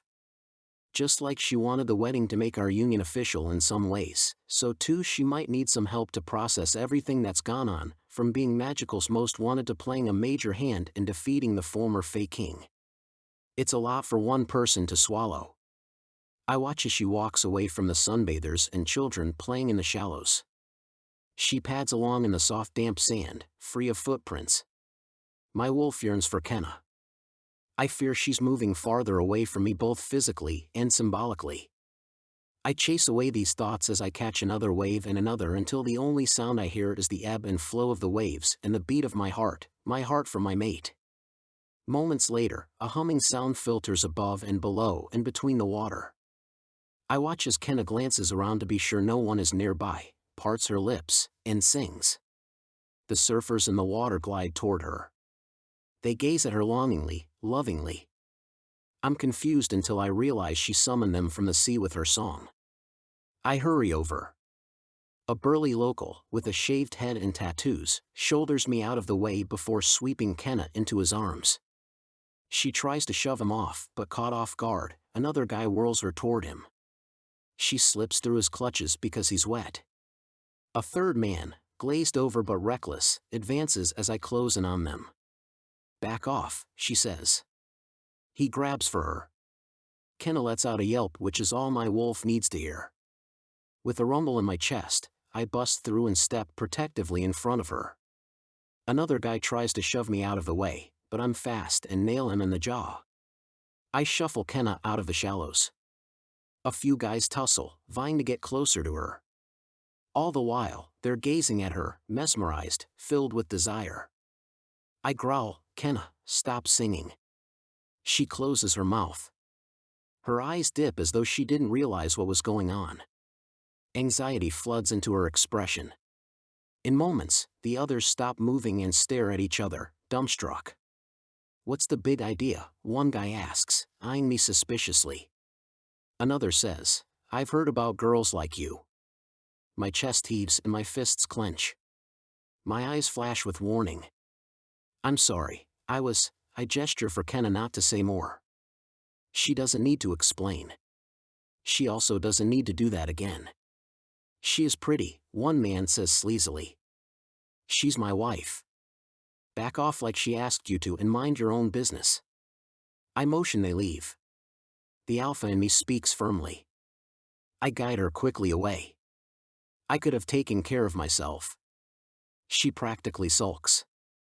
My eyebrows crimp together. "You could have killed them." She stops in her tracks. "I know that. I didn't mean to. I thought I was alone. I went away from the crowds." Her hands form fists like she's frustrated but can't quite explain. I gaze into her eyes as I catch my breath, coming down from nearly tearing the heads off those 3 guys. "I know." My voice is rough and tinged with menace and fear. "You don't know," she says, moving away from me. I don't waver from her gaze. "Then help me understand." I pull her down to sit with me in the sand. She holds her head in her hands. "I just want to sing. I can't explain it. There's this deep longing, a pull. I just want to sing," she repeats. "But you can't. It's dangerous," I say in a low voice. Then add, "Maybe that's why you want to do it so much. Because it's dangerous?" "No, because it's forbidden." I try to explain this to her in a way she'll understand.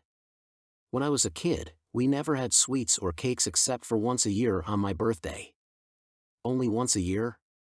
I wouldn't have survived in Scotland 100 years ago. The kink in my neck loosens. Kenna is acting like herself again.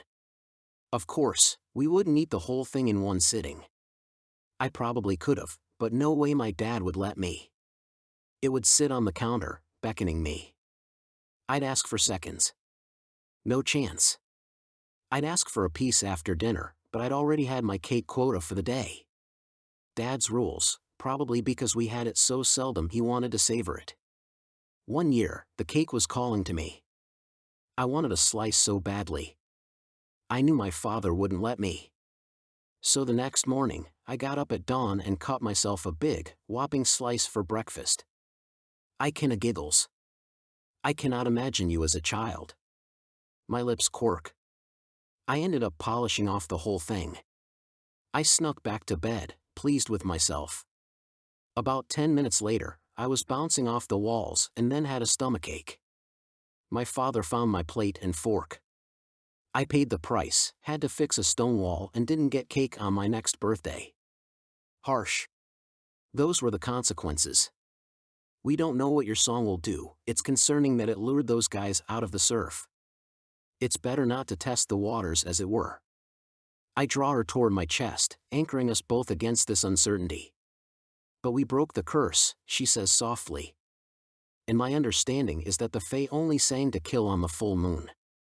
It's broad daylight on a Tuesday. Happy New Year." She sighs. "I just don't understand.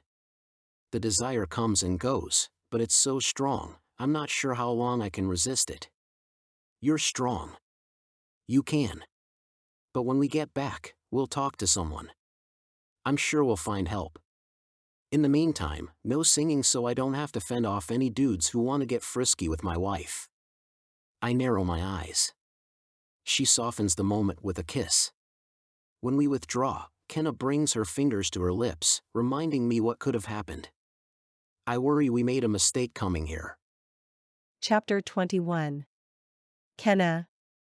We spend the next few days on the beach and by the pool. The guys go surfing and Pepper suns herself, It seems her dragon loves lying out and getting baked in the sunshine.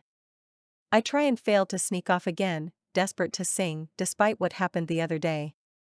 It's like the longer I spend here, the more I want to sing.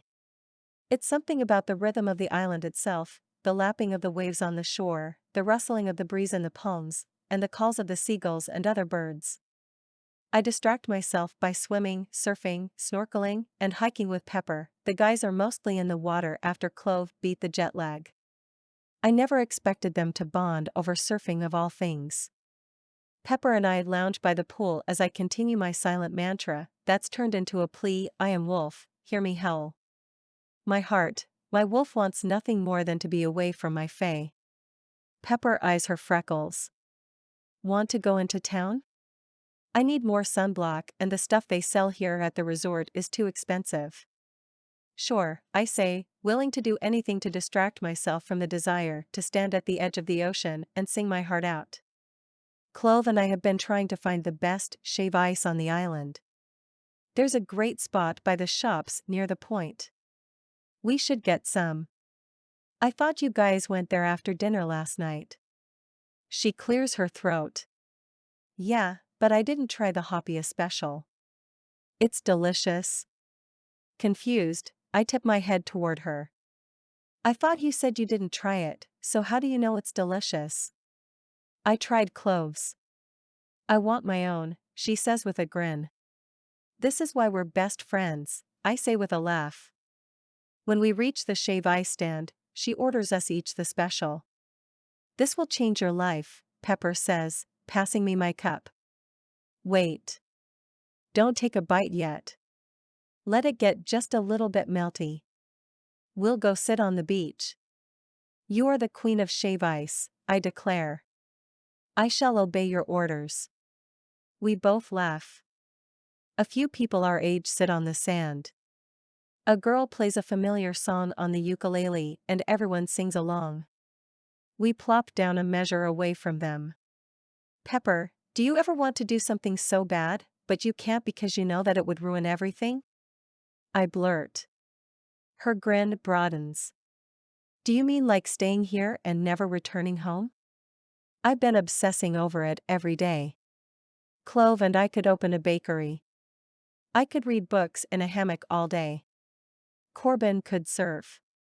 You could, she pauses to let me finish. What would I do? What's next for me? I have no idea except right now I must sing. I just want to sing, but I don't say this. Instead, I take a bite of the shave ice, stuffing the desire back down. The macadamia nut and coconut cream flavors meld on my tongue. For one glorious moment, all I can think is delicious. A moan escapes. Pepper says, I was right, right? So worth it. It's like a symphony on the tongue. I could just sing. She sings a made-up tune about how yummy the Hoppia shave ice special is. Come on, join in. She nudges me with her elbow. It's yummy on my tongue and in my tummy. It makes me want to become a beach bummy. I don't know what I'll do, except sing this song to you, and sound like a sunburned dummy. We both start laughing. I've heard you sing. Who cares? Come on, she urges me. I shake my head. Let's walk over to that market, I say, knowing I can distract her with souvenir shopping.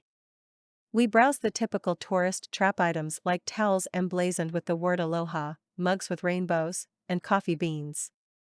Farther along the stalls, I spot what look like local craft items. I leave Pepper to her debate between a stuffed animal bear wearing a hula skirt and a giant bag of chocolate-covered macadamia nuts. I'd vote for them. Strands of tiny shells hang from the edge of the stall. Inside, tables display jewelry made of seashells, stones, hemp bracelets, and kukui nut beads. A guy that looks about my age glances up when I enter. It doesn't look like a day has passed that he hasn't seen the sun. I finger the smooth beads and a ring in the shape of a wave. Welcome to Cocoa Cave, he says in a voice as deep as the sea. Can I help you find something? I shrug. Just looking. Is this your first time visiting the island? He asks. Yeah, and I don't want to leave. I try on a bangle stamped with images of sea turtles. He chuckles. That's how I ended up here. He sets a book he was reading down and gets to his feet. Let's find you something that will help you always remember your visit, unless you end up staying. He winks. We both smile. That would be nice. But, how on earth would I ever explain that I'm the alpha in a wolf pack? But, he urges me to finish. I shrug and pick up a strand of beads I think Pepper would like. Real life responsibilities. He waves his hand dismissively. How about this? Close your eyes and find your favorite memory so far on the island. Go to your happy place. He takes my hands. A little jolt goes through me. He gazes at my palms. I go along with it, but only because I'm not sure what else to do, and this is awkward. My inner wolf growls in warning. The guy doesn't seem fazed if the warning sounded outwardly. Whatever. It doesn't matter. I probably won't ever see him again and don't want to seem rude. I'm a guest on this island. When my lids close, I take a deep breath. My anxiety settles. Instantly, I picture myself singing on the beach the first day we were here. The guy and I stand there a moment longer as I bask in that moment under the blue sky and in front of the vast ocean, singing freely. My happy place. His hands close around mine. When I blink open my eyes and open my palm, I find a beautiful pendant carved from mother of pearl and hanging from a necklace with more pearls strung between gold links. It's beautiful, I say, watching it spin in the light and reflect rainbows off its smooth, pearly surface. Something special I made. And you seem special. I thought you should have it. Special? Sometimes you just know about people. He winks again. A beautiful shell for a beautiful girl. I sense my cheeks flush as pink as the hibiscus print on the tablecloth. Thank you. How much do I owe you? He shakes his head. Consider it a gift. I couldn't. Please, let me pay you. I rifle through my bag for cash. There's a luau tonight with dancing, singing, and food. You should come. He gives me the address. Oh, I'm here with some people. I clear my throat. And my husband. The moment's hesitation showers me with shame. I love Corbin. Why wouldn't I say so confidently? Yeah. I saw you guys on the beach. I saw you singing before he rushed out of the water to stop you. There's an edge to his voice that wasn't there before. It butts against my frustration at not being able to sing. You heard me singing? I haven't been able to get your song out of my head. It's like you summoned me from the sea. His lips twist with a smile. My mouth falls open because stranger things have happened. You know, finding out that I'm a trimagical, meeting my fated mate, who wanted to kill me at first, and then helping to break a curse. He breaks into a laugh. Then he glances at his book. Sorry. I'm such a nerd. It gets boring sitting in here all day. I probably read too much about magic. My imagination, he flutters his hand. Then you'd definitely like my friend Pepper. She loves reading. She appears through the strands of beads at the entrance to the stall. There you are, Kenna. Kenna, he repeats. I didn't catch your name, I say to the guy. Kai, he says, extending his hand. Nice to meet you, Kenna. Kai and Kenna. It's almost like our names go together. I clear my throat. This is my friend Pepper, I sputter, only slightly flustered because moments before we were kind of holding hands. But it didn't mean a thing. My heart belongs to Corbin. Did you just get that necklace? She asks, eyeing it dangling from my fingers. It's beautiful. I smile at Kai, deciding to keep to myself the fact that it was a gift because the heat of guilt already colors my cheeks. If she asks, I'll tell her it was just from the sun. I think we're both well aware of how good-looking Kai is, and I don't want the wrong idea to be passed along to Corbin. This interaction means nothing. Let me put it on you, Kai says. I hesitate, not wanting to give him any ideas either. Pepper wiggles her head as if to ask what I'm waiting for. I lift my hair. As the clasp closes around my neck, I audibly sigh, feeling all the tension I've been carrying leave me at last. As we exit the shop, I give Kai a little wave. Remember about the luau, he calls after me. If I weren't happily with Clove, she whispers, or if you weren't happily with Corbin. Happily, I echo, dismissing the notion. He was just a nice local. And extremely nice looking. He'd be perfect for Avril. I give her a forget this ever happened look. But she doesn't give up. What was that about a luau? He invited us tonight. Said there's lots of dancing, singing, food. I tell her the address. The one at the resort the other night was cool, but if he's local, it might be more authentic. I still can't decide between the bear or the macadamia nuts. Maybe I'll get a grass skirt or something. I don't know. A cool souvenir, she rambles. I touch the necklace hanging around my neck. There's always a piece of jewelry. I think Chloe's taking care of that. I saw a box from the shop at the resort. She chews her lip guiltily. Also, please don't mention I went to get shave ice without him. When it comes to sweets, he's terribly jealous. I laugh at my brother because I understand. It's the fae in us. My lips are sealed. At least as far as that promise goes. As we cross through the village and back toward the resort, Pepper starts to sing her jingle about the shave ice. I quietly hum along. That's more like it, she says. Her silly song turns into one of her favorites. Without meaning to, I join in. Our voices must carry down the hall toward the hotel rooms because when I arrive at the door, it's open, along with Corbin and closed mouths. Chapter 22. Corbin. Were you just singing? I ask Kenna. She shifts from foot to foot. No, that was Pepper. The dragon shifter clears her throat. Yeah. That was me. One of the activities today was voice lessons. Traditional Hawaiian songs. Hapia is the most special kahihau, she sings slightly off-key. Apparently, dragons aren't musically gifted. Clove's eyebrows lift. Like the shave ice? There's a song for shave ice? Guys, I love this place. I've never seen him display such enthusiasm. Hawaii really brought the brooding fae to life, or it could have something to do with breaking the curse and shedding his shadow. Oh, and there's a luau tonight. Traditional. Like the real deal. Not just the resort thing. We were specially invited. It'll be so fun, Pepper says. What about our shave ice date? Clove asks. There'll be a ton of food to try like poke, kalua pue, teriyaki, sweet bread with pineapple. I pull Kenna aside. I know that was you singing. I'm sorry. I couldn't resist.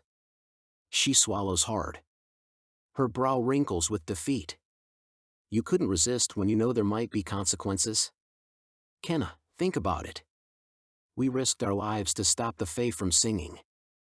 Now, for some reason, you can't seem to resist singing. Something is going on. I know. But nothing happened. We just came from town. We must have passed like 30 people. No one even turned their head. I doubt that, I counter, eyeing her perfect curves in her bathing suit. My pulse jitters. Well, maybe that's because our song about shave ice was so ridiculous. Pepper was slightly off-key. I make no great claims about my ability, but no one came at me glazed over and entranced. My nostrils flare. But I'm angry mostly because I can't simply explain this away and fix it. I sit down on the edge of the bed and rest my elbows on my knees. Kenna, it's so risky. I don't want anything to happen to you or anyone else. She rubs a smooth shell pendant around her neck and shrugs. I can't live in fear. I sang and everything was fine. What about last time? I ask, referring to the surfers. It must have been a fluke. Pepper was fine. Everyone we passed was fine. The people in the hotel. Last I checked, I didn't kill anyone. I pull her close. She has a point. Maybe whatever it is wore off. Want to take a nap? I ask. I'm wiped out from surfing so much. Never thought I'd hear you say that. Resting in the crook of my shoulder, she brushes her hand over my firm chest. You're sandy. Sleepy. Sure, but first, she stretches her head up for a kiss. I could get lost here, she says. Me too, I whisper. And that's what I'm afraid of. My breath turns heavy as I nip from her ear to her neck and then trail along her jaw before landing on her mouth. My pulse pounds and sensation builds as our kiss deepens. After we part, we lay together. I pinch the shell pendant between my fingers. Where'd you get this? I ask. In town. A souvenir from the island. Clove said Pepper doesn't want to leave. That wouldn't be so bad. Life back home, the pack. I'm enjoying our visit, but I cannot wait to return to HQ in regular life. Kenna wraps herself around me as if by tangling in my arms and legs, we'll never have to leave. On second thought, I have no complaints. Kenna giggles. The soft breeze flows in from the lanai, whispering over our skin, and we both drift to sleep. Loud banging wakes me up. The room is dark. But the scent of sand, sunscreen, and the beautiful shifter beside me remind me we're in Hawaii on our honeymoon. Guys, are you in there? Clove's voice calls. We're headed to the luau. Are you coming?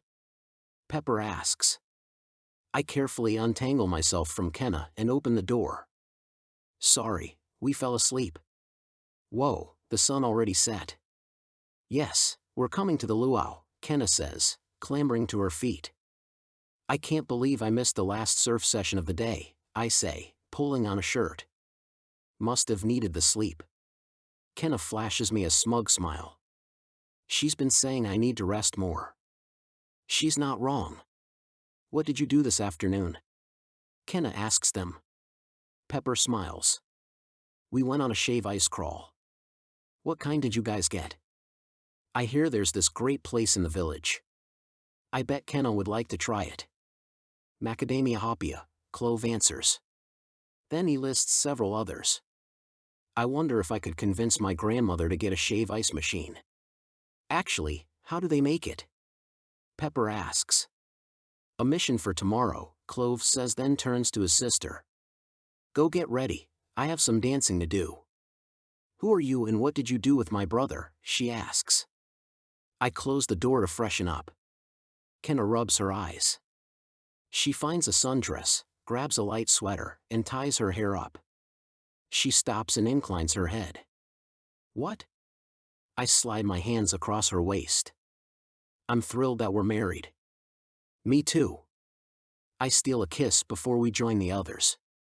Pepper must have looked up the address for the luau because she leads us there with no wrong turns. From the road, we hear the faint strains of music. We follow a lantern-lit path toward the beach where people already gather. On one side, tables heap with food. On the other, several girls hula dance.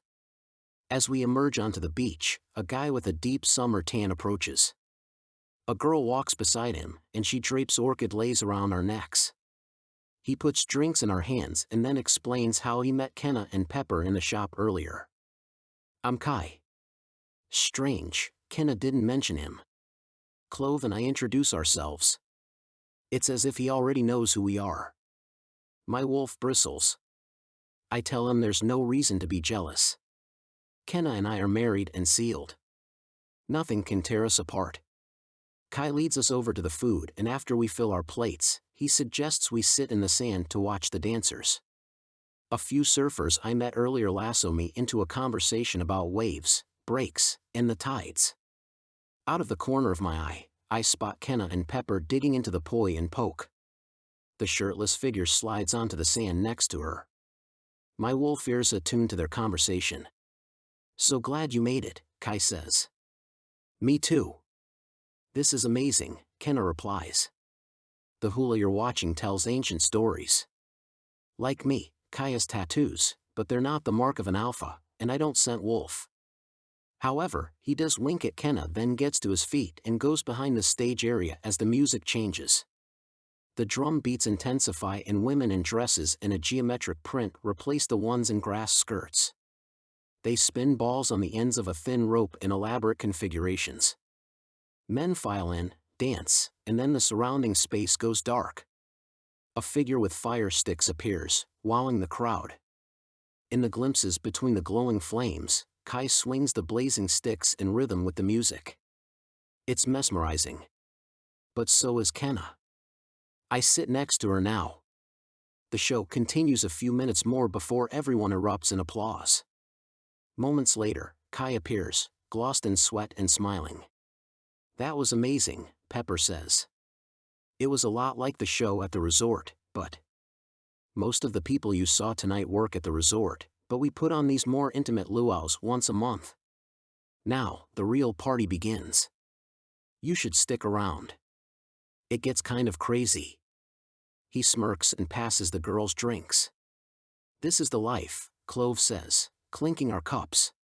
Some guys stoke a bonfire that was merely smoldering before and the blaze crackles into the sky. One of the guys I surfed with snags me to chat about another cool break, but I don't take my eyes off Kenna.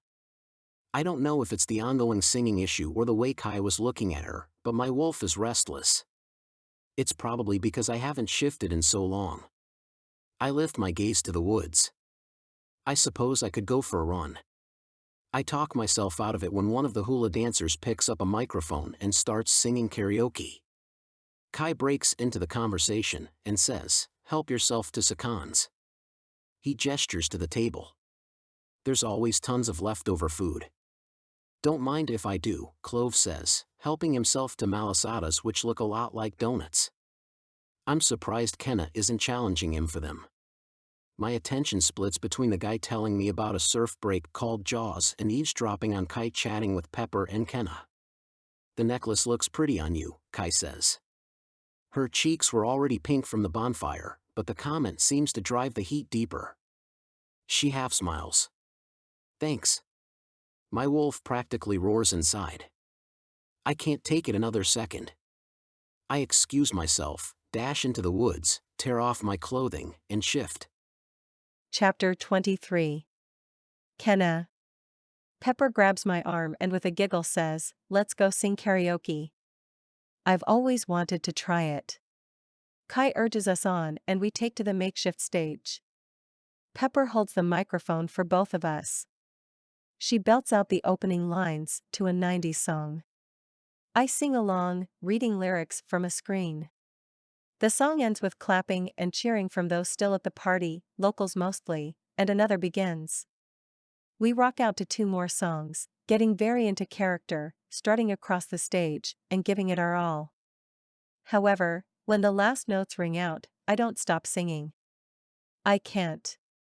My voice rises and the Faye song, the one in my head for weeks, breaks the gate of my lips.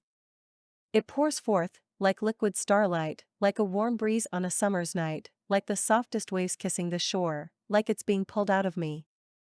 The crowd listens intently. They're transfixed and entertained, but not glazed over and not at risk of losing their souls to me, to my voice, or to the cruel intentions of my Faye sisters.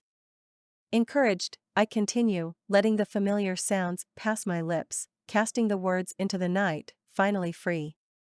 Just then, Corbin appears from the shadows on the edge of the party, sweating and clutching his shirt. He hangs his head as though disappointed in me after his warnings and because I should know better. He turns to leave with a shake of his head. I falter, drop the microphone, and rush after him. "Corbin, wait. Listen." "It's safe," I call after him. He pounds through the sand. Nothing happened. I'm frustrated that he doesn't believe me. No dead bodies piled up at my feet. I mean it as a joke, but after what we experienced in Concordia, it's not funny. I regret saying it. He spins around, anger flashing across his features. You're playing with fire, Kenna. My thoughts flash to the traditional dance performance. No, I think that was Kai. And I'd say it was more of an acquired skill than him goofing around. My tone is flat. Your voice is dangerous. And where were you, Corbin Stone? I fold my arms in front of my chest. Running. You shifted? Here? And that isn't risky? You could have been seen. His jaw tenses. It's dark. My senses are keen. If anyone was around, I would have been able to go unnoticed. Remember, I've been at this a long time. Anger wells up in me. I cut my eyes at him. What's that supposed to mean? I have more experience than you as magical. For me, running is fun and safe. His voice is like smooth water over rocks and sends tingles through me even though he's irritated. Even so, we continue to bicker. Our voices carry over the water, but I don't care who hears us. We're away from the party and someone else is singing karaoke now. I'm so mad I want to use my so-called deadly voice to yell at him. I stop the thought right there and change course. For your information, I had a lot of fun singing tonight. Good thing that stud, Kai, invited you to the luau then, he says with disdain. I throw my hands in the air. What are you talking about? We met at a local shop. He happens to be very nice. Nice enough to give me this necklace. Corbin's eyes flash and he storms off. I consider rushing after him, but we both need to cool down. Flopping into the sand, I sift it through my fingers. I take a sea breath and gaze at the stars. We came here to celebrate our marriage and to have fun, but this doesn't feel like either. A hum rises in me. It turns into a lamenting tune. A shooting star darts across the sparkling sky. I should make a wish, but that won't undo the fight Corbin and I just had. The water glimmers. I wonder what it would be like to go back to my old life and away from this difficulty, the constant temptation and tension. Could I slip back into the human world? Would I, knowing what I do about magicals? The fun, the friendships, the freedom, well, most of the time. Maybe I'm not meant for this, or perhaps I'm supposed to be with the Fae and this fight is that side of me telling me the pack life is wrong. Laughter from the party captures my attention for a moment. I glance back. I should probably let Pepper know where I went, so she doesn't worry and send out a search party. Then again, given the state she found Corbin and me in when she knocked on the door earlier, she'll probably guess we're back in our room, post-lovers quarrel and the passionate makeup afterward or whatever. Oh, Corbin, I whisper, holding my head in my hands. Trouble in paradise? A deep voice comes from the dark. Kai's familiar shape emerges before I have the chance to startle. I guess you could say that, I answer. Mind if I join you? Kai asks. I know we just met, but it feels like we've known each other longer, he says. I feel like I understand you. You want to sing. Well? Sing. It's your life. Yeah, thanks, I agree. If only it were that simple. We're kindred spirits. Ocean lovers, singers. His laughter echoes across the water. You were great up there. If you plan to stick around a little longer. I interrupt. My husband doesn't like it when I sing, I say, emphasizing Corbin's title. We may be in a fight, but I treasure my relationship with him. No matter how nice Kai is, I'm not willing to risk it, so I stop him before he can suggest more. Kai is quiet for a moment, perhaps having a tough time swallowing the reminder. I don't want to give you the wrong impression, I say. He gently claps his hands together. No worries. But for the record, I like it when you sing. That last song was mesmerizing. Thanks, I say, feeling the tune tickling my throat. Could you teach me? He asks. A fae song? The words escape before I have a chance to check myself. Is that what it is? Is that like a siren song? I knew you were special. You're not living up to your potential. He chuckles. Go ahead. Sing. I want to hear it. At his command, I can't resist. It pours forth as though summoned. Kai lies back in the sand and closes his eyes. A smile appears on his face as I serenade him, the sea, and anyone else who cares to listen. I sing and sing and sing until the sun rises. As the first rays peek over the horizon, Kai sits up, his smile still there. His gaze fixed on me. Entranced by my singing, I hadn't even noticed. My voice is hoarse, and I say, "Aren't you cold?" I shiver. The reality that I stayed out all night singing quickly catches up to me. It was perfect. I'll see you again soon, Kai says. You know where to find me. With that, he dives into the ocean. I blink a few times. Is he sea fae? He asked if that was like a siren. Exactly like a siren. The fae songs came from sirens. I swallow thickly. What is going on? I should go back to the resort. I should apologize to Corbin. I should check in with Pepper and Clove so they know I'm okay. I should do a lot of things, but I can't pull myself away from the sea. The only thing keeping me from diving in after Kai is how cold I am. I walk along the shore's edge, collecting seashells and picking up sea glass. The water caresses my skin. I could stay here on this tiny island forever and forget everything that's been going on. Instead, I sing again. I cannot help myself. I traipse through the sand, leaving nothing but my voice and footprints behind me. My footprints. I trace them back as far as I can see, but the incoming tide quickly washes them into the ocean. The song comes out of me, encloses me like a net, like a snare. Yet, I continue to sing. I move ever closer to the water and farther from the resort, my friends, Corbin, and what I know. My thoughts get foggy. The sky lightens with the dawn. I feel ragged, yet I still sing. It's as though some force outside me pulls the song out of me. I have the vague notion that I no longer want to sing, that I'm thirsty and hungry, and likely people are looking for me. My steps falter, and I collapse into the shallows, letting the waves lap my skin. I blink up at the sky, watching thick clouds rolling in. I shouldn't lay here. I should get up. I don't. I want to sing, but I don't want to at the same time. I feel cold, confused, and weak. I want to be free. I want my friends and family. But I also want to stay here forever. Footsteps slap in the wet sand close to shore. Muscled and tattooed arms lift me out of the water. It's Kai. Kenna, he says. His voice is like a familiar but faint memory. I love your voice. It's so much like Isa's. I blink, trying to place that name. My thoughts muddle and fog like the marine layer hovering over the ocean. We move deeper into the water, past the shallows.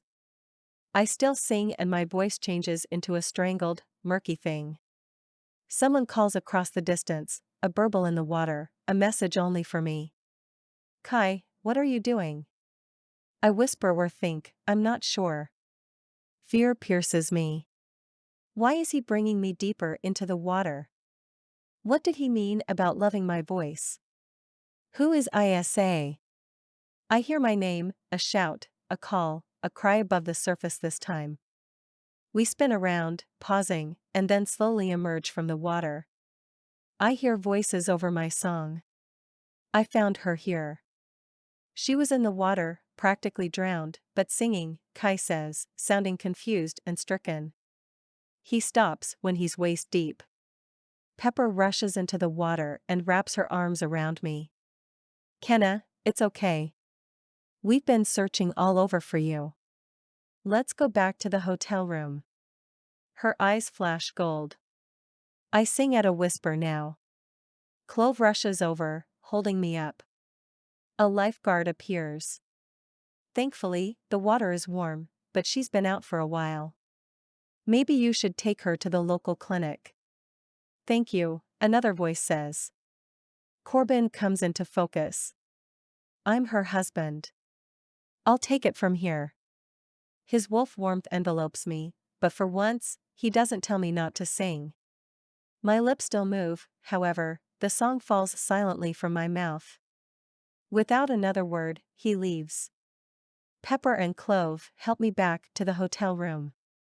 I don't know where Corbin went. He must still be mad. Back in our room, the bed is still made, meaning he didn't sleep or housekeeping came super early.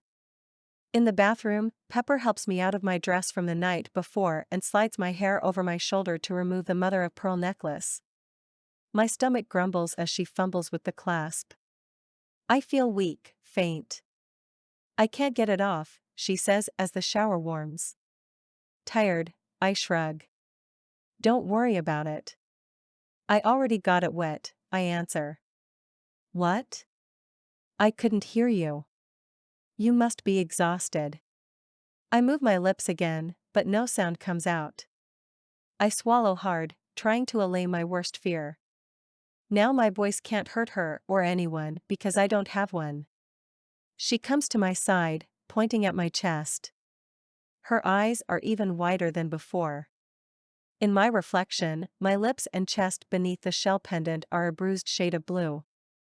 Did something from the necklace rub off? She asks, turning it over. I brush my hand over my chest. Pepper hastens her effort to remove the necklace, but gives up, so I try. I shake my head. Are you okay to shower? We can try again when you get out. Maybe the salt water rusted the clasp, she asks. I try to reply. Nothing. My shoulders cave. Clove is getting room service. The food should be here in a few minutes. We need to get you cleaned up, warm and fed, she says, trying to hide her anxiety. As the warm water spills over my shoulders, I try removing the necklace again. I pull and tug, but it won't budge. Still, I want to sing, maybe even more desperately than before. The words to the ancient Fae songs are on my lips, but no sound comes out. I take long sips of the shower water and then clear my throat. Silence. I hastily dry off and leave the bathroom. Pepper and Baker are at the table on the lanai. Fat raindrops fall from the sky. I don't want to worry them, so I quickly get dressed, eager to find Corbin. But part of me, a strong part, wants to go back to the sea. I sneak out of the room, downstairs to the lobby, and out toward the beach. I'm torn between the tides, the ebb and flow, the push and pull, desperate to find Corbin and desiring nothing more than to sing at the edge of the ocean or in the ocean. I open my mouth, but no sound emerges. I can't call him. I can't take off the necklace. Rushing through the rain, I slip on the stone path leading to the beach. Maybe he went to catch a few waves and is getting out now that it's raining. The closer I get to the shore, the thicker the rain pounds down, in sheets now. I'm soggier than before I got in the shower, waterlogged, silenced, lost, and confused. But as soon as my feet hit the salt water, the song comes forth, a sonorous offering to the sea. However, it's not coming from my lips. Rather, from the shell pendant around my neck. A little farther in the shallows, I spot Corbin and Kai, each crouched in battle stance and facing off. His words float back to me. He said I'm special, beautiful, and not living up to my potential. Melchior. Chapter 24. Corbin. Kenna's song haunted me through the night, but for some reason, I couldn't find her. I searched everywhere until I realized there must have been grim magic at work. When she went in the water early this morning, it must have washed away, finally revealing her location. She stands in the shallows now, tugging at the necklace. She parts her lips, but no sound comes out as the song continues from the pendant. What did you do to her? I hiss at Kai. He smirks. I didn't do anything. I found her this morning, singing to the sea. No, the necklace. Why is her song, her voice, coming out of it? Kai shrugs innocently. I lunge at him, at the same time calling out, liar. I've been looking forward to this. Kai shoves me back. He's a lot stronger than I imagined. Almost too strong for a regular human. I detect a fig, a spell used to mask magic. I push to my feet and wipe the water from my eyes. You have no idea who you're dealing with. Kai straightens, and a smirk appears on his lips. His eyes narrow. Actually, I do know. It's you, Alpha of Pack Jalmer, who have no idea who you're dealing with. He turns more liquid than solid. It's as though he's part of the ocean, yet still part man. No, he's Fae. Kai is Melchior glamored, but it's washing away, revealing his true nature. You, I growl. Yes, me. But you brought this on. I warned you that if you didn't allow Kenna to join me, it would be the ruin of wolves. What do you mean? For one, they'll soon be without their alphas. For two, I'll use Kenna as a weapon after all. As a tri-magical, she existed outside my original curses. That also meant I could curse her anew. He smirks. I also figured after all the trouble you've caused me, winning your mate would be a nice prize. He chuckles darkly. Never. I stalk closer. She's clever. Tricked me into thinking she was going to sing to your soul and kill you. No, today, you'll kill the wolf in her, leaving the Fae intact. I won't do it. I couldn't. Fine. When you return to Polaris, you'll find your pack dead. Soon I will have the scepter and devastate them all. My brow wrinkles for a moment, but I push past it to keep my expression stony. At our backs and along the shore, people gather. Kenna's song must lure them, entrance them. Melchior's angle becomes clear. I don't sense clove and pepper through the driving rain. The ocean froths, waves rise and crash down. However, my wolf ears pick up another familiar male voice. It echoes eerily through the early morning as the prow of a ghost ship sails into the harbor. They're convening. All of them, a female asks. I believe so, the male says. I blink my eyes as two figures and a handful of ghosts come into focus on the deck of the ship. Gray, I clamp my hand over my mouth. Likely, the ghost pirates know Kenna's father's name, but not her mother's. Melchior flickers, lifting the glamour, and he returns to his bearded visage. The ship, the Fae King, and I form a triangle with me in the shallows. Since he was the king of the Fae, he must be able to take on sea Fae form. He's after the scepter, and my wife. What are you doing here? I ask the Slades. Back at Lonsdale, I overheard the conversation you had with Kenna about her song. I suppose my fatherly instinct was right. She was in trouble. I want to apologize for not taking better care of her and for not stopping this sooner, when a breeze shifts the fog. You called for us, says a dark-haired Fae with emerald wings. 5 others flutter at her sides in formation. The great depths of their eyes suggest immense power. Lila flutters into focus with pale blue wings. They're formidable, a force that seems to calm the wind surrounding us. The ghosts goggle them. We all do. It is so nice to meet you at last, Myra, Lila says to the Fae with the emerald wings. She nods to the others and says, Hallie, Nia, Alina, Shauna, and Demi. They completely ignore the ghost pirates. You are here because of me. The curse was placed because I fell in love with someone other than Melchior. I chose a life on land. As a result, the Fae of my court have paid a substantial price. For this, I offer an apology. I didn't know the far-reaching effects my actions would have upon my people. However, I am not fully responsible. She glares at Melchior. The water around the ship swells. What's this? He bellows at the arrival of the Court of Queens. Their wings and fingers twitch at his approach. Hello, Melchior, one muse purrs. I came here to help set things right. At the sound of Lila's voice, Melchior flinches. She meets his eyes for one ominous moment and then turns her attention back to the court. One of your members betrayed you. With aspirations to become the queen of all Fae, she revealed secrets to Melchior, causing him to curse my court. The curse was broken recently, but Melchior couldn't accept defeat. He wants to make a dual magical as queen and thereby curse us all, including the wolf shifters, anew so that he can reign supreme forever. Kenna shakes her head and steps into the water. Her song continues to come from the necklace.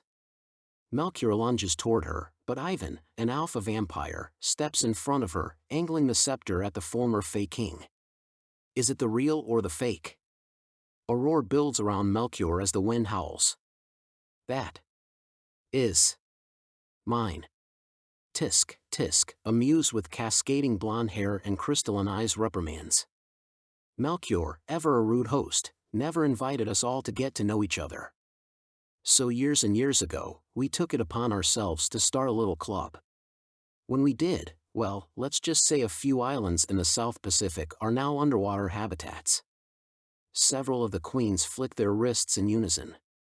A blast of magic siphons a wave larger than a 3-story building. They hold it suspended over us before causing it to recede when they lower their hands.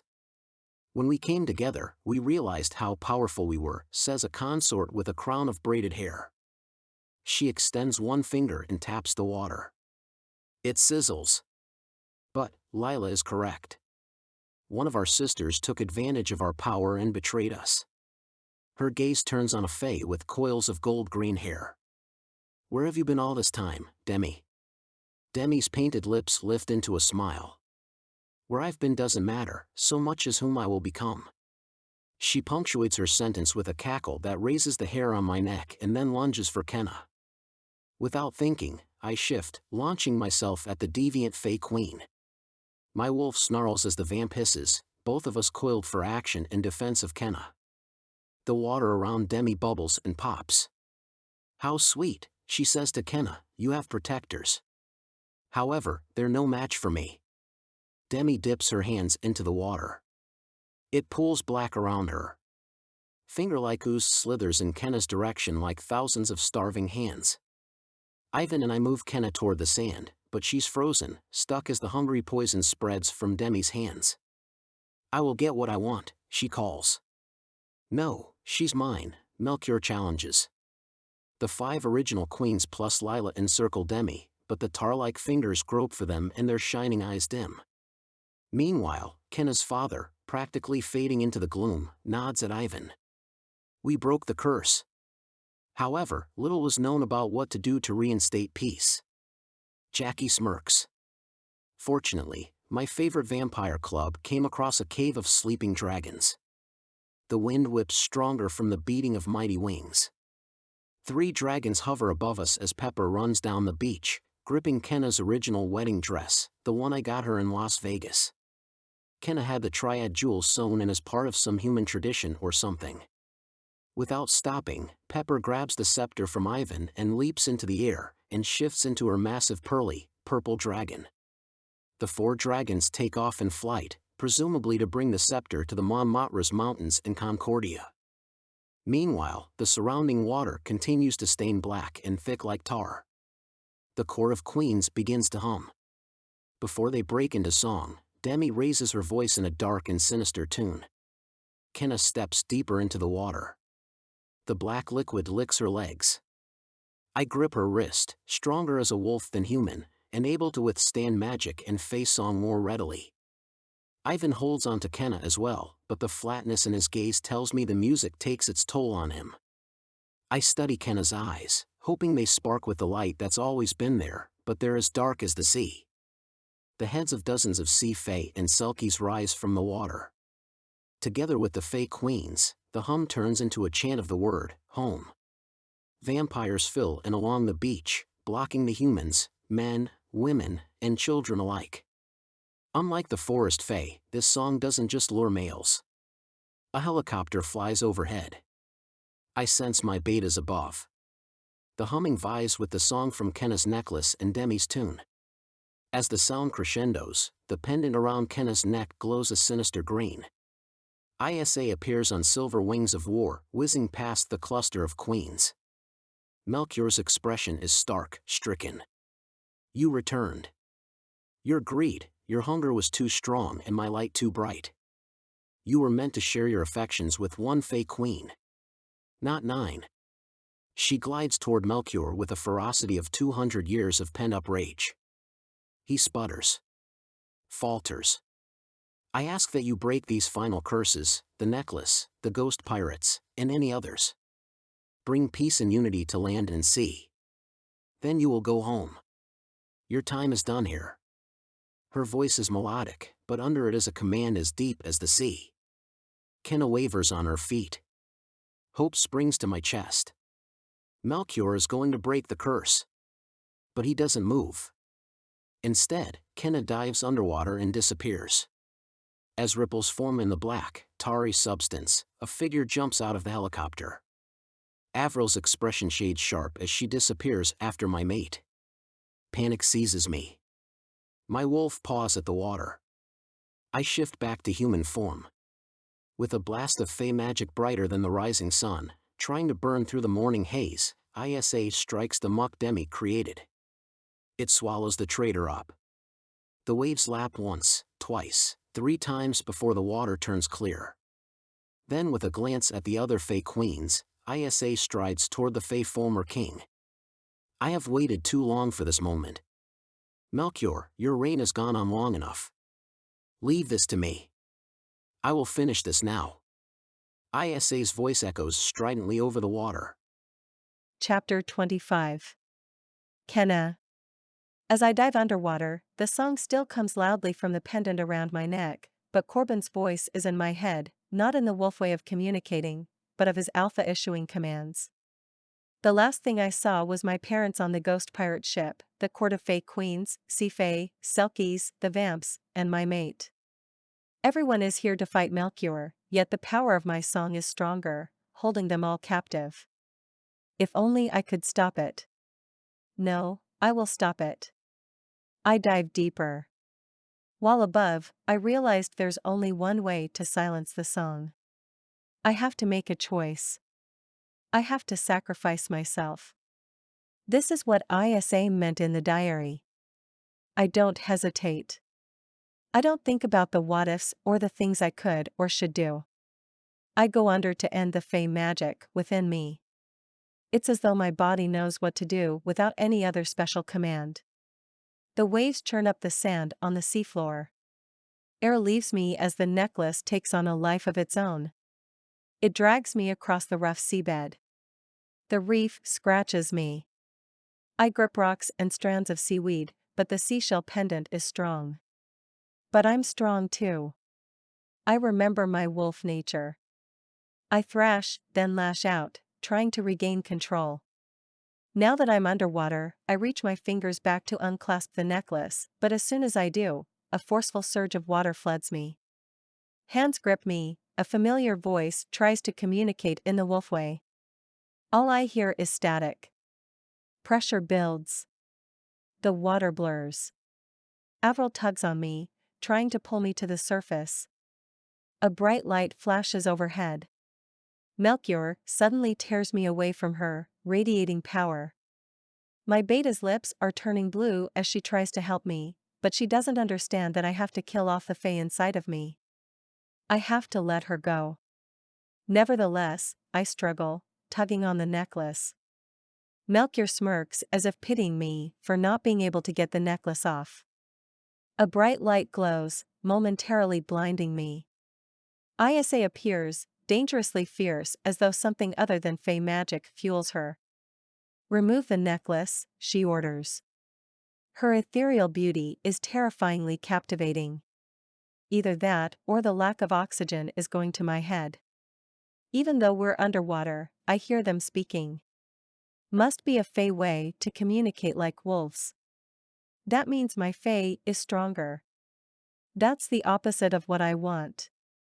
Kenna's song is now locked in the pendant around her neck. With her voice under my command, I can rule all magicals, Melchior boasts. You have a choice. Come with us peacefully or be removed by force. Isa's eyes flash. What are you going to do to me? I have no scepter or consort. I am no longer king. Then again I took Kenna's voice, her song. With it, I am going to destroy the magicals and only keep the Fae under my command. As the last word falls from his lips, he grows in his liquid form. A big wave, propelled by her song, drowning this tiny island will be just the beginning. His vile laughter echoes through the water. Isa matches him in size. They rise out of the water. Melchior swipes the pendant from around my neck, angling it at her. I clutch my throat, now not only unable to speak, but gasping for air. We're too deep for anyone to help me. I drift as stars form in my vision. Then Isa swats the shell pendant from Melchior's hand. With the other, using magic, she drives him out to sea. A deafening roar fills my ears. My song fills my throat. I feel every word, every sound returning to me, flowing through me. Clutching my throat, I reel back, still underwater. I struggle and thrash. As the song crescendos, a radiating, golden light fills my vision. Isa's outline is sunshine surrounding liquescent blue, gray, green, the colors of the ocean and sky. She's a woman, yet something more. The surrounding water turns placid and glassy. I cannot apologize for Melchior's actions, but I can help you now. My time in the diary afforded me the wisdom of the Borea realm, the origins of our magic. Originally, I sought vengeance, waiting 200 years for my chance.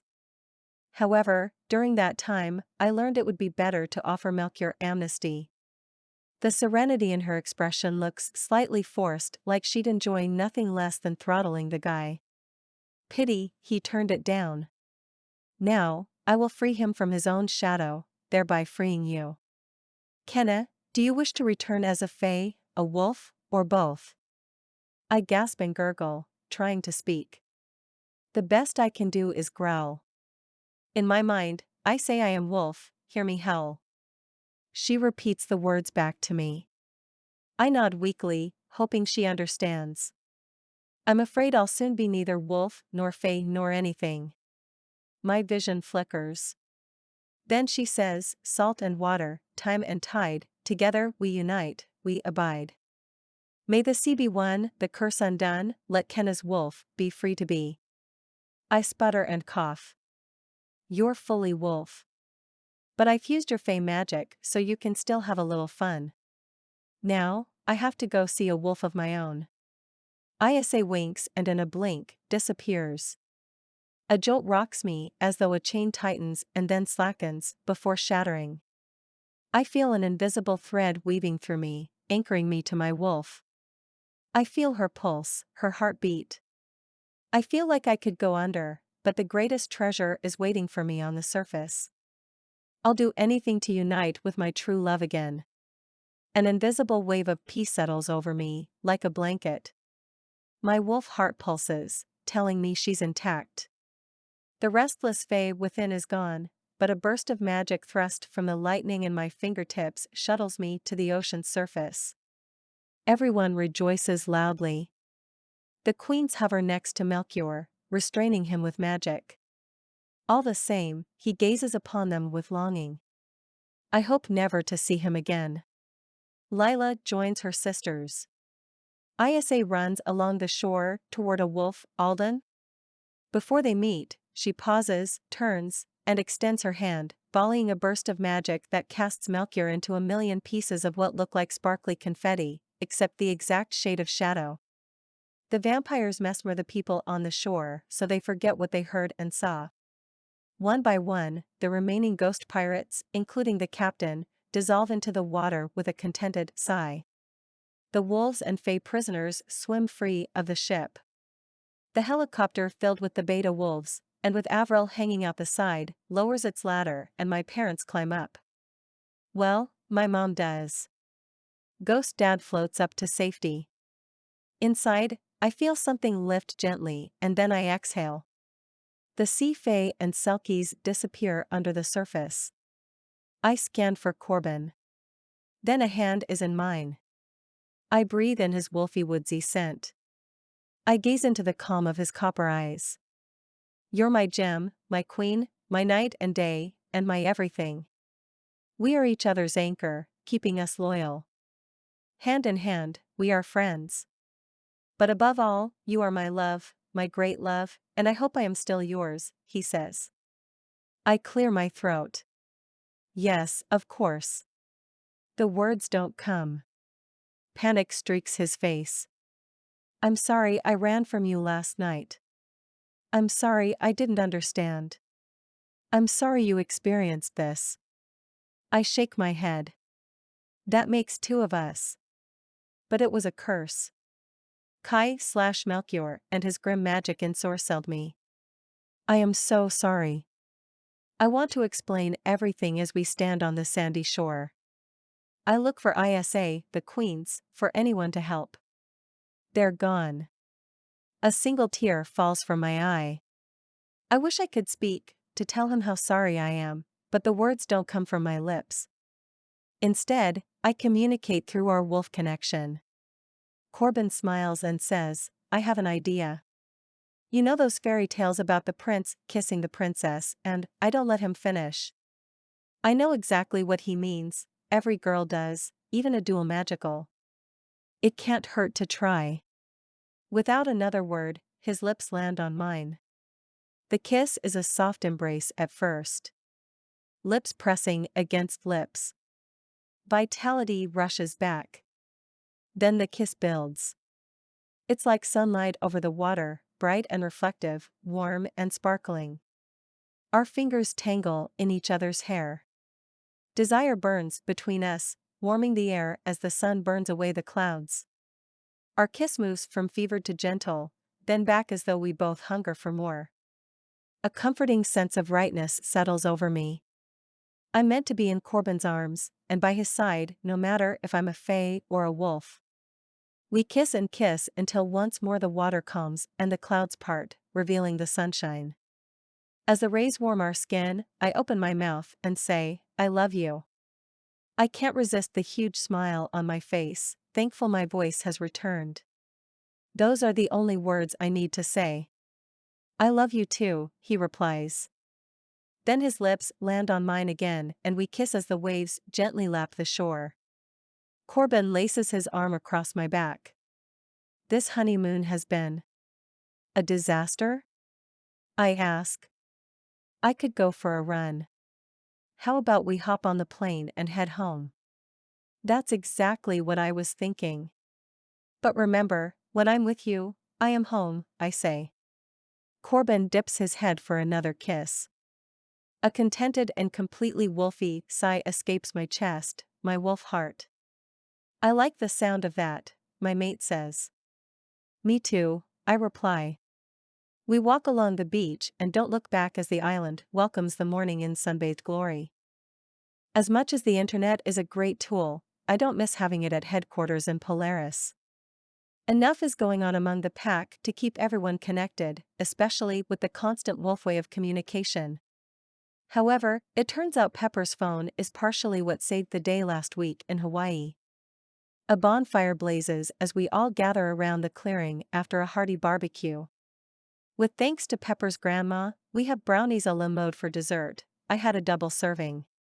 It's mid-January, and although there isn't a formal holiday we're celebrating, we're all happy to be back on Packlands. As a group, we're discussing the existence of the dragons and the scepter.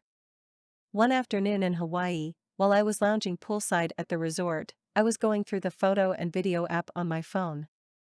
I came across the strangest thing. Pepper describes what Corbin and I found in the tunnel inside Lonsdale and recorded a drawing on the wall. It was like a user manual for how to reunite the jewels to the scepter and then replace it on the mountain. What are the other dragons like? I ask. We haven't officially met. They're kind of like if Yoda and an ant got married and had a baby. I laugh, then explain to some of the other pack members who don't know of those classic characters from Star Wars and Lord of the Rings. I'm glad Pepper has her dragon family, Clove has the male fae, and they have each other. We also have our parents, which is pretty awesome. It's amazing how my family went from just my mom and I, which was great, to enough people to populate a couple of softball teams. I'm looking forward to playing some games when the snow thaws. As little flakes fall from the sky, I'm afraid that won't be for a while. What are you thinking about? Corbin asks. I rest my head on the space between his shoulder and chest. He absently plays with a loose piece of my hair that escaped from under my hat. I'm thinking about family and how lucky I am. When I dove into the ocean after deciding to sacrifice my wolf so that awful song would stop, I didn't know what would happen. Only what I hoped would happen. All I knew was I was willing to do anything so other magicals didn't have to go into hiding and miss out on family, parents, or knowing who they are. Corbin snuggles me close and kisses my temple. We're the lucky ones, Kenna. My cheeks are already rosy from the combination of the fire and cold, but I blush and beam at the same time. Who's lucky? Baker asks. I'd say every one of us. So, give us the full rundown of what happened. We were a bit late to the pool party. He winks at Camilla. She did her best flying, but it was a long haul to Hawaii. Clove steeples his fingers, having returned to his serious and smug self, mostly. But we're planning an annual tropical getaway so he can tap into his fun, carefree side. I've thought a lot about this. Starting with the Fae song that was constantly in Kenna's head, because she existed outside Melchior's original curse, he put a different curse on her.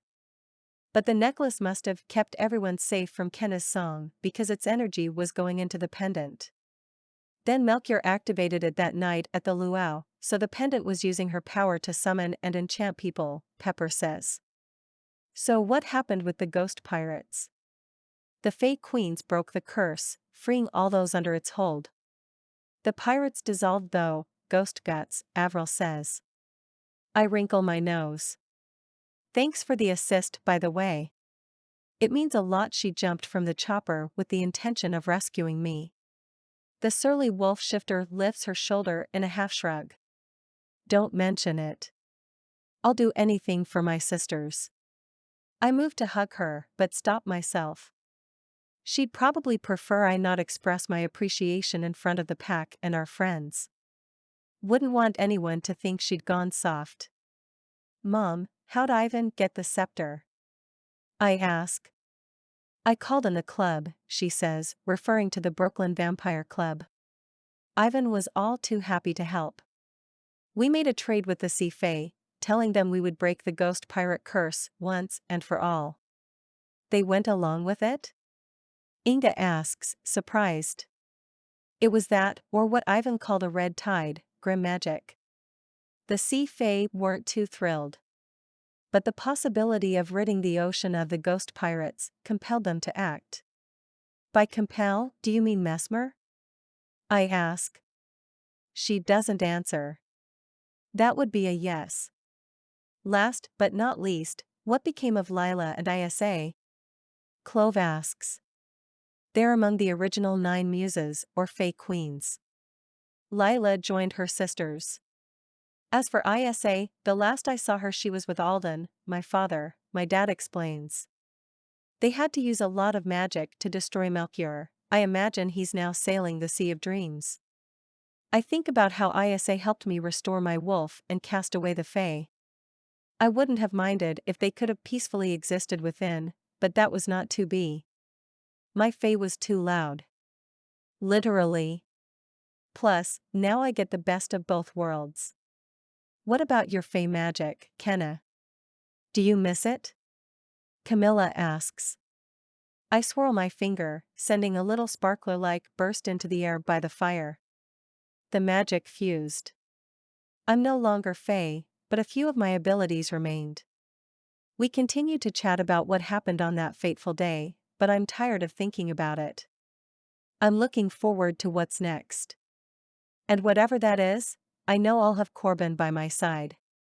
So, speaking of family, what do you think of a pack of little wolf shifters running around? He asks. We've only been married for a few weeks. And don't you think I'm on the young side? He lifts and lowers his shoulders. Fair point. But remember, I may look young, but I've been around a while. Nah, you're a pup yourself. At least by shifter standards. But to answer your question, yes, I'd love kids someday. Good, because I've been waiting all my life for you, Kenna. But I don't mind waiting a little longer to have a family of our own. I give him a big kiss on the lips. In the meantime, let's run. I get up, summoning my wolf. I blow my family, my pack, a kiss and take off into the night. My shift comes naturally now, and I welcome the press of bones and the growth of fur, fangs, and claws. Corbin races after me along the woodchip-lined path. Pine and spruce trees shelter us from the falling snow. The sky is a smooth surface that stretches in every direction. I let him catch up, flirting with him as I cut a sharp turn, then carve through the forest with him at my tail. He gains on me, and soon we're side by side. Wolf to wolf. Alpha to alpha. True love to true love. Heart match to heart match. The sound of his wolf's heart is a song all its own. One I invite into my own heart. I slow down when we reach the bluff and sit on the cold ground. Meeting his copper eyes, I lift my muzzle. He knows what's coming. He presses his flank to mine and twines his neck around my neck. Together, we call to the stars. I am Wolf, hear me howl.